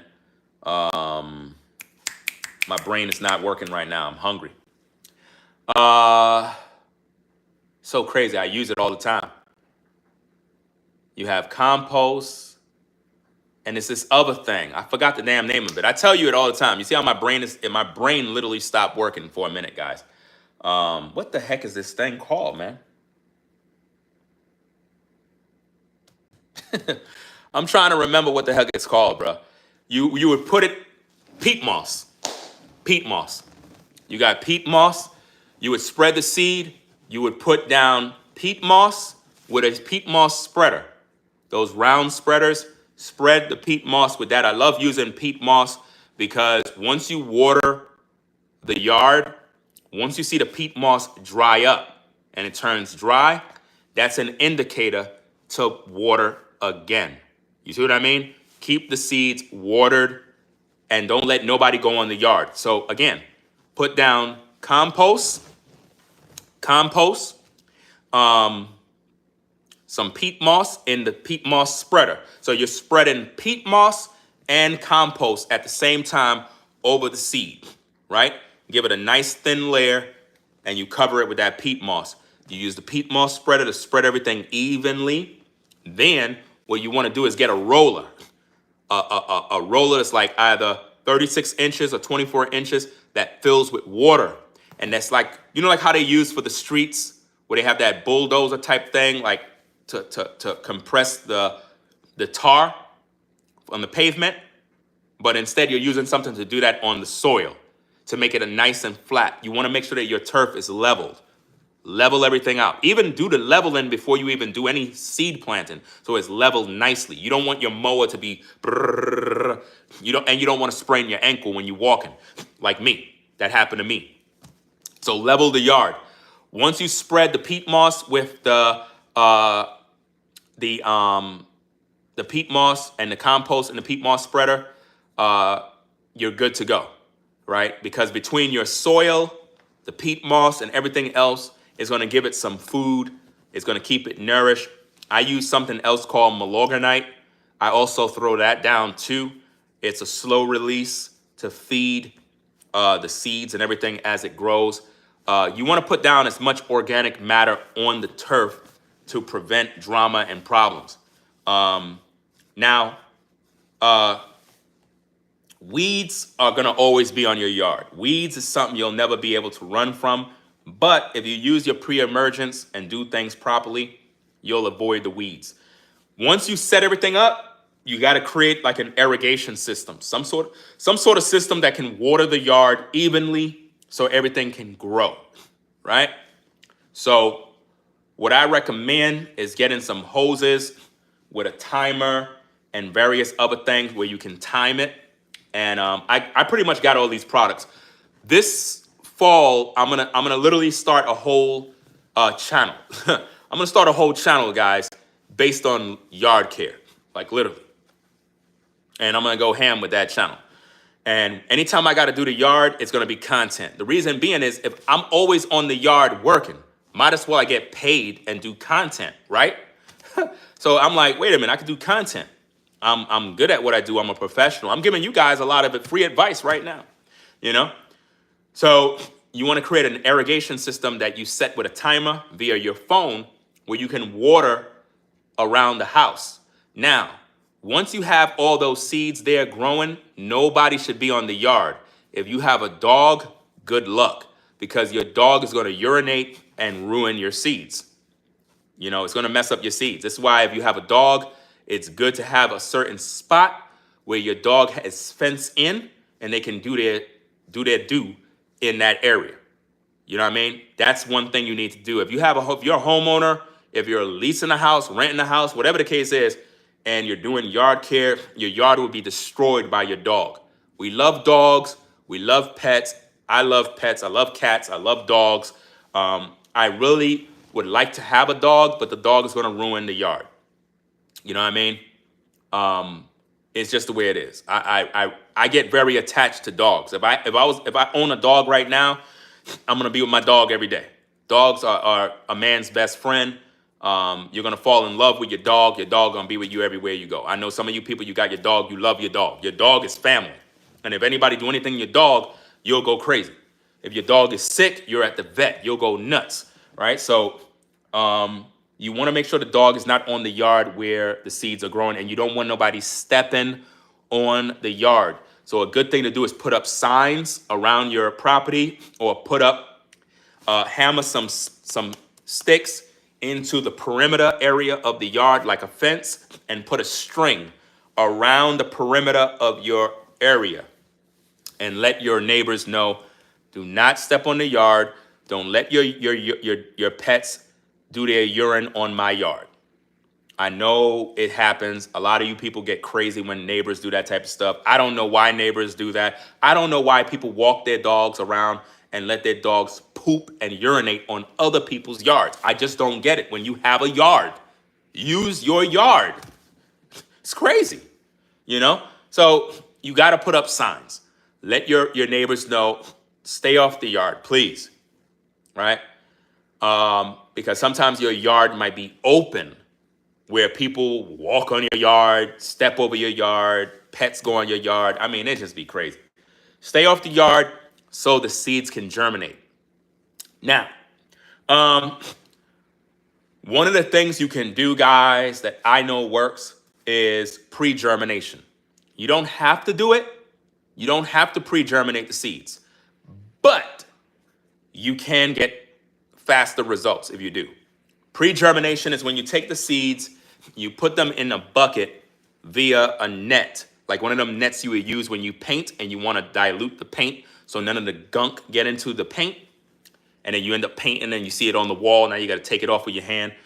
Use that to put the lawn seeds in, and you tie it. You keep it in those buckets you get from Home Depot and Lowe's, and you let it stay in water for 24 hours so it can build up. You know what I mean?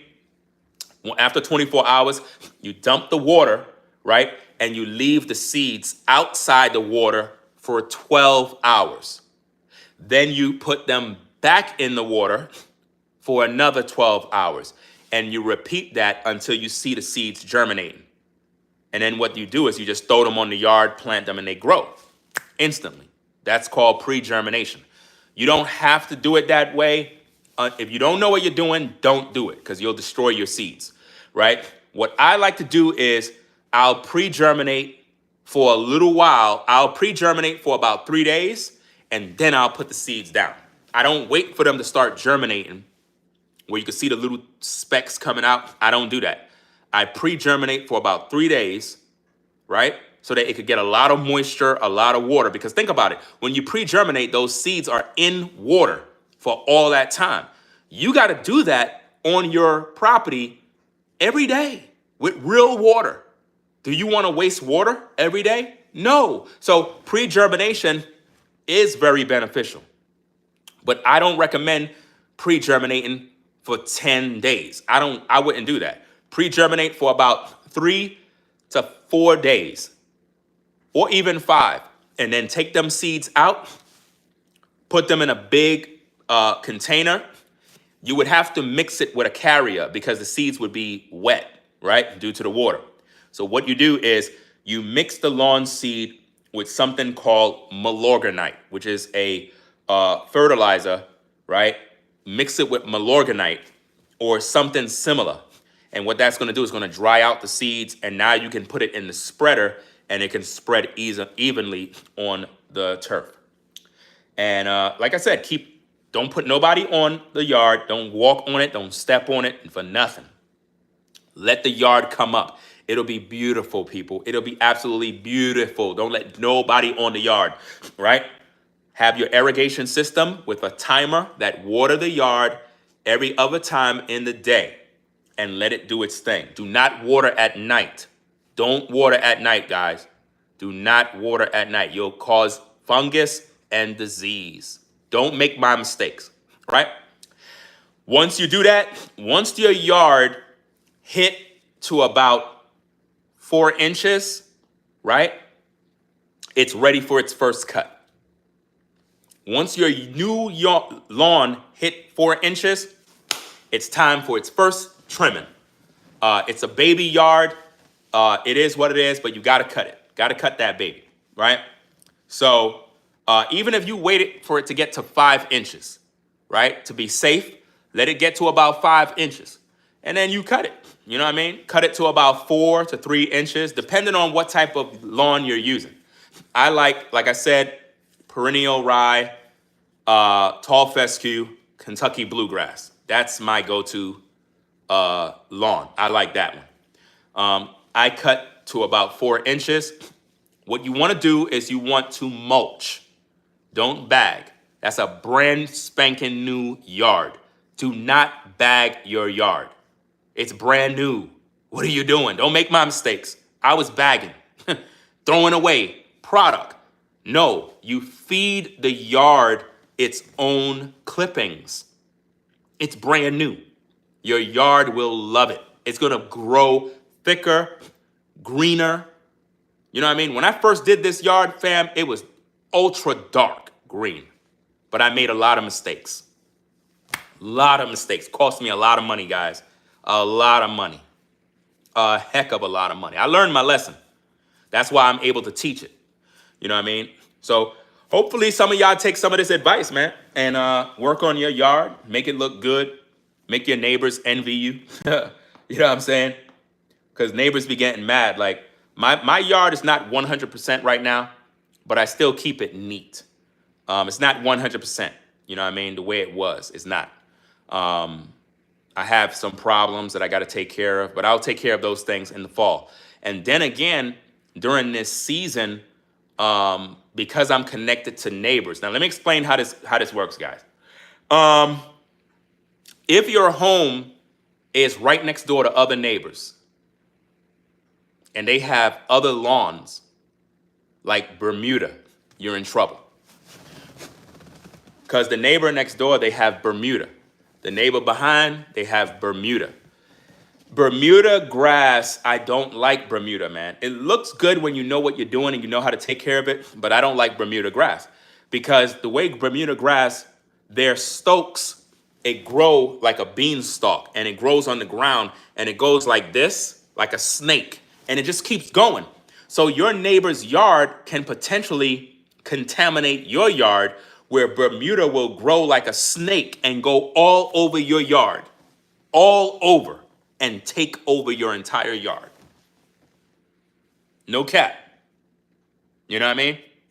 Yeah, Bermuda is everywhere and it overruns. There you go. That's happening to me right now. I can't really fight it. I can't fight it, guys. Like, I'm seeing Bermuda grass all over my grass, bro. It's like it took over.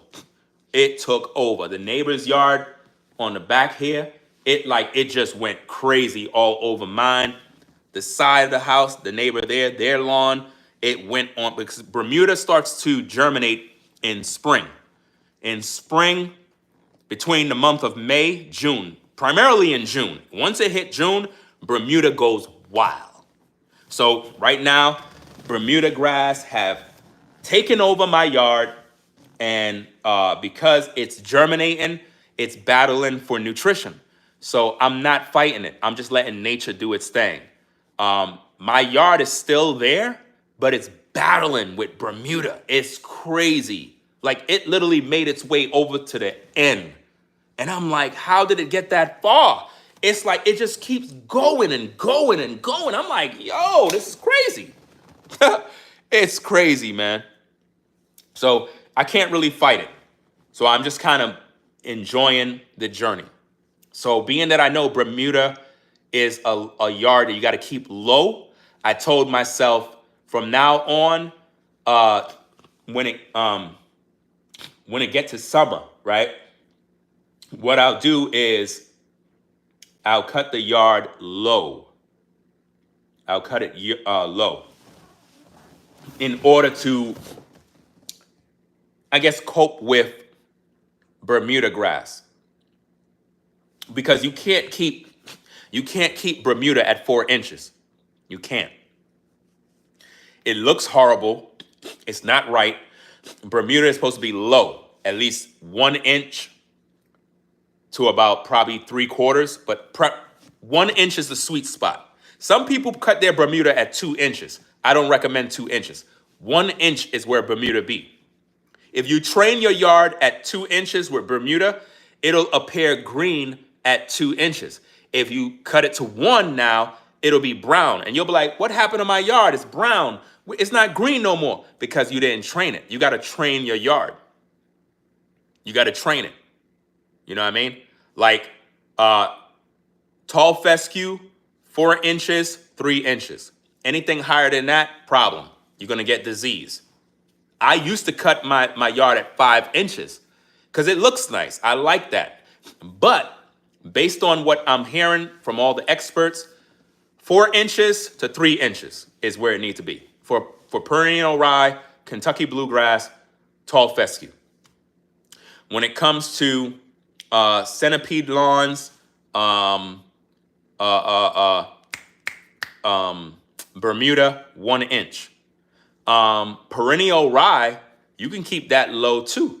Perennial rye, you can cut that at 1 inch, 2 inches, 3 inches. It'll look good. At the same time, with perennial rye, you got to be careful with disease. You got to be careful depending on where you live. Yeah, you got to be very, very careful, man. I know most people in the South, like especially down in Texas, they would have like Bermuda and centipede lawns and stuff like that because it can endure the heat. If you try to plant lawn seed in the spring, it's going to die when it hit the summer because even if it grows, even if it germinates, it's not going to make it because the root system have not been developed. That's why you need to plant your yard in September, October. That way, the seed will develop strong roots so that when it hits summertime, it'll be able to withstand the drought and the harsh heat temperatures. You know what I mean? So if any of you planted seeds in the spring, I'm pretty sure that your turf is dead right now. Your turf is dead or is dying, is diseased, it's just dying out. Why? It can't stand the heat, guys. You're just throwing money away. You know? Yeah, Kentucky bluegrass. Yeah, it's a nice looking grass. The lawn seed that I use, it contains 3 different types of seeds in one. Perennial rye, Kentucky bluegrass, tall fescue. And it has 3 different types of fescue, bluegrass, Kentucky bluegrass, and perennial rye. All the high quality stuff all in one seed, right? And it's like that, and it's green all year long. This fall, it's gonna be showtime out here for me, and all the neighbors know. All the neighbors out here already know that when it hits this fall, they know I'm going to work because I have the best yard in the community. You know what I mean? Even if my yard is not up to where it needs to be right now, it still looks good. Still looks good. You know what I mean? And this fall, I'm going ham on this yard right here. And I know how to do it, so it's going to be cheaper to do. Right? So guys, I'm going to get up on out of here, man. I had fun. I hope that you learned some stuff from this. You know, we still got 250 people watching, which is cool. If you haven't subscribed to the channel, consider subscribing today. Click the notification bell to be notified of more content. Double tap the screen to give it a thumbs up. Let's get this to 500. 500 likes, guys. Really, 1,000 likes is the goal because that's what helps YouTube to push the videos. But I'm good with 500. You know what I mean? 500 is good. You know, so let's get the likes to 500 by double tapping the screen. So I'm gonna get up on out of here. I appreciate everybody stopping by. May all of you have a blessed day. Drive safe, stay at peace. Just be positive. Be positive, people. Be positive, man. Life is beautiful, man. There's so many things to be thankful for. Be thankful for your life. Be thankful for where you are. I know we have rough days. We go through things. At the same time, find something to be grateful for. Find something to be thankful for. Smile. Be a person of good character. Treat people good. You know, we have a lot of haters. I know we have enemies. I get it. But we still got to live in this world. Right? So as you leave in peace. I hope that everybody was blessed by this video. I hope you learned something for it. We talked about the topic already. This is the end of the show. So we pretty much was just wrapping it up, just kind of hanging out, talking, you know. But yeah, make sure you subscribe to all my channels. Keep it locked.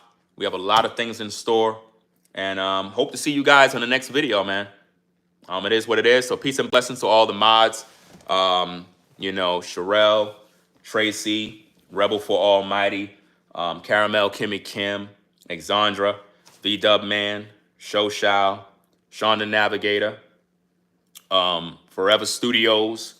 Yeah, man. This is crazy, man. We got to really be thankful. I got everybody. I hope I got everybody. Sherelle, Tracy, Rebel for Almighty, right? Caramel, Kimmy Kim, Exandra. Okay, so we got the ladies.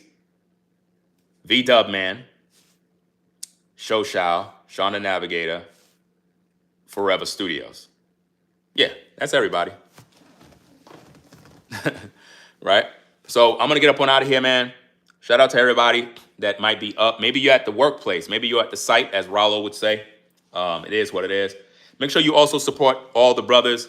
Support Forever Studios, Sean the Navigator. They got YouTube channels. Floridine Rollo, he has a YouTube channel. Brainwaves Advice Topics LLC, he's a YouTuber. Support their channel. Ethereal, she's a YouTuber. She has a YouTube channel. I think that all of the brothers and the sisters that I mentioned, what y'all all need to do from time to time is always mention the brothers and sisters. Always do that.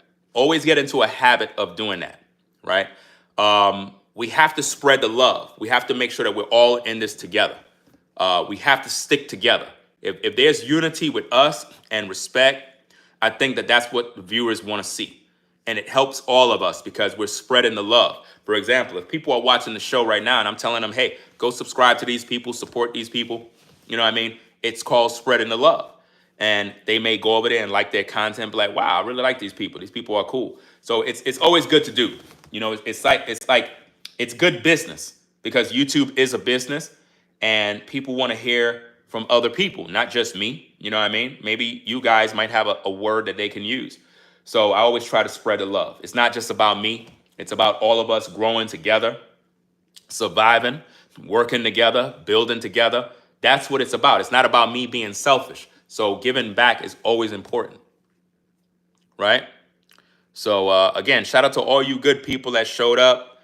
We have August Queen. We got T.Y.'s Lounge, J. Lou. Let me see, Shapira. Who else we got up in here? We got Forever Studios, Big Mama. Who's this? Wilshire? Jaime Wilshire. I'm not sure if I'm pronouncing the name. Elaine. What's going on? Quan Brooks. Who else? I probably skipped over some people. Tony Israel. Shout out to everybody that's in the building, man. I can't shout out everybody, so my apologies. I can't shout everybody out. But thanks for stopping by, y'all. I'm going to get up on out of here. I got to get something to eat. I literally been on for hours talking nonstop. You know what I mean? That just show you I like to talk, you know? So peace and blessings to everybody. I probably said this 1,000 times. Probably said I was ending the show 1,000 times, but I kept on rambling. So I'm out, y'all. Y'all take care. I'm going to go get something to eat. It is what it is. So y'all take care. Thanks for stopping by. Ringo TV Reactions. Rate, comment, and subscribe. I'm out.